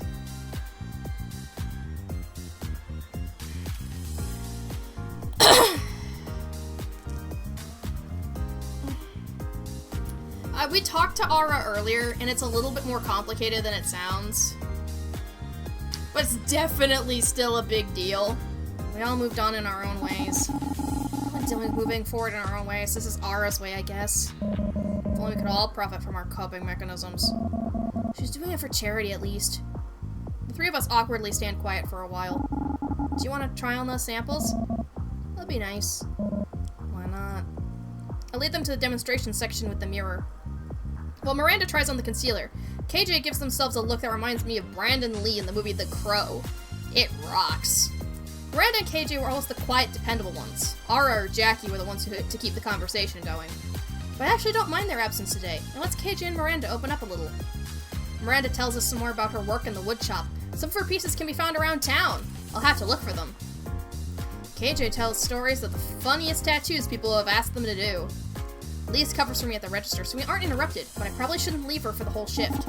Any update on the magical mystery front? I checked on some of our nastier ex-enemies. Do you know that Dr. Mustachio retired and opened up a bakery? He makes a gnarly cream puff. We had a nice chat about how magic was a really negative force in our lives. Nice guy. Things seem quiet on my end, too. Talked to the scientist who helped us fight that dude with the magic tech suit. She hasn't seen anything weird with magic. Got it. Thanks for checking. And thanks for stopping by. I should probably get back to it before my manager sees. It was nice to see where you work. Don't let the capitalist overlords get you down, princess. Tell you what, I'll buy a few of these just to keep the man off your back. We're valued customers of your fine establishment. Those are samples, you can just take them. The actual makeup line doesn't go on sale until New Year's Eve. I'm gonna have have to become some repeat customers. This concealer is nice. Maybe then my supervisor will stop telling me I need to take fewer shifts because I look tired. Thanks, you two. See you later, Shuckle. Later. Time to get back to work. Time for work. Another day of minimum wage. Welcome in. What's up? I'm looking for a majorly cool gift for my boyfriend. Can you suggest anything for a dude? Okay. Of course, anything in the store could work, and makeup isn't limited by gender. But off the top of my head, a boyfriend might really enjoy this.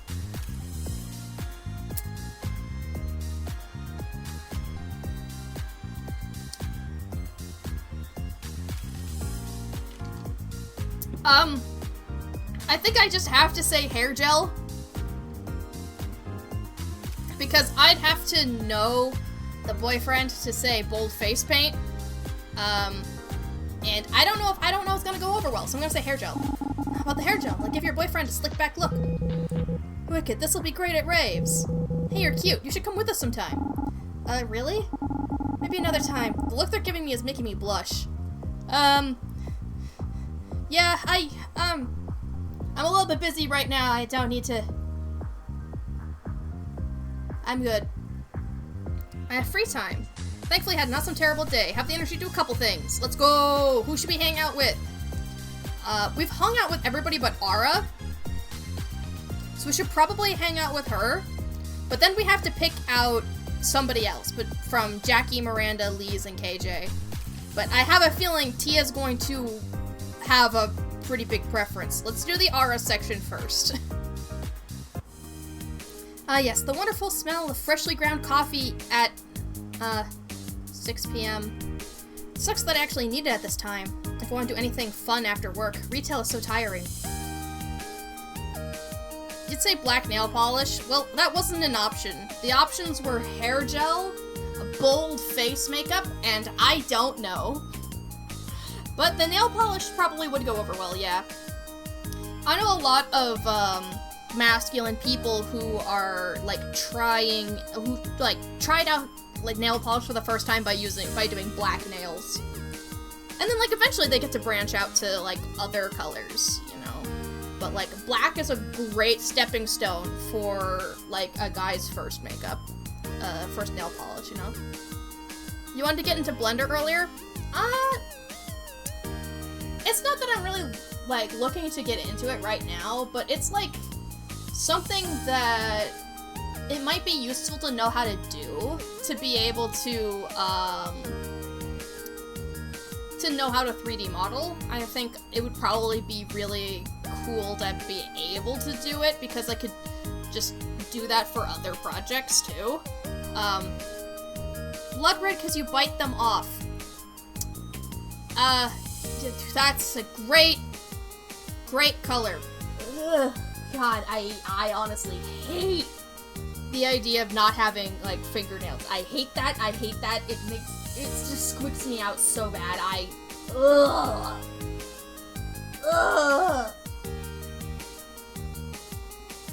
No, it's not.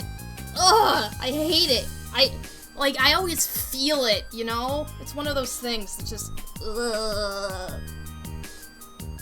Ugh. I'm okay. Right, so we're gonna meet with Ara now. Can take work, but I shouldn't think about that now. I can't take work home with me or I'll go insane. Now it's time for chic coffee shop girl vibes.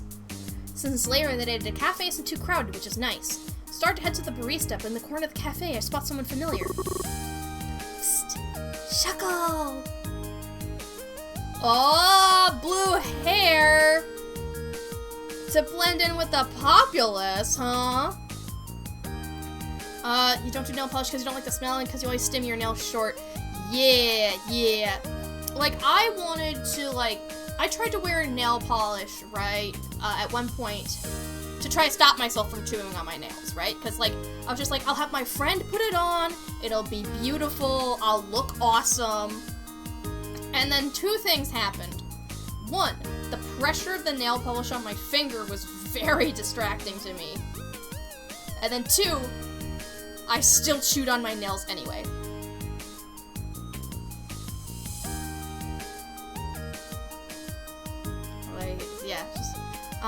You can make models easy with a back computer, rendering on the other hand, not so much.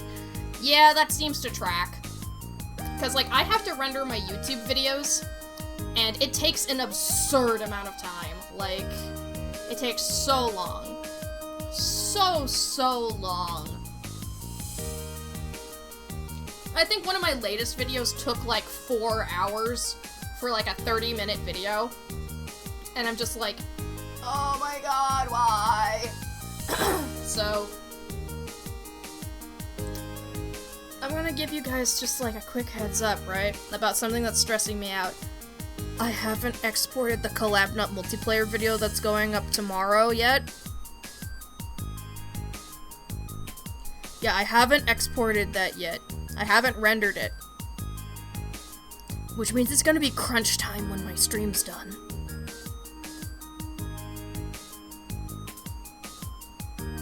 I'm gonna be working until like 2 a.m.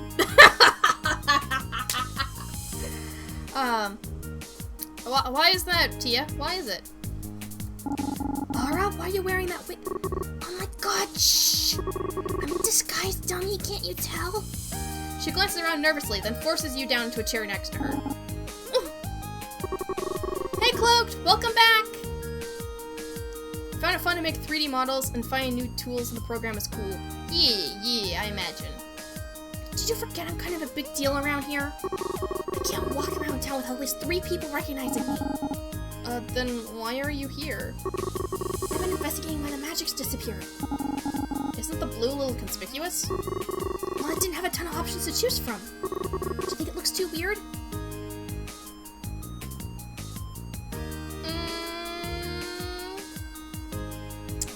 I think she looks fine. I feel like teasing her isn't gonna go over well. Like, teasing, like, KJ goes over very well. You don't really have a song to associate with him. What about... I get knocked down, but I get up again. You're never gonna keep me down. I get knocked down, but I get up again.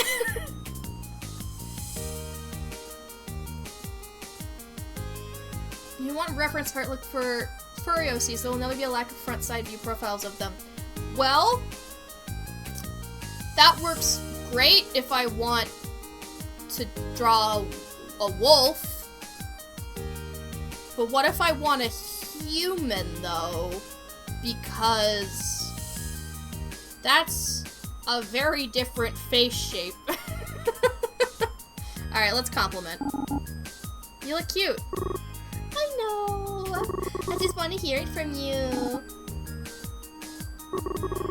Should I dye my real hair this color? I've been thinking about it, but the pink color is so tied to the brand. I think you'd look pretty with any color. You don't have to keep complimenting me. It's getting suspicious. Before you ask, no, I can't get you backstage to see TTJ. Anime. Yeah, I guess. That song isn't Pencore. How am I supposed to know what Pencore is? Draw your own references. You choose 3 mile exactly because you can't even think of a character idea, let alone draw them. Yeah, I mean, there is an issue with drawing your own references, except for, like, drawing your own reference for, like, a design standpoint. Like, yes, of course. You gotta make sure you know how your design works and how to create it from many angles. Like, okay. Technically, referencing stuff is not stealing, right? So let's say there's a stock image for, like, somebody's face, right? 3/4. Technically, if you drew a face in that pose using just that stock photo as reference for, like, facial construction, and, like, hell, even if you, like, trace your construction lines over it, like, that's not stealing, right? It's when you trace the photo, like, exactly and try to, like, pass that off as your own work, that's when people start to take issue. But, like, tracing over, like, some aspects of bodies to make sure you actually get the shapes right, and then put it in your own style, Like, that's how you learn. Pen course, tired, caffeine-addicted trans men vibes.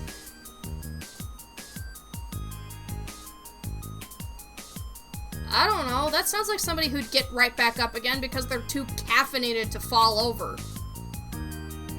Never post any model you made at someone else's art online without credit. Yeah, exactly. Let's see. No, you know they used to be my favorite. I need to confess my love to Tyranny before it's too late. If you stay on my good side, I'll consider putting in a good word for you. But you should get rid of your poster before that. The kiss marks might freak her out.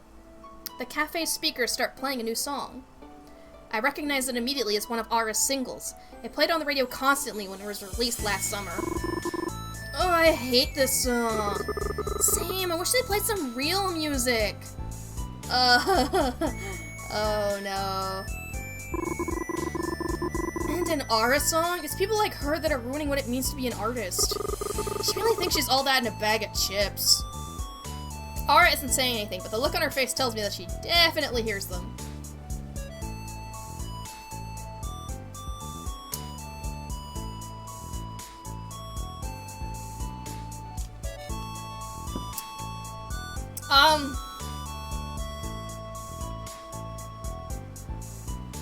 Look, honestly, they're entitled to their own opinion, right? Even if they are absolutely wrong. Listen to this.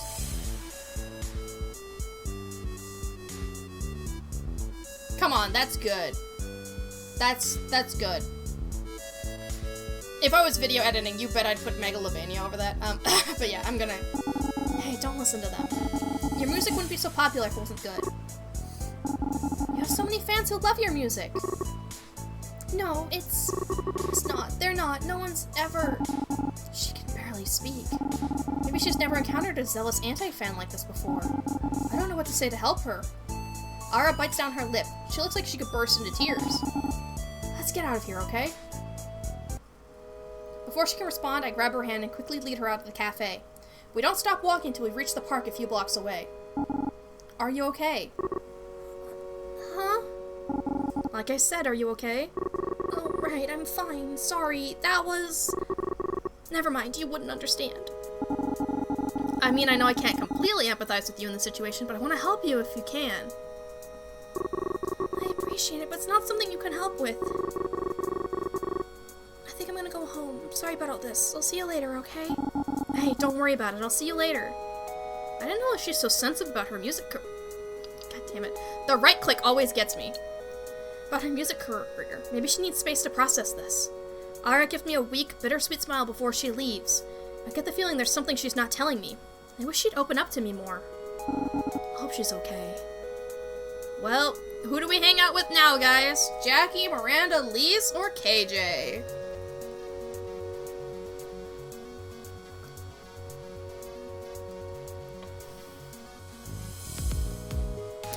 I looked down, like, I was doing a countdown, and I looked down at the chat, and I just see KJ time, and I knew that was happening.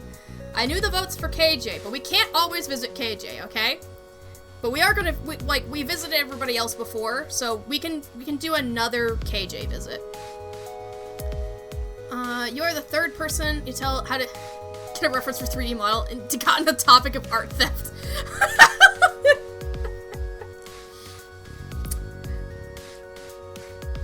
I think it's just the fact that it came off as, like, some of that was kind of an air of feeling guilty about using 2D images as, like, as a reference. That's what it felt like, reading your message. Like, let me...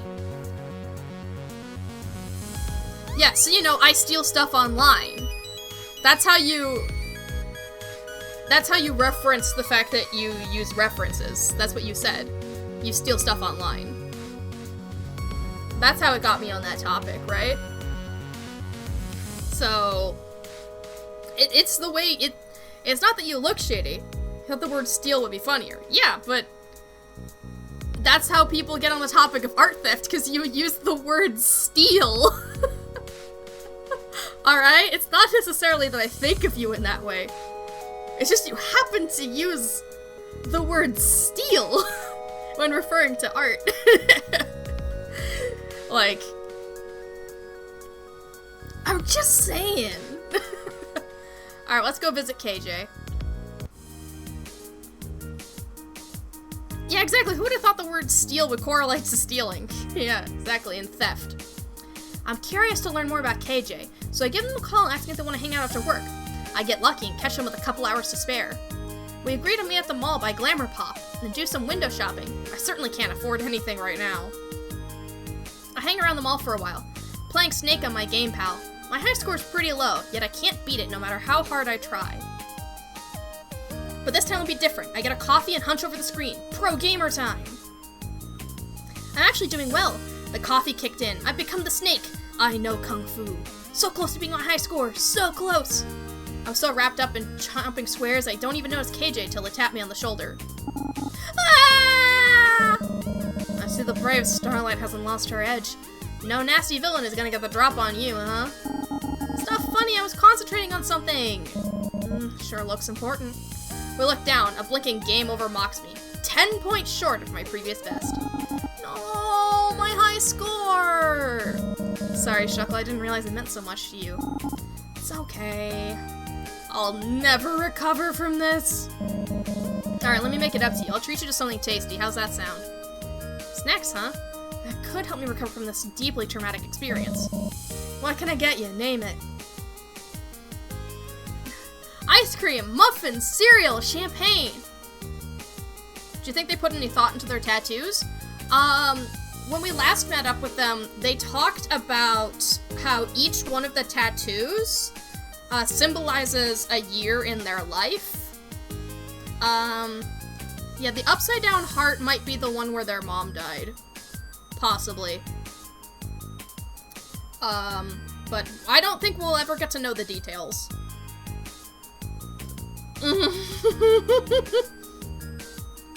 Yeah, you weren't expecting that, right? You weren't expecting. No, they're just an Undertale fan.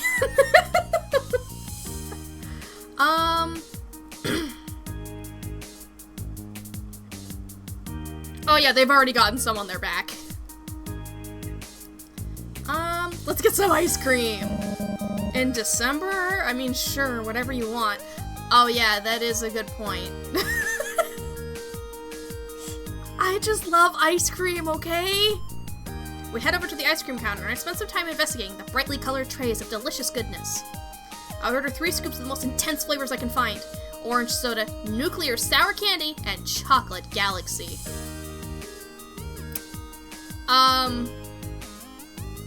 That is definitely a choice. Actually, this monster probably has enough sugar and artificial ingredients to send me to space. Yeah, this is hitting my system harder than coffee. My hands are shaking. You okay there, princess? You look wired. I can see through time. Is this what being on drugs feels like? I really don't know. It's kind of scary. Help me. KJ holds my hand, huh? You'll be fine, dum-dum. Maybe take it easy next time, huh? Snack in hand, we take a little walk around the mall to see what's up. Bunch of stores have closed, including some of our old favorites, but a few good ones have stuck around. Personally, I don't like the idea of tattooing something for the sake of it. Yeah, I mean, a lot of things aren't tattooed, like, for the sake of it. But, like, some of them are. And, but sometimes for the sake of it is, it looks cool, right? Yeah. Yeah, impulse tattoos, I don't understand. Definitely do not understand. Cocaine in the ice cream again. I thought it was sugar. Out of the corner of my eye, I spy our local Hot Topic, a store for goth and punk fashion. Hot Topic! Hot Topic! Hot Topic!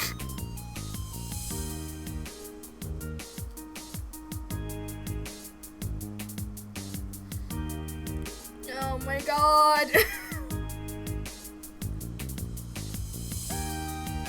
I should have expected this game to do something like that. Oh my god. A store for goth and punk fashion. Lots of plaid, band t-shirts, piercings, and loud music. the kind of store I've always ignored, but now that I'm here with KJ, I'm kind of curious. I can see you staring, you know. Me? No, never. Check out the Hot Topic, huh? Now you're here with me. That's okay. I guess it's less intimidating than going in by myself, you know? Intimidating? Why would it be intimidating? It's a clothing store. I don't know. Maybe the loud and aggressive atmosphere? For real? You think you're gonna get yelled at or something? Come on, let me show you. They grab me by the hand and lead me to the entrance of the store. Loud punk music fills the air. The inside seems like a cavern of black and red. At the back, someone behind the counter gives me a judgmental look. Oh yeah, KJ doesn't smoke indoors. Except for the old school, I guess. But, yeah, they actually do have more than one Sprite for not having a cigarette. KJ lets go of my hand and gestures toward the door. Step inside, you can do it. They're right, I have totally faced bigger enemies than this before. The mighty Princess Sentinel Starlight gathers her courage and once again, and steps inside the clothing store. KJ introduces me to Charlie, the staff member who gave me the judgmental look. She actually seems really nice and compliments my outfit. Their hand is backwards? What do you mean their hand is backwards? I mean, like, their pinky's kind of standing out a little bit far. But, like, from that angle, their thumb should be on the inside, right? Oh, wait. You mean this one? This is their left. They're just starting to play rock, paper, scissors.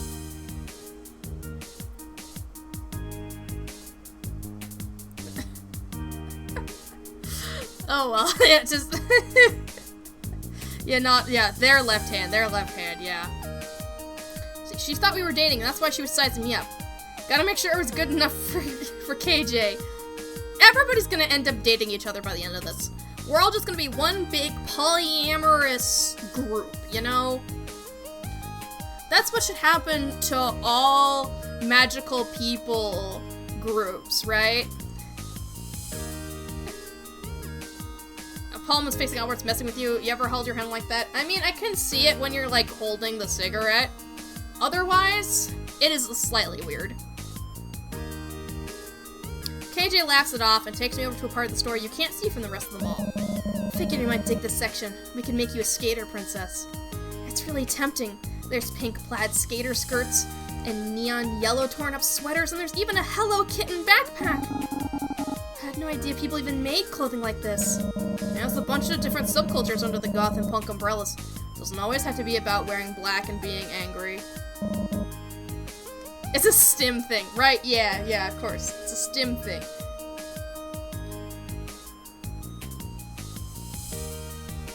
STEM thing. Reading too much into the power of love? Oh, come on! The power of love! Oh, it's Christmas Eve. Maybe we don't celebrate Christmas in this universe. I kind of feel bad about, like, shopping on Christmas Eve. Like, you should be with your family now! Try something on.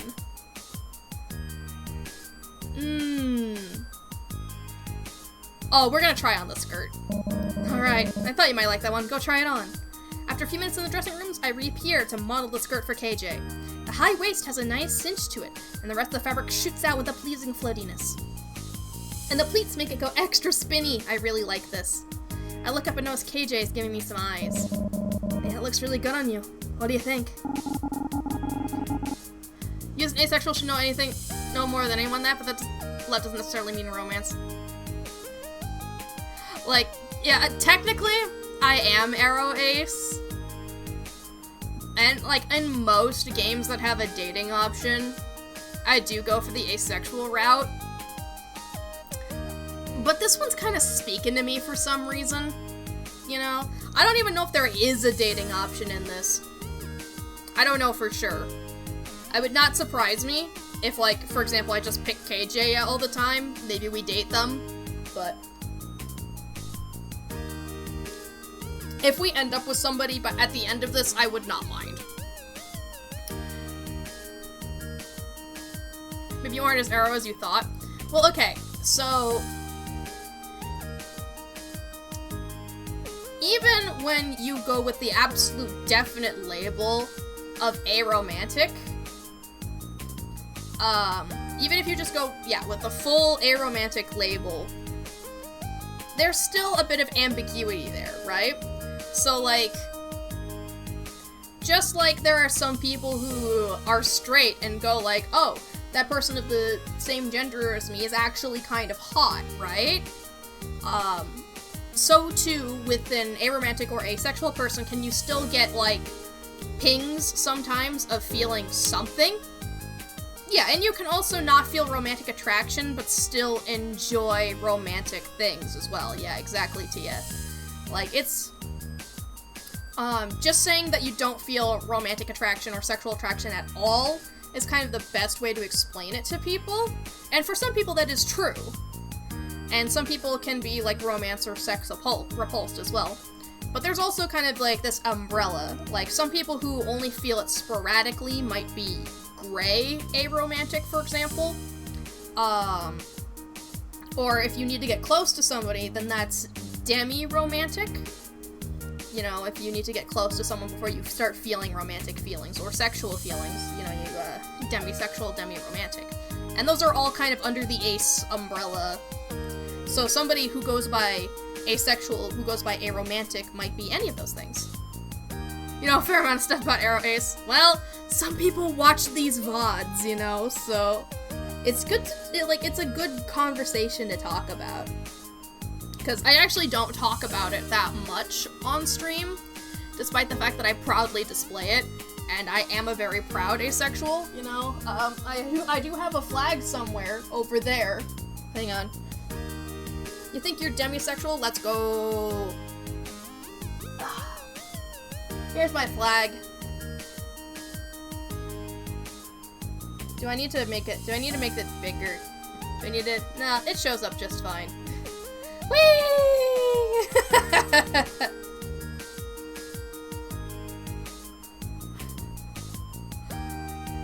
Yeah, one of the profile pictures I drew of Jill has her holding it like this. Yeah. You can be gay as all hell and also ace. Like, you go for it.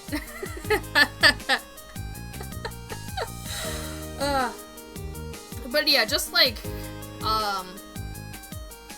honestly, I think asexuality, when it comes to, like, understanding it, can be kind of like when some people are trying to understand non-binary for the first time, and you have to realize, like, oh, it's not just, like, attracted to gender of any kind, and then, like, boom. Like, you realize that it's more than that. There's other options. I'm not saying that asexuals face, like, the same kind of discrimination that, non-binary people do, because, like, non-binary is a lot more visible, so it's vastly different, and, I've never received death threats for being asexual before, but I'm saying that it can take the same kind of gymnastics for people to understand it for the first time. That's what I'm trying to say. Other than that, I don't think that, like, it's really that correlative.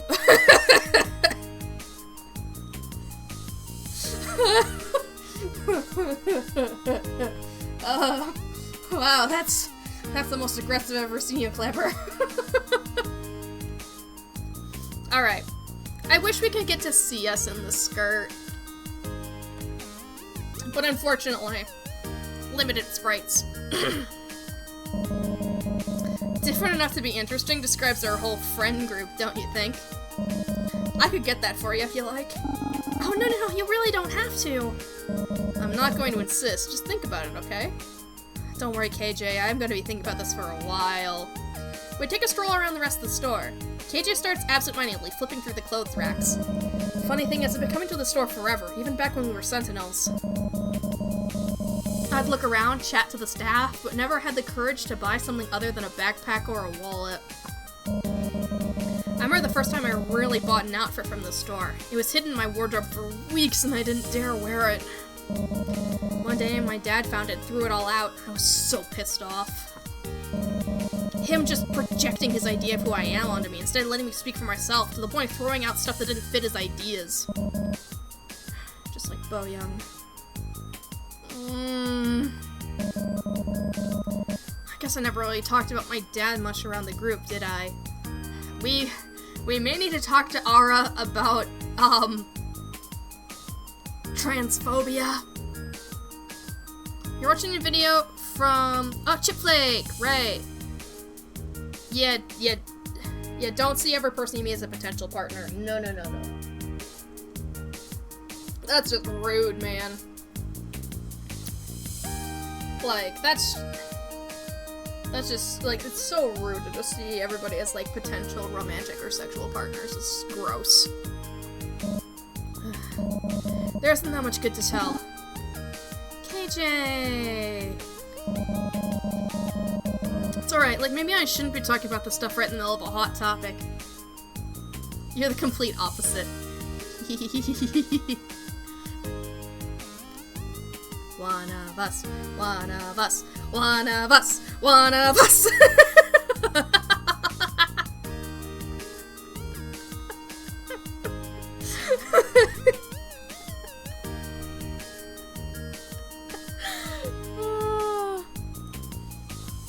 You friend, shake hand. Yeah, let's go. I can be a hopeless goth romantic, but not like that hopeless. We take a stroll through the rest of the mall, but nothing really takes our interest. I can tell KJ is deep in thought, but trying to shake it off. I pretend to be hungry so we could sit down together for a while. We head to Mr. Burger and order just some fries and cola. I'm sorry we don't share a lot of interests. I must be pretty dull to hang out with. Huh? Why would you say that? Why do we need to be in the same stuff? Are you saying you don't judge me because I'm not like you? No, I don't judge you because you're not like me. The most important thing is to be true to yourself. Screw what anybody else says you should be. I did a lot of soul searching after the group broke up. Took a lot of books from the library and borrowed zines from more marginal places. Okay, bear with me a second. I'm gonna nerd out on you. In existential philosophy, there's a concept of authenticity, of acting according to your own values in spite of external societal pressures to conform. Pigeon! Pigeon, get over here! We've got a non-binary philosopher! This is right up your alley. Get in here! Is it a Brazilian thing, or do you guys hug friends when you meet? It depends on the friend, right? Like, there are some friends where I, like, give a high five or fist bump or something, but my best friend, Knitting Pichu, whenever we see each other, we hug. And I'm not talking, like, short hug. We will hug. We will hug for a while. So it all depends. I will say, like, I think it's not abnormal to hug your friends, but sometimes people around here do make assumptions on if you hug your friends, you know? So, I won't say it's, like, rejected or anything, or weird, necessarily, but people may think things.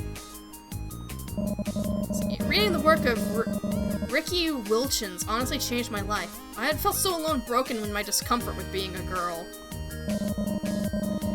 Now I know there's other people out there like me, and we have a word for it, genderqueer.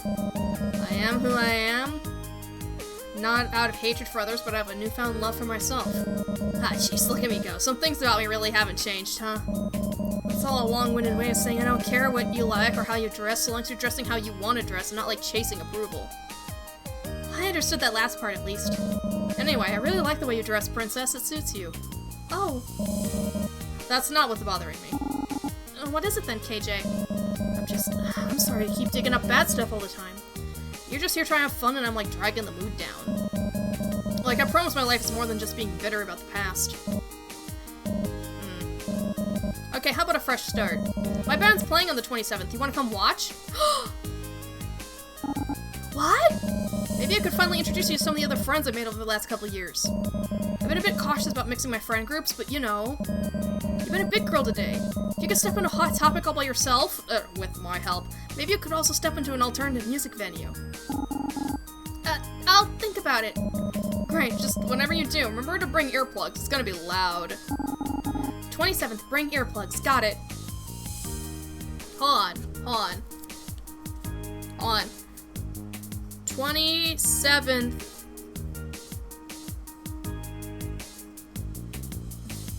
Viz it KJ. Underline it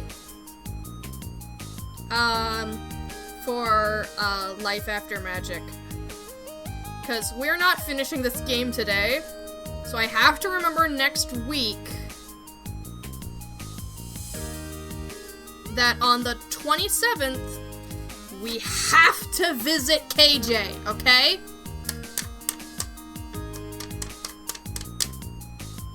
This is what we're doing.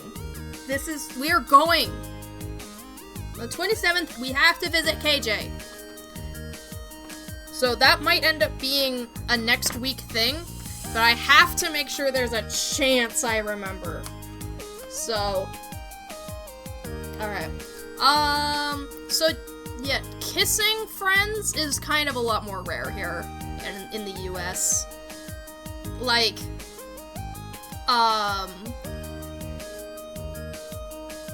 I know that, like, in some places, you know, like, maybe cheek kiss, or just forehead kiss or whatever's a thing, but, like, in general in the US, kiss is more of a romantic or family thing. Got that from the Italians. Yeah, in the US, kiss is a lot more of a really, really close people thing. Eh? Hey, look, a big hug before we part ways! Friendship! I've been invited to see a part of KJ that none of the other Sentinels have seen before. The more I learn about KJ, the more I want to know. Okay. Hopefully we can actually go see that band. Oh, you're making the stick. Hey! There you go. Finally, time for bed. I eat some midnight snacks before bed, which Alistair scolds me for. My tummy says it's worth it. Weird, I think the scolding is probably like, eh, meh, meh. It's Christmas! I climb out of bed, dreading the work day ahead. It's freezing this morning, and is that snow? I haven't seen snowfall in years. Alistair prods my legs sleepily. Meow. I still can't understand him, but somehow I think this is cat talk for go back to bed. Oh, right. It's Christmas. I don't have anything special planned, so I spend the entire day watching terrible Christmas movies with Alistair. The hours fly by. Suddenly, I hear a knock at the door. Huh? Who could it be? Maybe Santa's come to visit you after all, Alistair. Alistair looks aside for a second, but plays it off. Right, I forgot I broke the news about Santa a few years ago.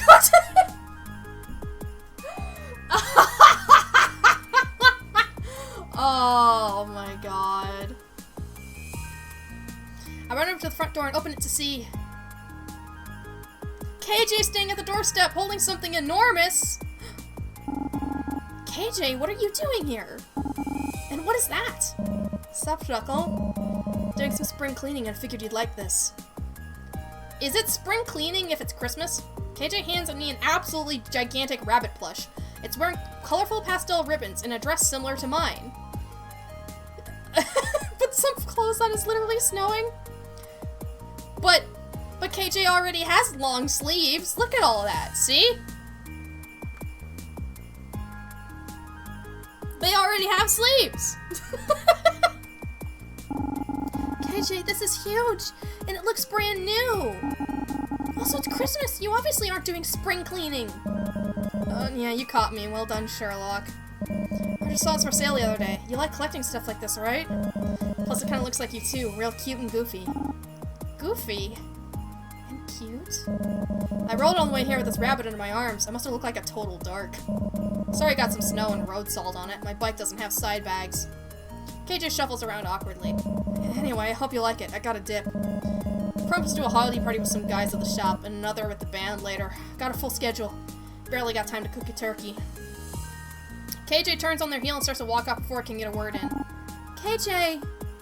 I carry the rabbit and plop it onto my bed. It does kind of look like me. Maybe I should get another that looks like KJ. Then we can match.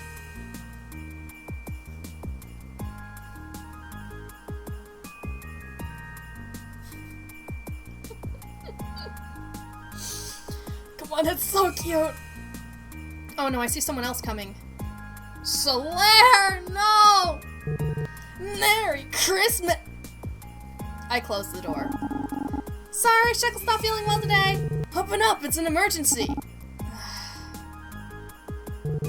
Merry Christmas!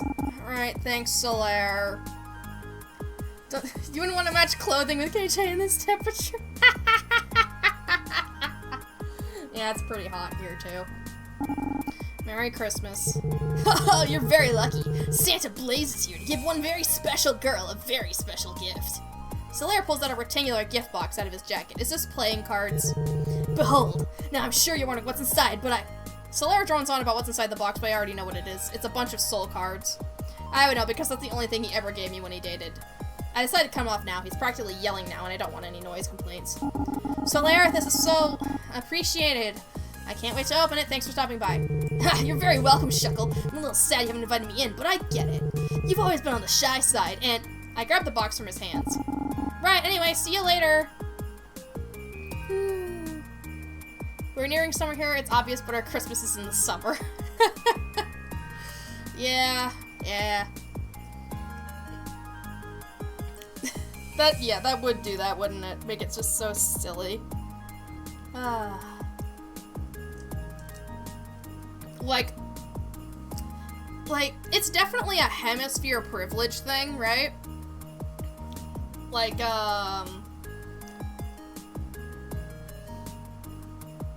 cause like, so much of the media is made in the northern hemisphere that like, almost everything is just like, yeah, December is winter, July is summer, etc. Or like, releasing this autumn. Well, which autumn is it? I swear, it just makes so much more sense to just use the quarterly system. Like, that's why, like, some games are just going like, oh, we're gonna be out first quarter next year, you know? Like, that makes so much more sense than saying, spring. Like, just fuck off. It makes so much more sense to say quarterly. So much more sense. Well, stuff made by and for one of the biggest countries in the world, but yeah, it is. Or Europe, made for Europe, you know. I say that like it's a blanket thing, but like, you know, there's a bunch of littler countries in there, blah blah blah. But yeah. It is a thing. And it's interesting when people like, when I talk to people and they notice for the first time, like, oh yeah, the Southern Hemisphere exists. And I'm like, yeah, the Southern Hemisphere exists, go figure. Yeah, I wonder, would colonization have anything to do with the fact that people might think that December always means winter? I don't know. God damn it. At least it wasn't the only one who visited me today. I opened up the box, and inevitably there's a card inside. It appears to be custom made. It's me, Princess Sentinel Starlight, painted sloppily with markers and acrylic paint. It's actually kind of sweet. Maybe there's something to be said for Solaire sometimes. I go to read the description. It says Solaire Blaze's ultimate sidekick. I throw the card in the garbage and move on with my day. If it wasn't that, yeah, I could see keeping that. Oh, it's already time for bed. Well, the time up work was nice while it lasted. Alistair jumps on my stomach to wake me up, demanding food. Alright. Another glorious day in work purgatory. We just can't seem to get a breakthrough with figuring out what's happening with our magic or Alistair. If we go back in time, the colonization bring a clock, a solar one preferably. Oh boy. Yeah. A clock would be very useful on ships. Yeah. I can see that. But what if it's stormy? In the sense that it recharges with the sun. Okay.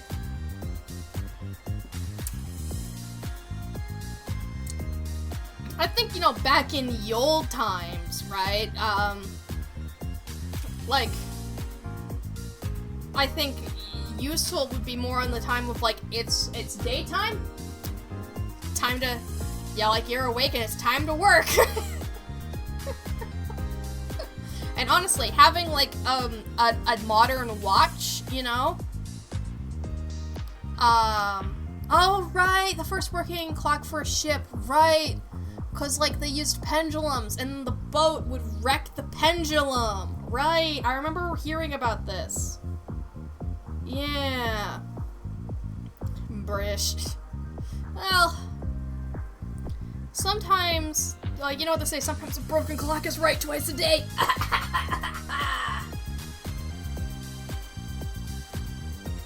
But capitalism calls and I must answer. I get settled in behind the cash register when I notice Aura coming. Aura, what are you doing here? Another day, another photo shoot for the line. Oh, I thought maybe you came here to see me. That's just a perk of the job. We hear a strange noise coming from the back room, then an awful moaning sound. This is definitely creepy. What the hell is that? Is there a dying animal in there? I have no idea. No one should be back there right now. Well, what are you waiting for? Go see what it is.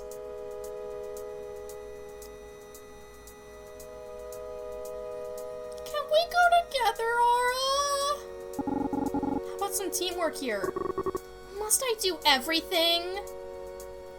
Okay, Tia. See you soon. Do you not know what teamwork means? We approach the door together. It says staff only in big letters. The strange moaning is getting louder. What are we going to find? With a nod, we both grab the door, throw it open, and find Lise.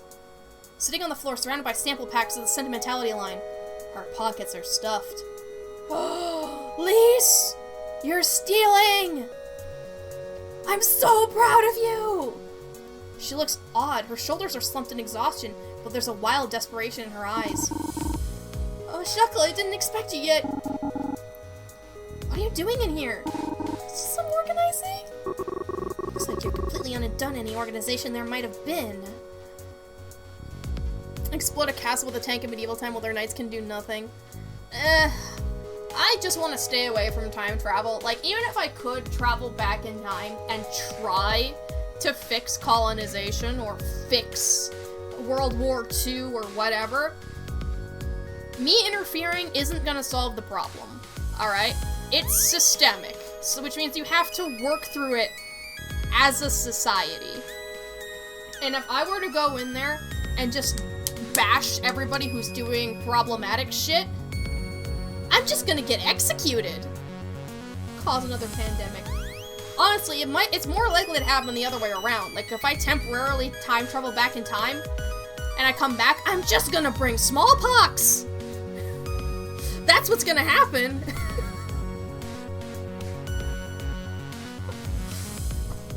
Am I wrong, though? I'm gonna be causing more problems for the current timeline than I necessarily would be fixing.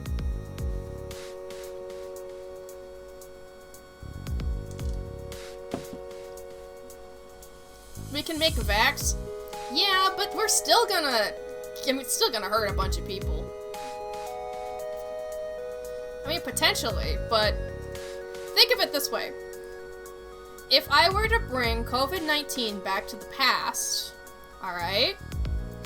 And it completely decimated populations. You realize we might not have the internet.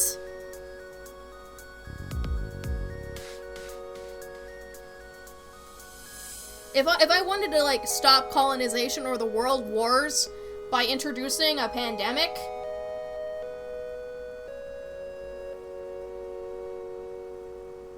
well, we'd be set back so far. A lot of our societal progress has happened because we talk to one another. And if we don't develop the technology to talk to one another long distance, then a lot of society is going to stagnate for longer. You know how much stuff you made not exist due to time travel? Wimbo? No, I don't remember Wimbo. No, I don't remember. No, I wonder why I don't remember Wimbo.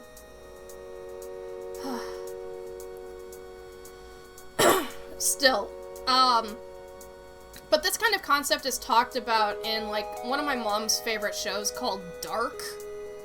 Like, it's a German show about, like, people discovering that they can travel back in time and they go to try to stop Hitler. But they can't, because Hitler was a symptom of a societal problem.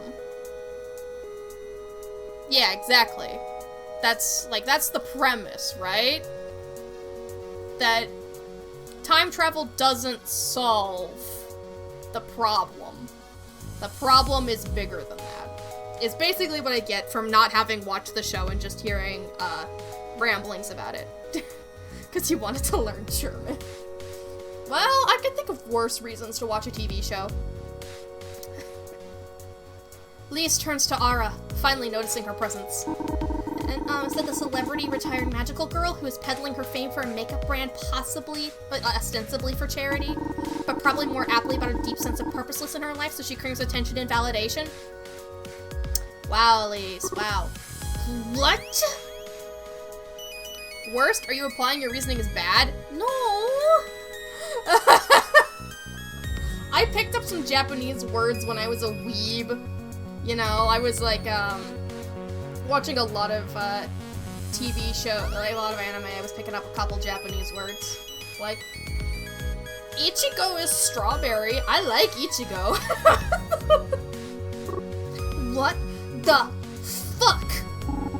Lise! Ara looks like she might throw Lise through the store's display windows. What's going on with you? Are you okay? Is she okay? I'm sorry, I'm just so tired. It makes me cranky and say things I shouldn't. Lise pulls me aside and tries to whisper. You should be careful around her.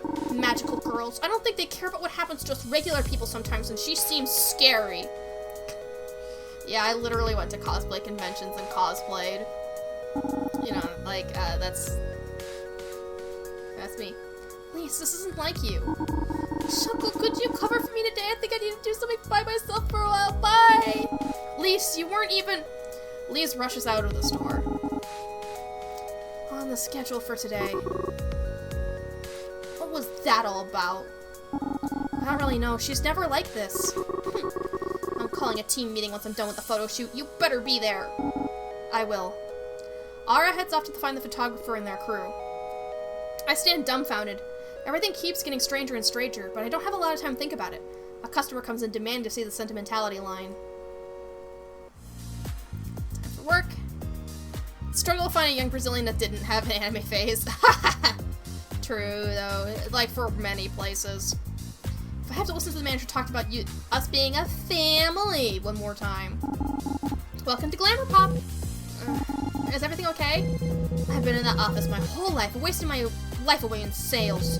Trapped in an awful cubicle. I wish I was a magical girl instead. This customer seems awfully down.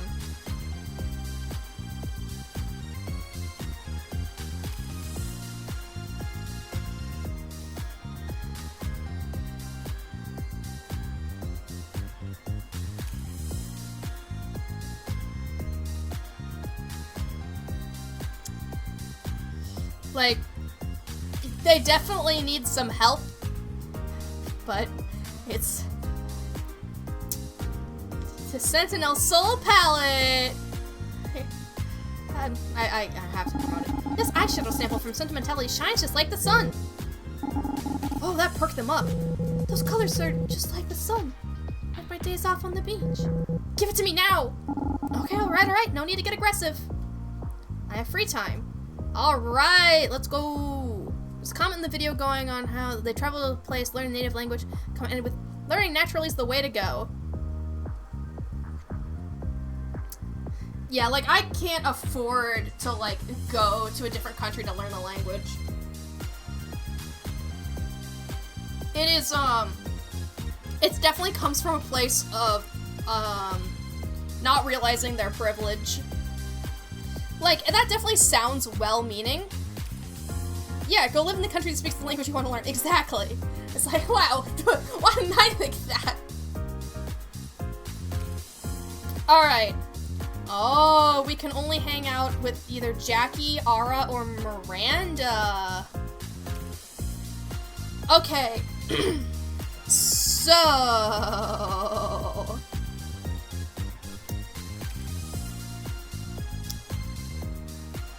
who are we gonna hang out with?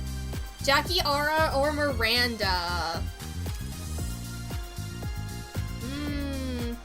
The game just said you hang with KJ way too much. I think it might be that they only have, like, certain, things prepped. Like, maybe you can only visit each person 2 times, for example. Maybe.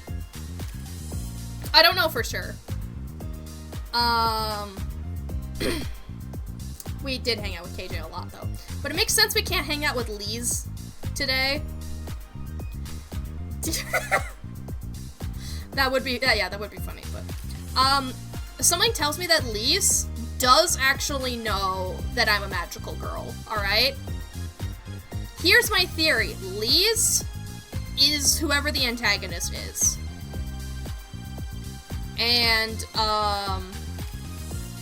so the only people who have actually used the powers, right? And they've been weakened are me and Ara, okay? Jackie and KJ haven't wanted to try their powers, and Miranda says that she feels fine. It's just me and Ara, which means, like, wait, okay. Maybe it's actually not Lise, and it's, what's her face? The person who runs the makeup company might be putting something in the makeup. I wear makeup, Ara wears makeup.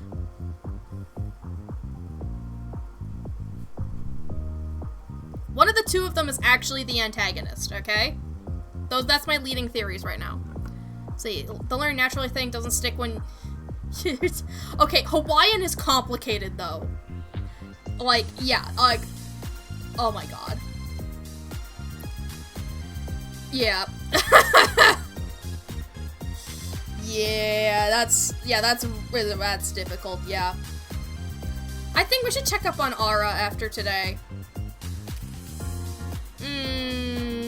Yeah, we're gonna check up on Ara after today. Here. You're finding it relatively easy? Like, I think it's, like, the simplicity is what makes it hard, right? Because isn't it kind of, like, not too many words, I guess? Then again, maybe I just haven't tried. You know, maybe it's a projection.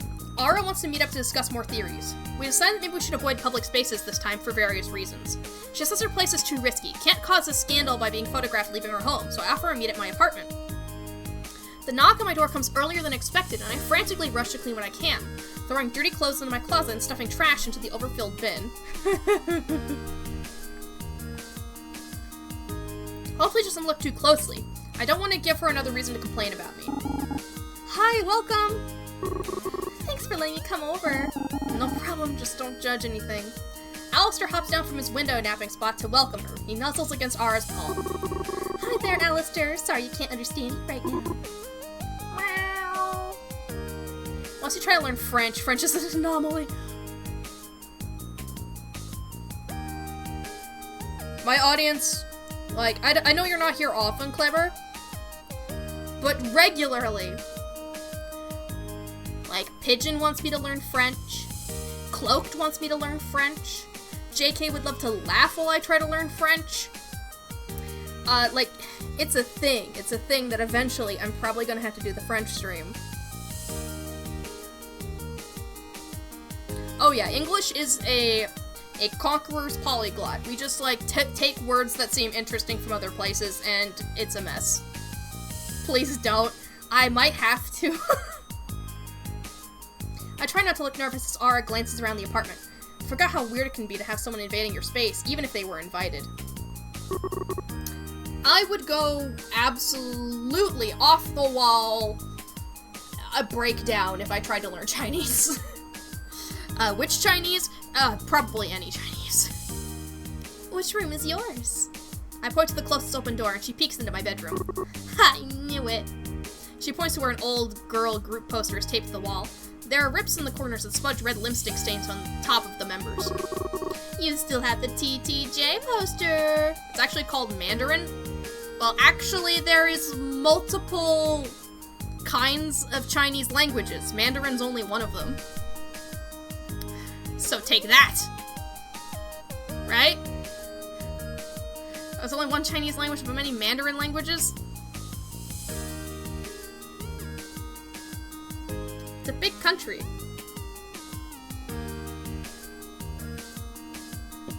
I think it's the opposite.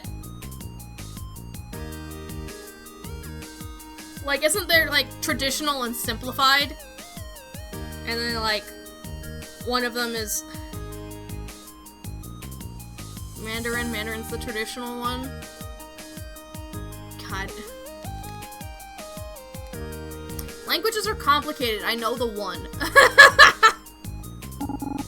I'm not ashamed. Their music is eternal. Do you remember that time we went to their concert together? Oh my god, remember when you made eye contact with Jessica while she was singing and you passed out?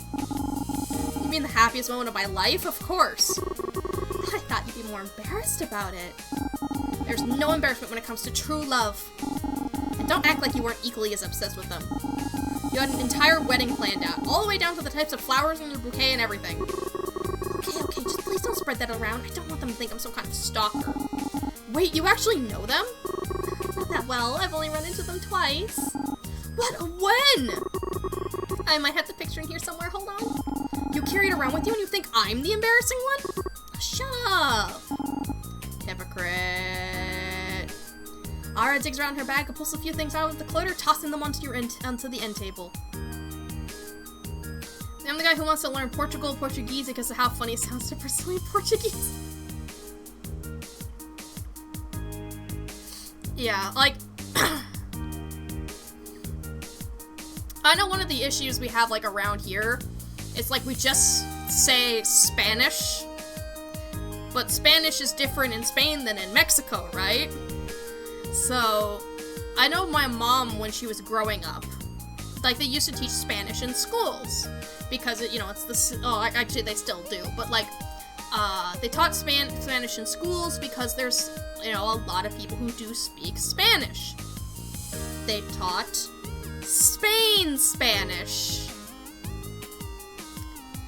They taught Spain Spanish. And not, like, Latin America, Mexican Spanish.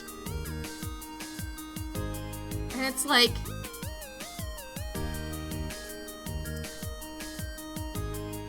seriously? Like, just hearing that, I'm just like, that's exactly what America would do. Yeah, that's exactly an American thing to do. Oh my god. Yeah, there are many Spanish. Yeah, one for each country, and other in Brazil and in South America. Yeah. Like, but still, they picked, like, basically the one version of Spanish that would not be applicable, right? And of course, it's the Conqueror Spanish. The original Conqueror Spanish. Of course. Why would it be any other way? Out comes an array of colorful hair ties, a tiny pack of tissues, a sleek tube of lipstick. Damn, I guess I left it in a different purse. You're using the Sentinel makeup? Oh yeah, well, I'm kinda contractually obligated to use it every day for a couple months, so that the fashion magazines can mention the products. I actually enjoy wearing them. The formulas are pretty advanced. I've tested out for the store demos, but I'm not a huge fan of them. I think the lipstick colors came out way too bold. You probably need to do a thinner layer and blend it out. She picks up the lipstick along with a compact mirror and demonstrates for me. She uses the lipstick to do only a quick swipe in the center of her lips, then taps it out with her fingers. Oh yeah, that does look a lot better. Right? Here, let me try this color on you. I shrug and close my eyes. Ara starts applying the lipstick on me now, and the product feels surprisingly soft and buttery as it transfers to my lips. Her finger presses gently against them, and it catches slightly on my bottom lip when she pulls it away. I can't see her, but it feels like she's really close to me right now. Then put a layer of lip gloss over it, and done. Up my ass to see her handing me the mirror. It looks surprisingly cute on you. Surprisingly? I take the mirror and hold it up to myself.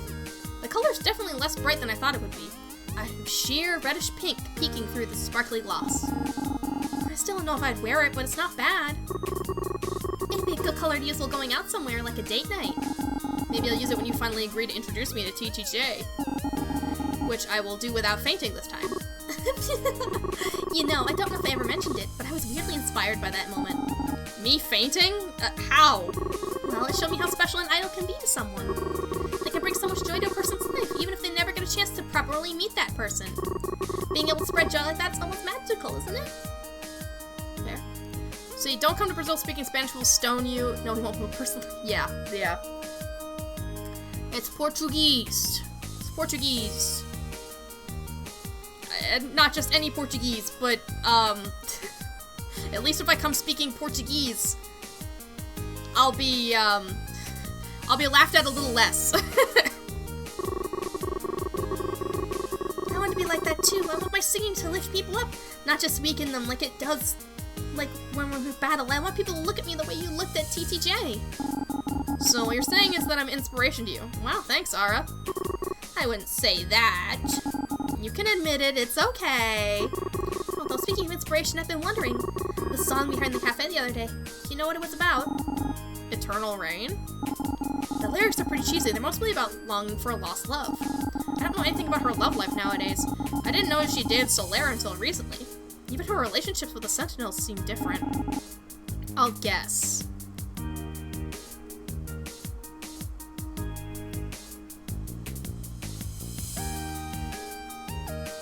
If you come speak Portuguese, aka the cringe one, you'll lose your breath from laughing. Well, I now have a new life goal. Cheers. Me? Are you hinting that it's about me? What if it is? But it doesn't make sense. Isn't it a breakup song? We never dated. Ouch, Shuckle. I can't believe our relationship meant that little to you. Huh? What in the world are you talking about? Just kidding. You don't really think it's about you, do you?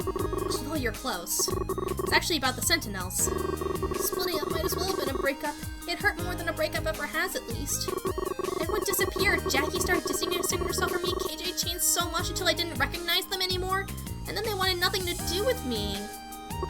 Miranda started getting too busy to hang out, but I still wonder if she was just saying that to avoid hurting my feelings. I felt like I lost everything. My job, all my friends. You know I don't have any family left either. I felt so alone. So well, I channeled those feelings into lyrics. The song was a surprise hit, so at least some good came out of it, right? Ara. Am I the only one who misses being in the Sentinels? It hurts to think no one else misses me as much as I missed them, but I guess it's simply how it is. I don't miss everything, but there's definitely some things I miss about it. Ara looks at me with wide, pleading eyes. Did you miss me? Ever since I started modeling for the Sentimentality campaign, I've been thinking about us. I never told you this, but Before I can even answer, Ara closes her eyes and starts leaning toward me. Whoa, whoa, whoa, this is too much! Our relationship hasn't leveled up enough for this!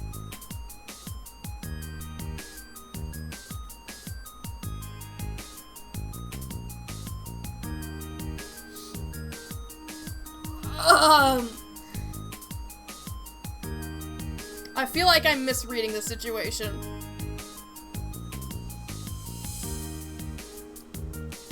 Let's stay friends. Oh shit, I'm sorry. I want to stay friends too. I don't know what that was. I'm just too caught up in the memories. Oh my god, I'm such an idiot. I'm not even sure why I did that. She suddenly looks at me with a deadly serious expression. It was a joke. This was a joke and this never happened. I think it should be one of those two, not both. Oh, just please forget this ever happened, okay? If you remember for some reason that it was all a joke. You seeing this shit, Beatrice? Are you seeing this shit? The official novel dating game never heard of before. I'm gonna die of embarrassment now. Bye! She takes off, running out of the apartment without even closing the door behind her. She didn't even bother to collect the stuff she left out. I have no idea what that was about, but I don't think I should bring it up to her again. So much for discussing theories together, I guess. Well, where's the rock-raising eyebrow emoji? That would be useful right now, wouldn't it? You need to go now? Okay, Clever! Thanks for hanging out! It's been good to see you! Cheers. Hope the rest of your day goes well. Right, yeah, right back at you. Oh, I want to hang out with both Jackie and Miranda, but I can't. What do I do?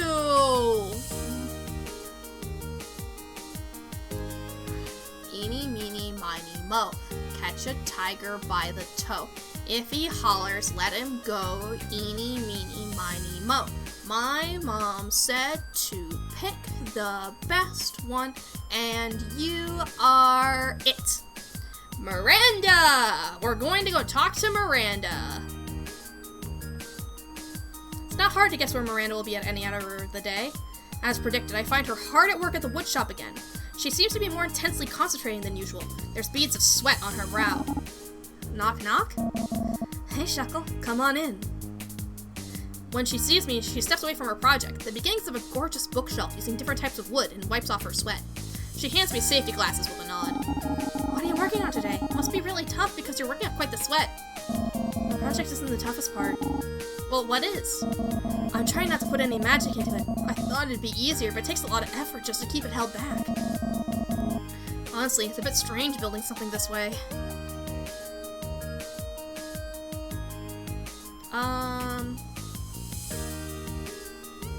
Why?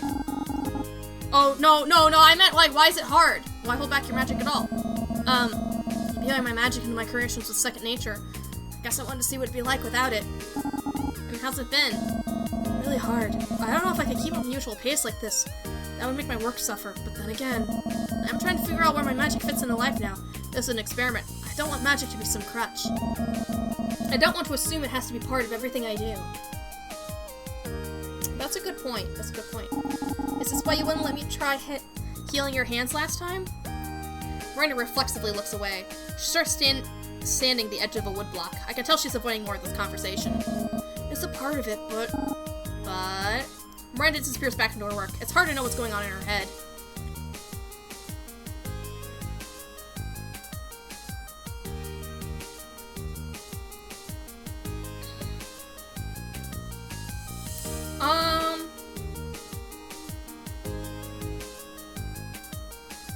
I'm gonna compare magic to science and medicine. Magic is such a crutch. Is science a crutch too? Modern medicine? Just because some people have made extraordinary gains or have specific talents doesn't mean we have to refuse it, right? You wouldn't refuse a great doctor just because they have a talent for healing. Magic feels different. But why? Remember when the Shadow Society set up that trap for us at the Natural History Museum? All those reanimated dinosaurs coming right at us? I froze. Poor Gage had to save our skin with their bubbles yet again. I don't think we appreciated how much of a toll protecting all of us took on them. Even I took them for granted sometimes. I wish I had been better at protecting you all. You're not. I'm not saying this about you. I'm trying to talk about me.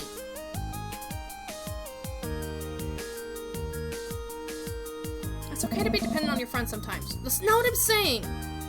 Wow, our communication styles are so different. I feel like I'm constantly putting my foot in my mouth. I'm sorry, I'm trying to understand. Why is it so hard for you to accept help from us? Maybe I'm not explaining it well either. Can we table this for now and talk about it another time? Of course. We spend the rest of our time chatting about her projects. She explains to me what a sawhorse is. That a sawhorse is not just a horse covered in saws. Who knew? I should just get back to it. Feel free to visit me again sometime. I will. When I arrive at the mall, I see the sentinels hanging around near the escalator. Aura's in the middle of the group, telling the group something, waving her arms around with a conspiratorial look. Looks like she's wearing her in-public disguise again. I've been watching this person for the past few days, and I think I found who we're looking for. It's Lise. Aura, what are you saying? My work wife? You saw how weird she was acting this morning. Do you really think that's not suspicious? Come on, even you aren't that dense.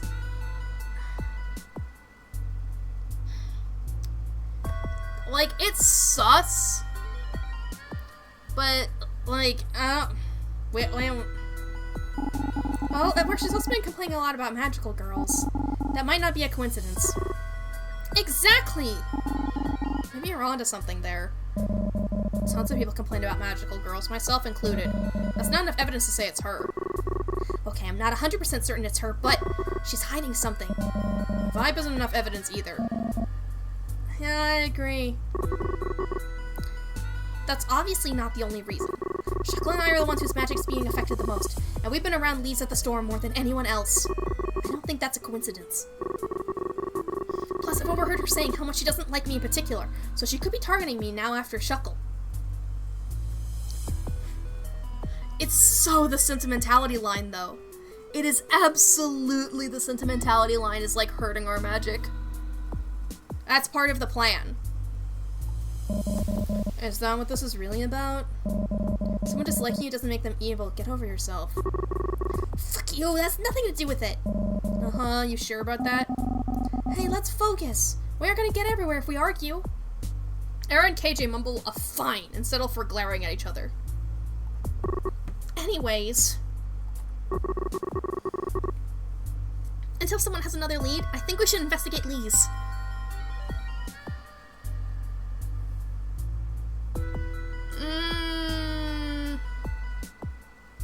Well, it's definitely not Ara.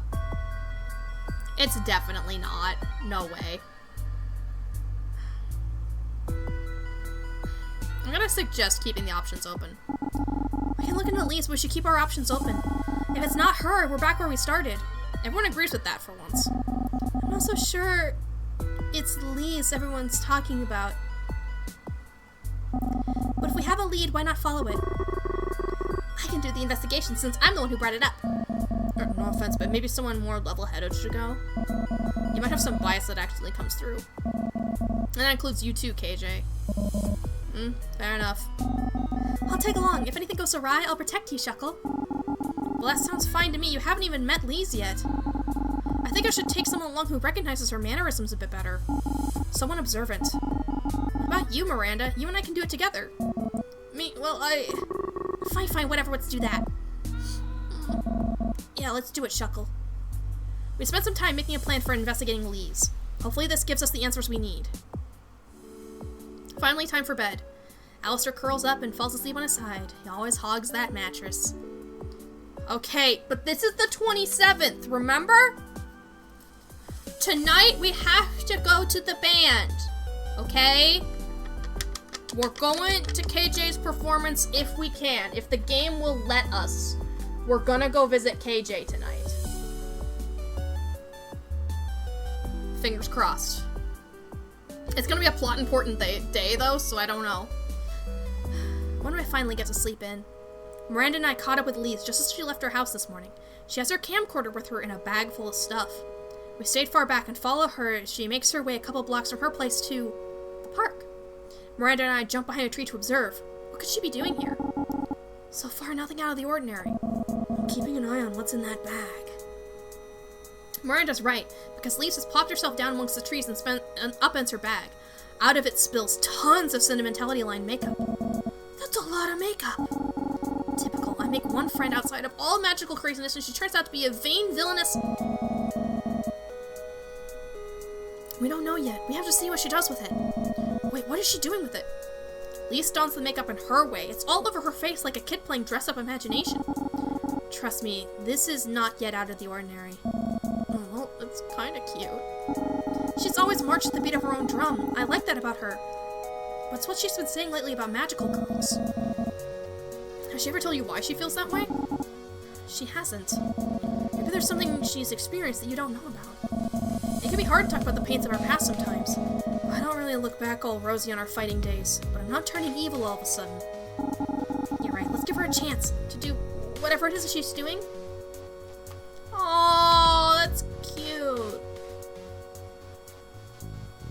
Lise has her camcorder out and seems to be directing some pigeons about their stage blocking. She's laughing, covered in makeup, filling pigeons. It's just odd. Should we keep watching her or confront her?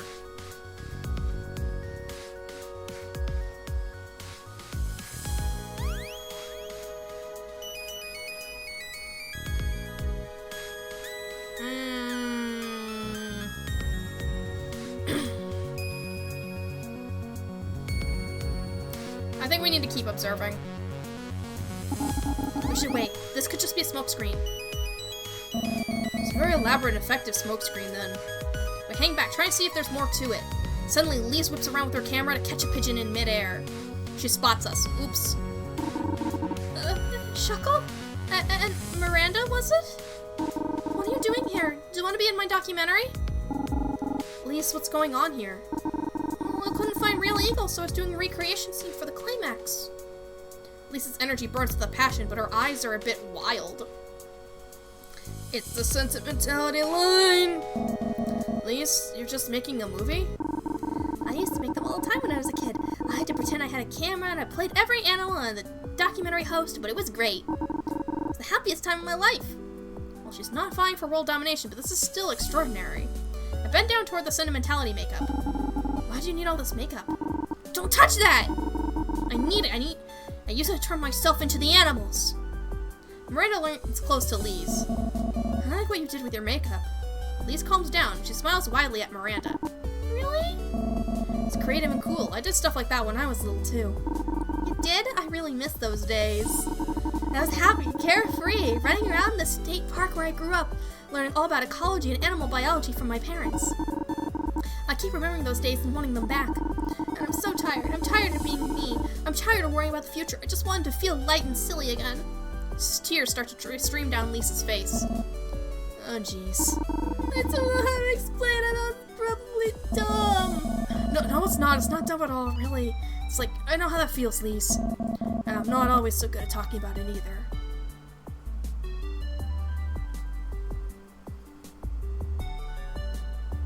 Let's give her a hug. I take Lise into a hug. Miranda joins too. Together we let her sob out her feelings. It's a long, quiet moment, but I think she needed it. I think we all needed it. When we separate, Lisa's calmer. We all feel a bit better. Miranda pulls me aside. I think we can definitely roll Lise out. We'll tell the others at the hideout later, but for now I think you should walk Lise home and make sure she's okay. That's a good idea. Lise, let me walk you home. Thank you, I'd like that. I walk with Lise back to her apartment, where she's greeted excitedly by Mimi and Bobo, her sweet little kitties. Aww. I want to take good care of her for now. I promise to check in on her soon. As I leave, I know we answered one more question, but now so many more are popping up. Is this connected to the magic going away? To the customers at the store acting weird? And who is behind all this? I feel more than ever that we can't leave this alone. I want to protect Lise, my team, and everyone, because my gut is telling me that the worst hasn't happened yet. Time for work. Is it time to retire yet? Welcome to Glamour Pop. Oh, is everything alright? I'm unlovable. I'll never recover from this divorce. Whoa, man, what's going on? I threw my diamond ring in the trash. It's really over this time. What is she here for? She's bawling. Is there anything I can do?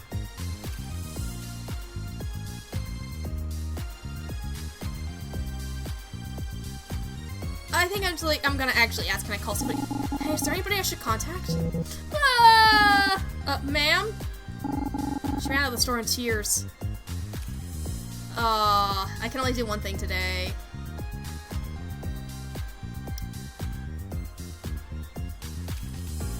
Well, I have to hang out with KJ. I have to hang out with KJ. So let's go. It's KJ's big night! I rush home to get ready. Alistair watches in judgment as I desperately assemble an outfit for a heavy metal concert. Alistair, what do people even wear to these things? Do I own any black clothes? I modeled my final 3 outfits for him, and he's unimpressed with all of them. Well, some help you are. I decide to simply embrace who I am and pick out something colorful. I'm sure that's what KJ would want anyway. I get the vibe that's what Alistair was trying to suggest too. After wasting a bunch of my time on my outfit, I'm running late. I race outside my apartment building and leap onto the bus as the doors close. I then take the time to fuss over my makeup as the bus leans and bumps across the city. I try to go for something a little dark and daring since I won't know anyone there but KJ. Why not experiment? I finally arrive and wow, this place is full of weirdos! The venue is a sea of black t-shirts, torn denim, piercings, and tattoos. Ah, the smell! It smells like our locker room in here. I can't breathe. I order a beer at the bar and hang around people watching, waiting for the bands to start. The others look kind of intimidating at first, but after a few minutes of observing, I realize they seem pretty friendly. Over the blaring music, I can just about hear joyful chatter and laughter. I think back to Jackie calling me one of her weirdos, and that must be how some of these people feel about each other. I'm suddenly very self-conscious of being a lone twinkling star in a vast black sky. Well, at least KJ will know I showed up. Suddenly, the strange lights beam bright and an announcer swarms up the crowd. Ladies and gentlemen, welcome to the legendary Newcomers Night at the Crowbar! The crowd cheers and claps. It's kind of sweet. They're being so friendly to new artists. I hope you all had a wholesome, cozy, family-friendly Christmas, but Christmas is over, so let's make some noise! The crowd goes wild. The first band up tonight is from our very own Diamond Cove. Give it up for the debut performance of the Hellcats! The crowd applaud and cheer and support as 5 musicians walk on stage, and I get ready. I spot KJ! Whoa, they went all out in their look for tonight. I'm so excited! There's the pale makeup! Make some noise! I scream at the top of my lungs. That's my weirdo! Kill it, KJ! KJ looks up from the bass guitar and peers into the crowd. They spot me and smile. Or is that a blush? Some people in the crowd clock that we know each other and laugh. I think that was a good laugh, right? The band finishes their setup and the singer leans into the microphone. Never mind the bogs, we're the Hellcats, and this first one's called Burn Away. The band starts playing and my entire body is assaulted by a wall of sound. Thrashing guitars, pounding drums, crashing cymbals, pitch screaming. I wish we could hear that right about now. But you know what? Here we go. Wow, the Hellcats are so good.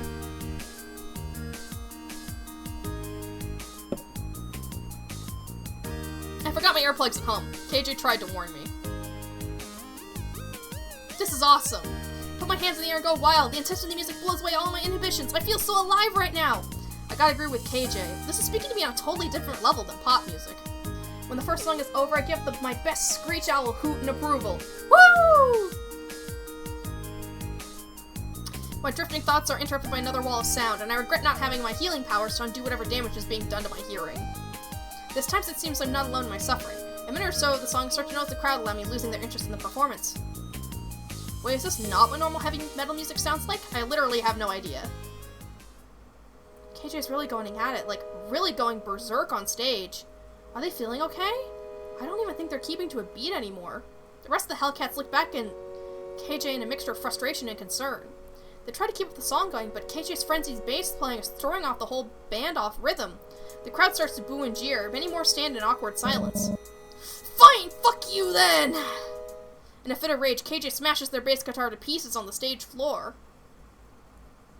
KJ, that's really expensive.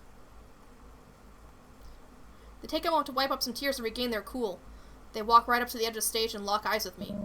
Princess, we're leaving. Let's go. A stunned silence follows, and every single person in the room turns to glare at me. What the heck did I do? I was just watching! KJ storms away backstage, brushing off any attempts that the bandmates to make to help. Get the sense this may not be the first time this happened? I make my way outside, avoiding eye contact with everybody. I find KJ's motorbike and wait for them there. What the heck took over them? I've never seen KJ that angry before. I really hope it wasn't anything I said or did. KJ arrives a few minutes later, looking totally defeated. They didn't even take off their stage makeup. Should I say something?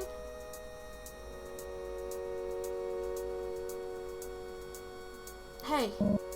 Hey. They let out a long sigh. That was not cool of me. Sorry for how tonight turned out. Thanks for coming all the way out here for me. Let me give you a ride home. Sure, but do you want to talk about what happened? Thanks, but the ride will give me time to think before we talk. I did my best thinking on my bike. Mind if I take the scenic route home? Sure, if that'll help. Yeah, it would. Thanks, Chuckle. We saddle up, and KJ takes me on a long nighttime ride around Diamond Cove. The waterfront is strikingly beautiful at night. The pale moon rests high above a calm, ink-black ocean, and the golden lights of the city glitter like stars on the water. The scenery is enough to distract me for a while, a diversion from what I witnessed back on the stage. What kind of conversation could be waiting on the other end of this late-night ride? I hold on to KJ tighter to protect myself from the cold December air. I wonder what's going on under their helmet. For all I know, they're crying their heart out, but I can't tell. After about half an hour, we roll up outside my building. KJ takes off their helmet and seems in a better mood. I kinda like being your personal chauffeur. So sorry it's cold out. What if we go inside and have that talk? I'll put on some coffee. I had a beer about an hour ago. What could go wrong? Oh, you don't have to do that for me. I want to have the energy to listen to what he had to say. That long ride home made me a little sleepy. Okay, princess, lead the way. It's pretty late, so we have to stay as quiet as we can. My roommate is the worst when they're tired and cranky. Cozy little place you got here. Thanks. It's kind of crappy, but it's mine. We head to my room and sit on the bed together. Alistair's sleeping away in the corner, so we keep the lights off. Yeah, I can say kind of crappy, but it's mine about a lot of things right now. Tonight's performance, for example. Yeah, about that. We've been rehearsing for weeks, and right at the most important moment, I totally lost it with everyone watching, too. What were you thinking when I lost it on stage?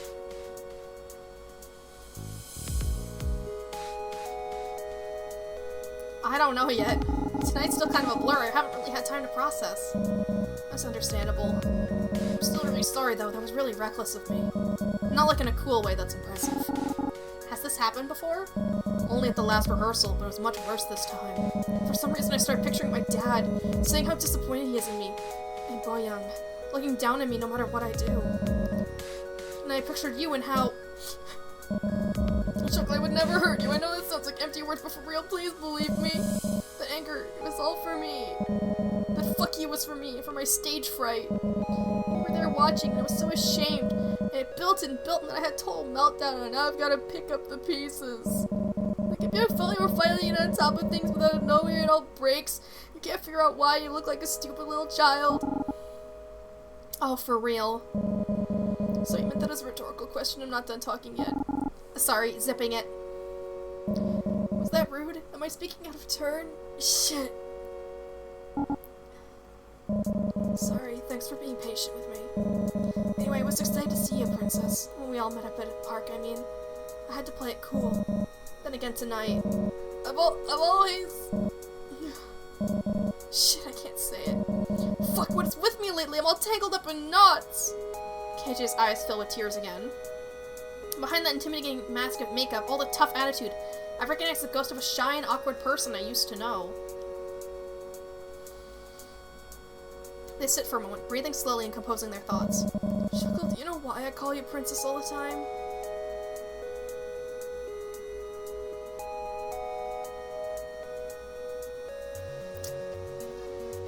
I'm gonna hold their hand, because I have no idea aside from the fact that I took my vow of silence and I'm sticking with it. I grasped KJ's hand in both of mine and I give them a little smile. They stare deep in my eyes for a moment. I see a sparkle of joy behind the tears. Yeah, it's something like that. Oh. I really like you, Shuckle. I always have. Like, since we first met. What is it about my bedroom that brings this out of people?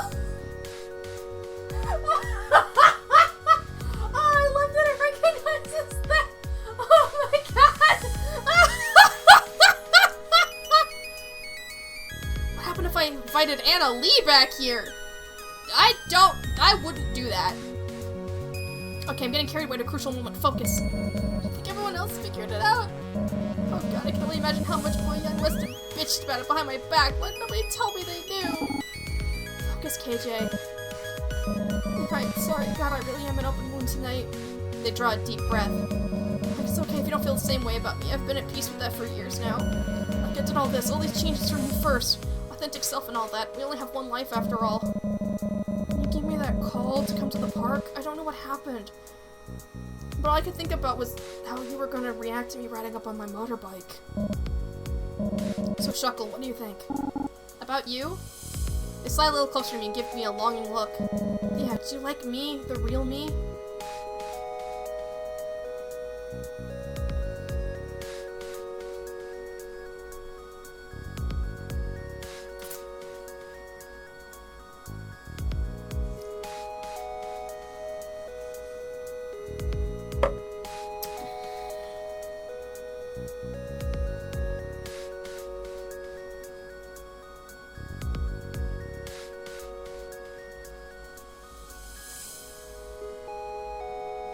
So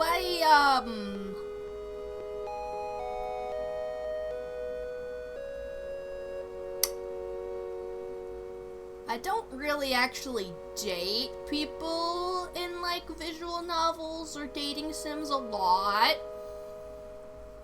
Like, I typically don't do that. But,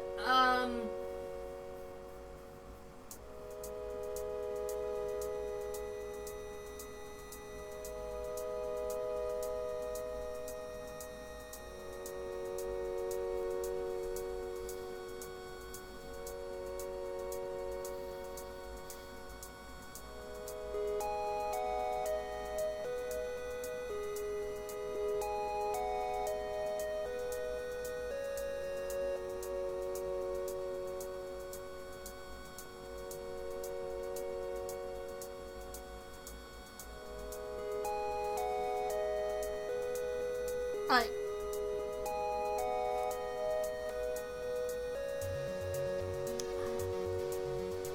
Oh...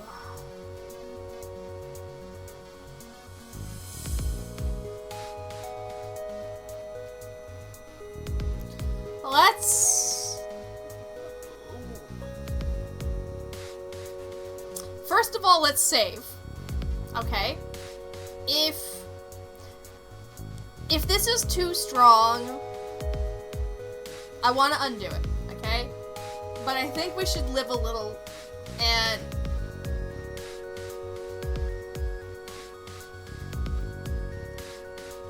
Oh god. Without hesitation, I swing and smush that ridiculous clown face. After one stunned surprise, they wrap an arm around my waist and their free hand firmly pulls me in closer. Is this right?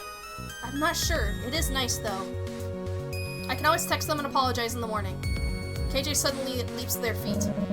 I should get going. You probably have work tomorrow. Maybe KJ just realized how weird this is, too? Got my makeup all over you. Totally worth it. I think? Thanks, Chuckle, for listening. I'm really grateful you were here for my absolute worst. This is gonna be in the top 10 weirdest days ever. I walk KJ downstairs and watch as they warm up their motorbike and ride away into the cold night. Every time I think I finally understand KJ, they find new ways to surprise me. Today was a lot! I kick off my shoes and give Alistair a half-hearted wave. Between looking into Lise and work being off, I deserve a moment to chill. Isn't that right, Alistair? Meow. Yeah, I missed when you were able to talk. Alistair's pawing at my television set. TV, huh? I thought you'd be meowing for dinner first.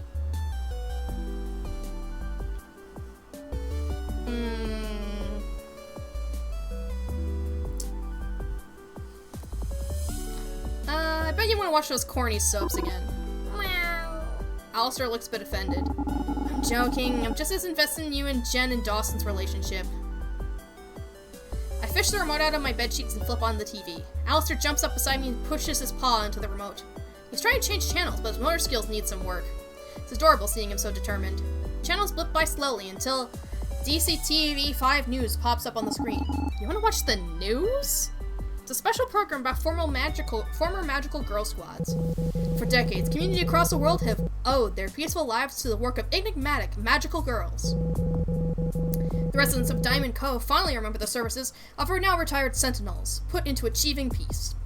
Alistair looks totally engrossed in the program. I guess it's nice to feel appreciated.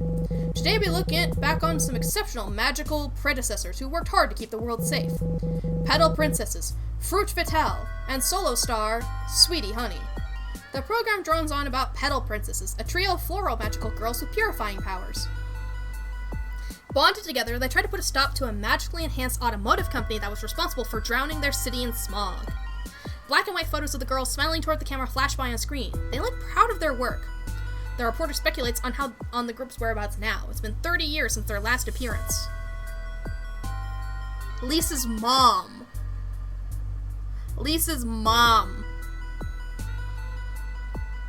Maybe. A climate conscious group from the 60s is pretty rad. They were totally ahead of their time. I grab a half-eaten box of crackers to snack on while the program continues. Maybe I'm just hungry, but I'm more tired than usual after work. Next up, Fruit Fatale, a bold, colorful group active in the late 70s. Stay tuned to learn about the group's tragic end. Alistair's curled up in a ball in my lap. Apparently, Fruit Fatale was led by Strawberry Sayori, a pink-themed magical girl with the ability to float.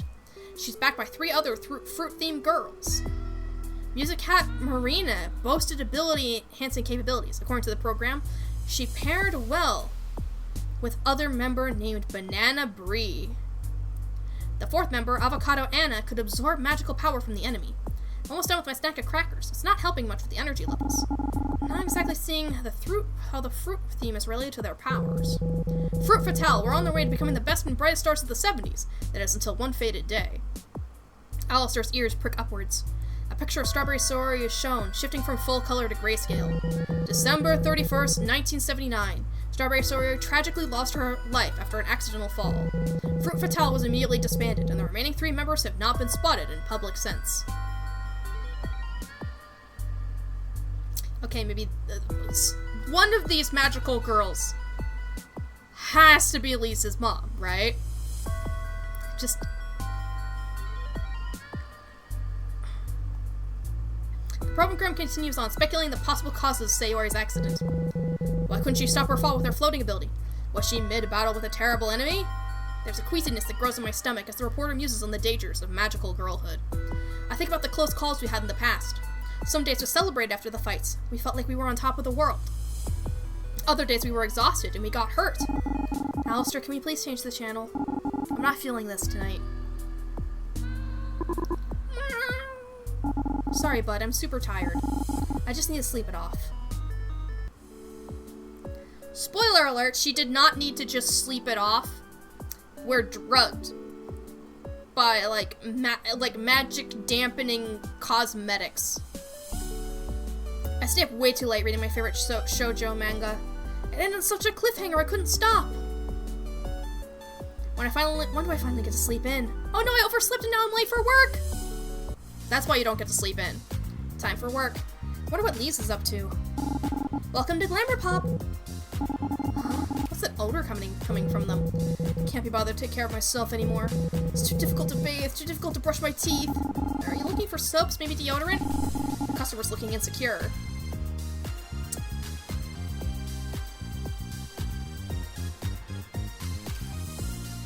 The correct answer is always going to be sentimentality, isn't it? Maybe this new body wash sample could help? It's inspired by Bubble Girl from the Sentinels. It smells like baby powder. It reminds me of my infant daughter. Right? It has that nostalgic wait! I totally ran off with the product. Oh, I'm in big trouble. And they're just some people you can't please no matter what. Oh well. I have free time now. Oh, God.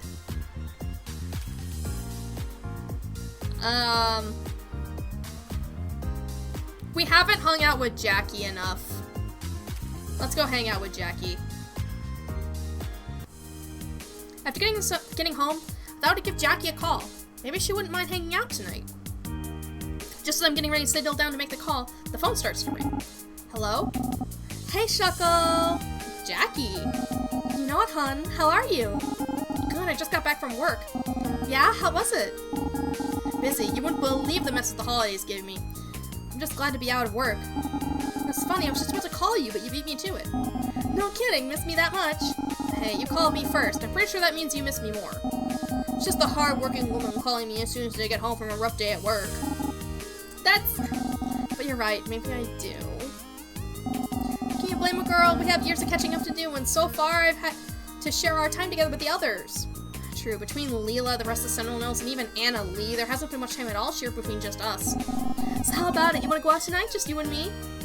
Even over the phone, I could practically feel Jackie's warm smile, or at least that's what I wanted to believe. When she speaks this softly, I'm too used to seeing that honest and pure grin. Yeah, of course. Do you have a place in mind? I know just the place. You might want to bring a jacket. Jackie wanted to meet me a little later into the night, which gave me plenty of time to freshen up, eat, and feed Alistair. Reapplying my makeup was a bit of a chore with Alistair fighting for my attention. I can't understand what he's saying anymore, but it's pretty clear he wants to come with me. Unfortunately for him, I did not want him interrupting us tonight. With a well-timed toss of his favorite tongue to distract him, I slipped away into the night. Soon enough, I made it to where we were supposed to meet up for the night. The park. I could just make out Jackie in the distance, sitting at a park bench as she looked out over a lake. Even at night, all that yellow made her hard to miss. In the park again, huh? You sure do love this place. Jackie turned to me and smiled softly, or maybe it was more wistfully. More than you know.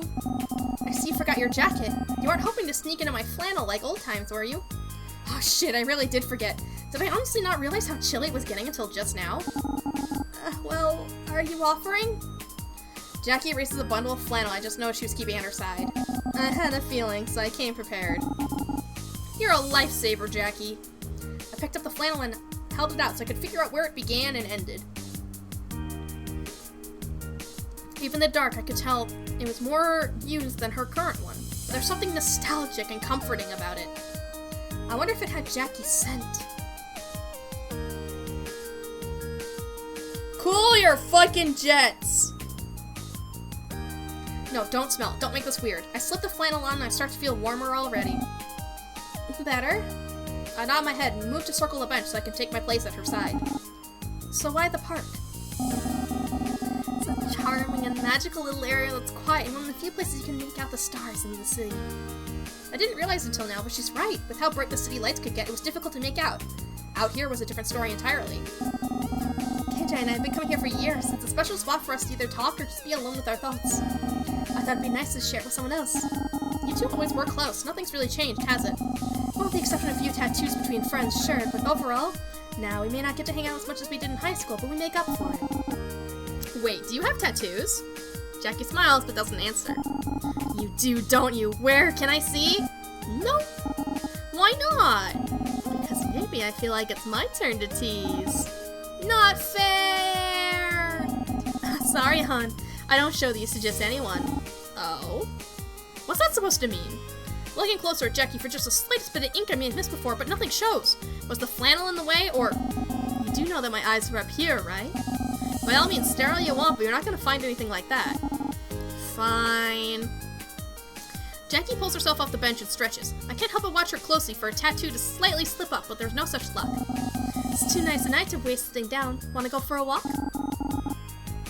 Sure, show me what the big deal is. The two of us walk the moonlit trail together, with twinkling stars to guide us. She shows me the path she normally takes, and on the way we start to talk more. For the next hour, Jackie asks me questions and listens to me chat away about every little thing I can think of. I start talking about the difficulties the customers give me and the messes I have to deal with. I go on and on about my work wife, Lise, and our shenanigans. There are more than a few times Jackie was nearly in tears over hearing Lisa's unique logic and the animal facts that she brings up at random. Talking it out with Jackie made me feel a little better about my living situation. It's not like I fixed anything about myself or my job, but getting it out there made me feel... good? Like it was okay to struggle with these normal problems, even though we were used to handling more world-ending events. Maybe there really was some magic in this park. Or maybe it was the company? I start to feel embarrassed when I realized that all we've been talking about was me, even though Jackie is the one who keeps asking me questions with genuine curiosity. Maybe I should ask her something?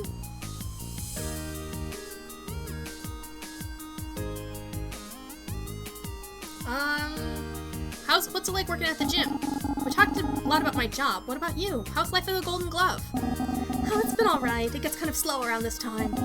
Can't say I blame our patrons since the holidays tend to be everyone's cheat time, but even boxers have that New Year's resolution to get fit.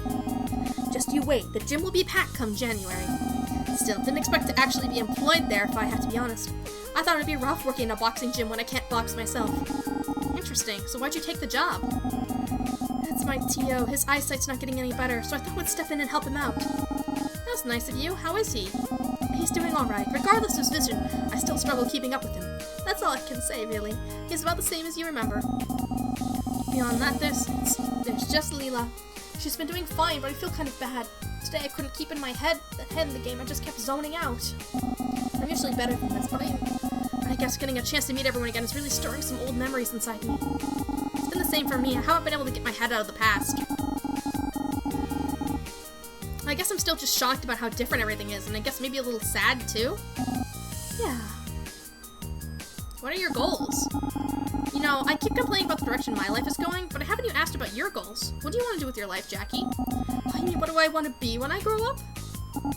Yeah, yes, what do you want to be when you grow up? Well, I want to be near the ring, even if I can't fight in it anymore. When I was thinking about becoming a second, the coaches that sit outside the ring and tend to their boxers. I don't know, lately I've been feeling things I shouldn't. Like I want to get back into the ring again, even though I put that behind me. Is there any way you could? It would be a good idea. Boxers live short careers, and having history as a magical girl has only shortened that window more. I think I could seriously injure myself if I'm not at 100%. And you're sure nothing my magic can do about it? You know, even if it was working at full again? Well, I appreciate that sentiment, but no, hon. I might be able to muscle past the soreness, but your magic doesn't help with the trauma. so glum. I couldn't even get this far if it wasn't for you, but that's just how life is. You know, my Tio would have also wanted to go pro a long time ago. But his eyes were pretty bad back then, too. He was happy settling for the Golden Glove, and I'm sure I'll find what's right for me. Martinis know how to roll with the punches. What's about that incident at Glamour Pop? Incident? Your little talk with Anna Lee, what was that about? Jackie covers her face and groans. Of course you overheard. Overheard? It was a whole show. I haven't seen you trip over yourself that hard since the Dark Moon Sirens. It's kind of cute, you know. It wasn't my scary boss making you trip. Cute, huh? Jackie gives a questioning look, but I playfully shrug it off. She rolls her eyes at me. I see I'm never going to hear the end of the sirens, am I? Listen, they're just... I swear, it's like you never recovered from their spell. Oh my god, Chuck, that wasn't a spell. There was never a spell. What? But, gay, I'm so very gay, that's why. When a gorgeous villainess looks on you, I don't know how any of you could look them back in the eyes without getting lost in theirs. Wait, are you serious? I know you're sapphic as hell, but this is ridiculous, Jackie. Why Anna Lee? She reminds me of them, okay? Big, scary CEO lady with that authoritative voice. Jackie refuses to look at me, but even under the dim light of the stars, I can tell how flustered she is. Come to think of it, staring this closer to her, I realize... You're actually wearing the makeup right now, aren't you? Yeah, I mean, I'm meeting with an old friend today in a place where I finally won't be sweating from a workout. Sounds appropriate, don't you think? Of course, definitely not because Anna Lee told you to and folded to her like paper. I'm sure your old friend would appreciate your makeup efforts in the dark at night where she can barely see it. Jackie turns further away from her to hide her face, but I can still make out how embarrassed she is. The silly grin she tries to hide is all the proof I need to know I hit the mark. She continues to avoid me, and instead of talking, she gently nudges me away with her elbow. Wow, you've got some wild taste, Jackie. I did not just hear you poking fun at my taste. Could you repeat that for me, little Miss Starblaze? I instantly regret touching that nerve. Starblaze was a dumb name that I came up with my relationship with Solaire, back when I was young and naive. Oh, okay, that's fair. I'll admit I didn't know what I wanted back then, but thanks to Solaire, now I know at least something I don't want in my romantic life anymore. Yeah, what would that be? Men.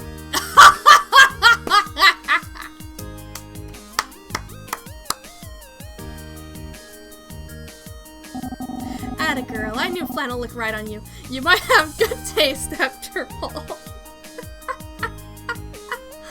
Oh. Alright. That's so cute. It's getting late. Do you want to call it for the night? I don't want to keep you up for too long. I guess it is a bit late, isn't it? Did you enjoy yourself? Yeah, this is nice. My legs are starting to kill me, though. I'm happy for you. A rustle in the bushes catches our attention. It was so sudden I nearly tripped over myself. It's probably just a raccoon. All the same, Jackie gently moves me behind her.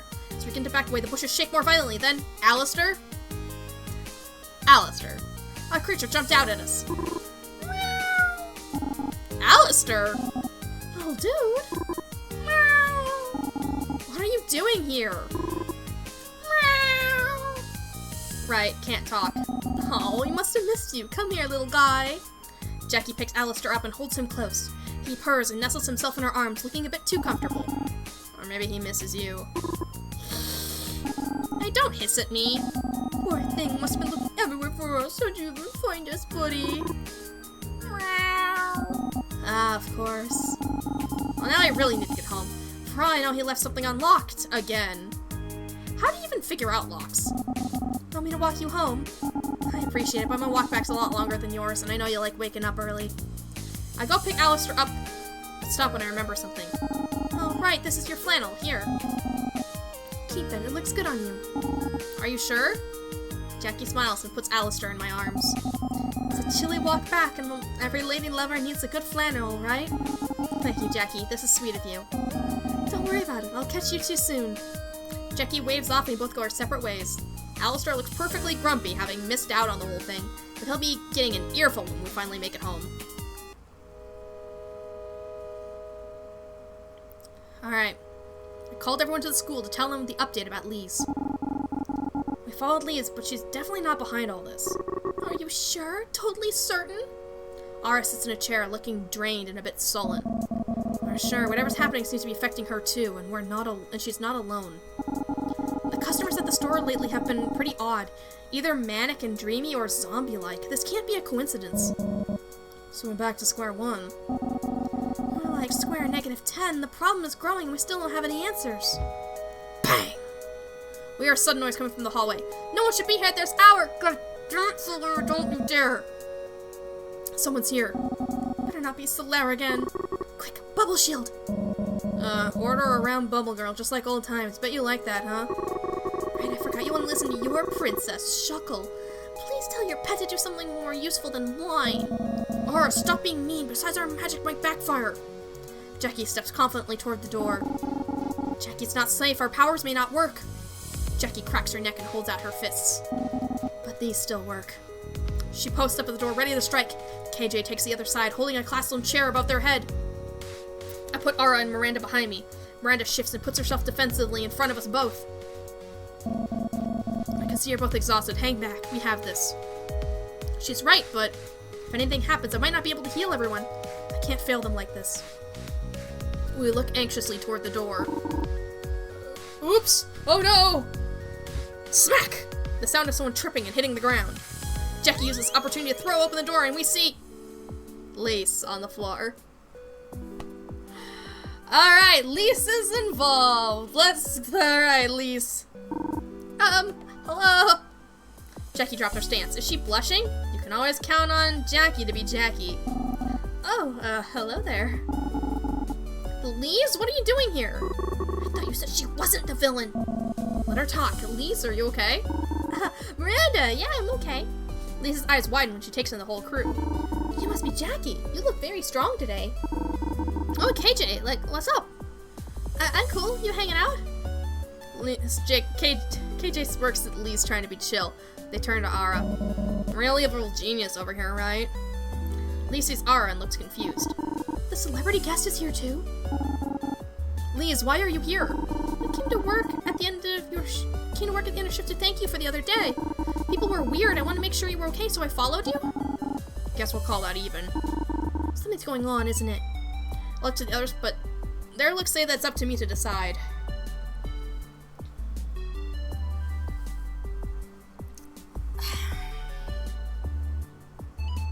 We gotta tell her the truth. I take Lise aside and fill her in, about magic failing, about how it seems to be affecting ordinary people too. She takes it all in thoughtfully. You're a magical girl.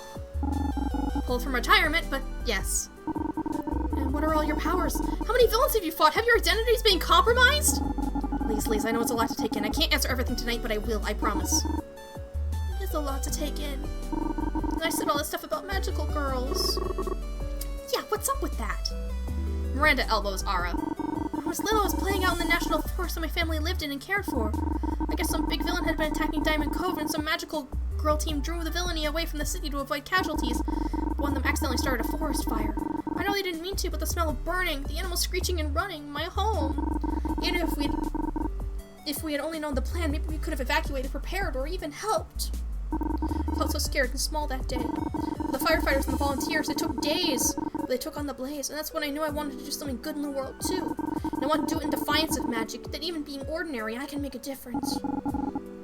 Lise, I'm so sorry about your home. Oh, I'm sorry. I shouldn't have judged all magical girls based on that day.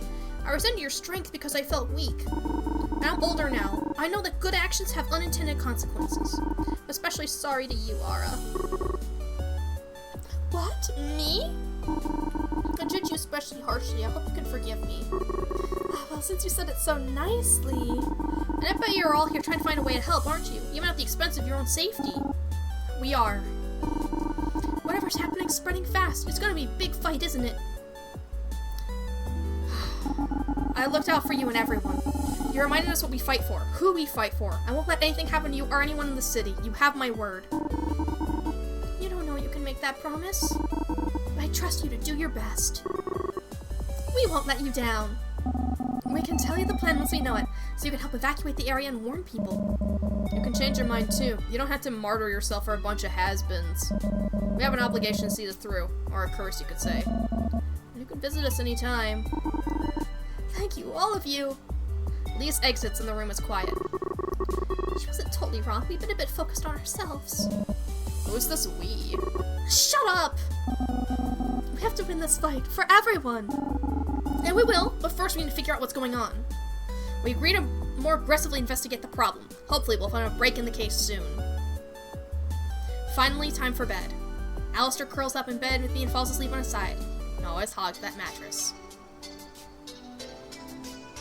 A dream! I can hear the sound of laughter. Ara's giggles ring out higher than the rest. No, not Ara. It's Boyoung's voice.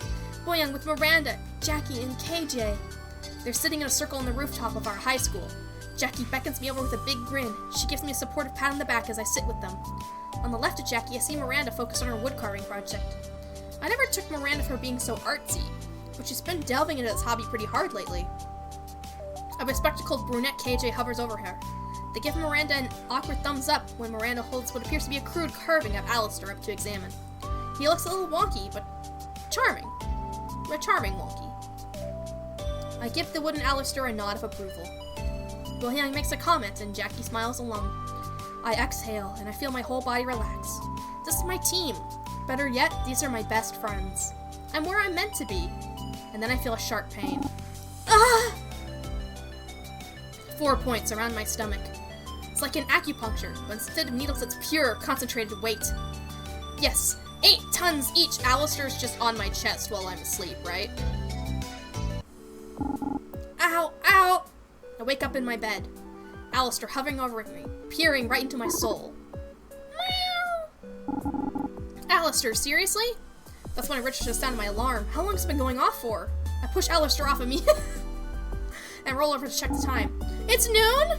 I whip myself out of bed. My legs feel like lead and I want nothing more than to bury myself back under the covers. But I'm already late for work. Okay. We have 1, 2, 3 days left?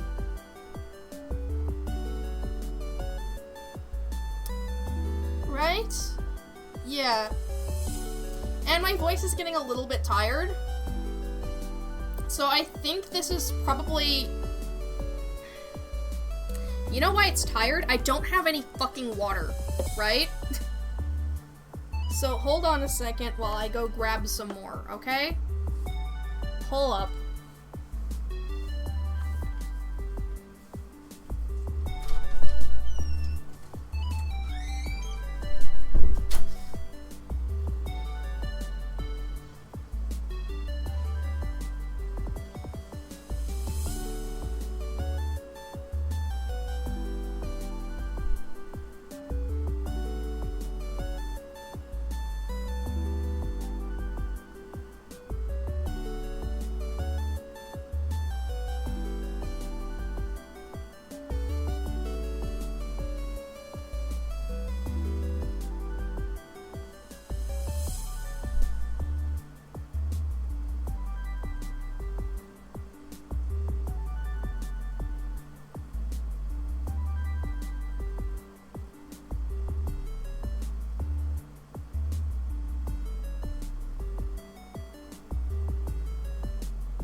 is some delicious water. Whew. But in general, after having a little bit of water, my voice is still acting a little bit weird, so... Ooh. I think this is where we're gonna end for today. Because, this just makes sense too, I think. Like, I think this, it's going to go downhill. I think if we go any further from this point, we'll have to see the end, and I don't think my voice will make it. So we're gonna continue this. We're gonna finish this next week, see if there's anything else we want to do, and then, I'll have a backup bonus game prepared as well. But this game has been really, really fun. Yeah, I want to quit. Is it going to quit me out to the menu or quit total? It's going to quit total. Okay. Yeah, I don't play too many, like, romantic visual novels, but I'm liking this one, because, you know, it has, like... I love me some rich characters, and these are some rich characters. They're really, really fun to talk to, and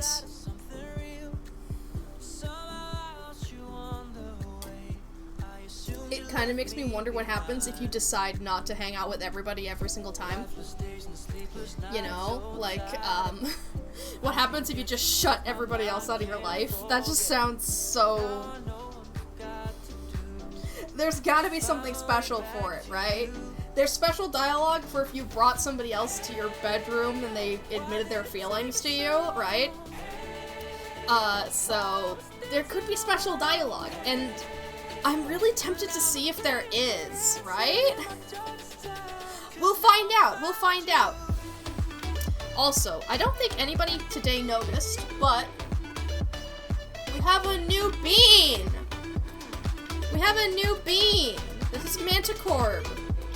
I don't know if any of you guys remember Monster Sanctuary, but they had Manticore on Makeship, and I had to pick him up. Look at him. He's so sweet and soft.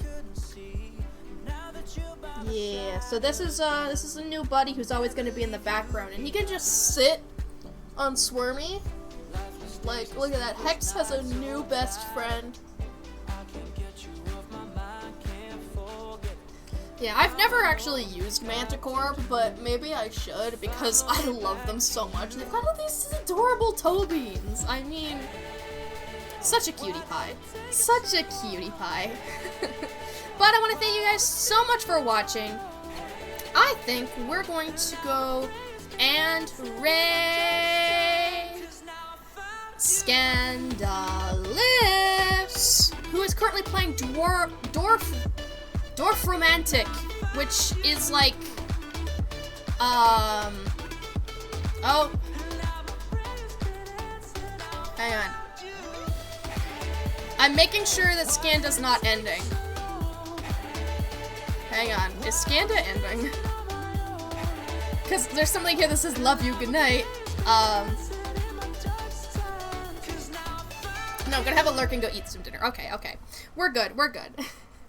So, if you guys don't remember, my family has a podcast called Collab Not Multiplayer, and this entire month we've been putting out an episode a week, every week for the entire length of August, and it has been, so difficult, but we're finally here with the final episode of Outer Wilds August, which is based on religion, and how Outer Wilds does it really, really well. And we say religion, but there's also a lot of spirituality involved, and it was a really big learning process. And, okay, Scanda is raiding. Alright, we're gonna pick somebody else. I'm glad I waited a little bit before I got ready. It's okay, it's okay. J Chili's always available to raid, so don't you worry, alright? Don't you worry. We still have a raid target. Alright. But yeah, this podcast, it means a lot to me and my family, because, like, we're doing a lot of growing by doing this group project together, and it encourages us to play games together, which we love to do. So, every view is appreciated, and if you leave a comment, like, we will gush over it for hours. Like, we love heartfelt feedback about the stuff we've been creating. Speaking of stuff we've been creating, take a look at my other plugs. I've got a Patreon link, I've got a YouTube link, and if you follow these links, they are the best ways to support me both financially and non-financially, because I get 95% of your donation if you donate to my Patreon, whereas on my YouTube, it is the best way to get me discovered, because people are more likely to make the jump to watching my live streams if they have seen my content before. And it's just true. You're more familiar with, like, my editing style. You'll be more familiar with my channel culture. You'll be more familiar with my humor. It means the world to me, and I'm going to be putting out a new video soon. Fingers crossed it's actually soon, instead of the frickin' 6-month hiatus I had at one point. I did my best. But I want to thank you guys so much for watching. Go ahead and copy this raid message while I get it all set up here, because we're going to be raiding Jay Chili, who's playing Layers of Fear. So if you don't want to see a spooky game, you know, maybe just raid and run. Maybe just raid and run. But go ahead and copy that message. You bet I'm gonna be putting that hype. I'm gonna be putting that party. But you know what? Today I'm gonna be putting a little bit of Mowski. I'm gonna be putting a little bit of meow in there because, come on, it's just gonna be Alistair today, right? All right. But thank you guys so much for watching, and I'm gonna be seeing you guys again this Friday, where we're going to be going back to Seopolis, and I have some plans for something that I can construct when I get too frustrated with what Mechanism is trying to make me do. So I'm going to avoid stressing myself out that much now. Fingers crossed, fingers crossed. We'll see what we can do, huh?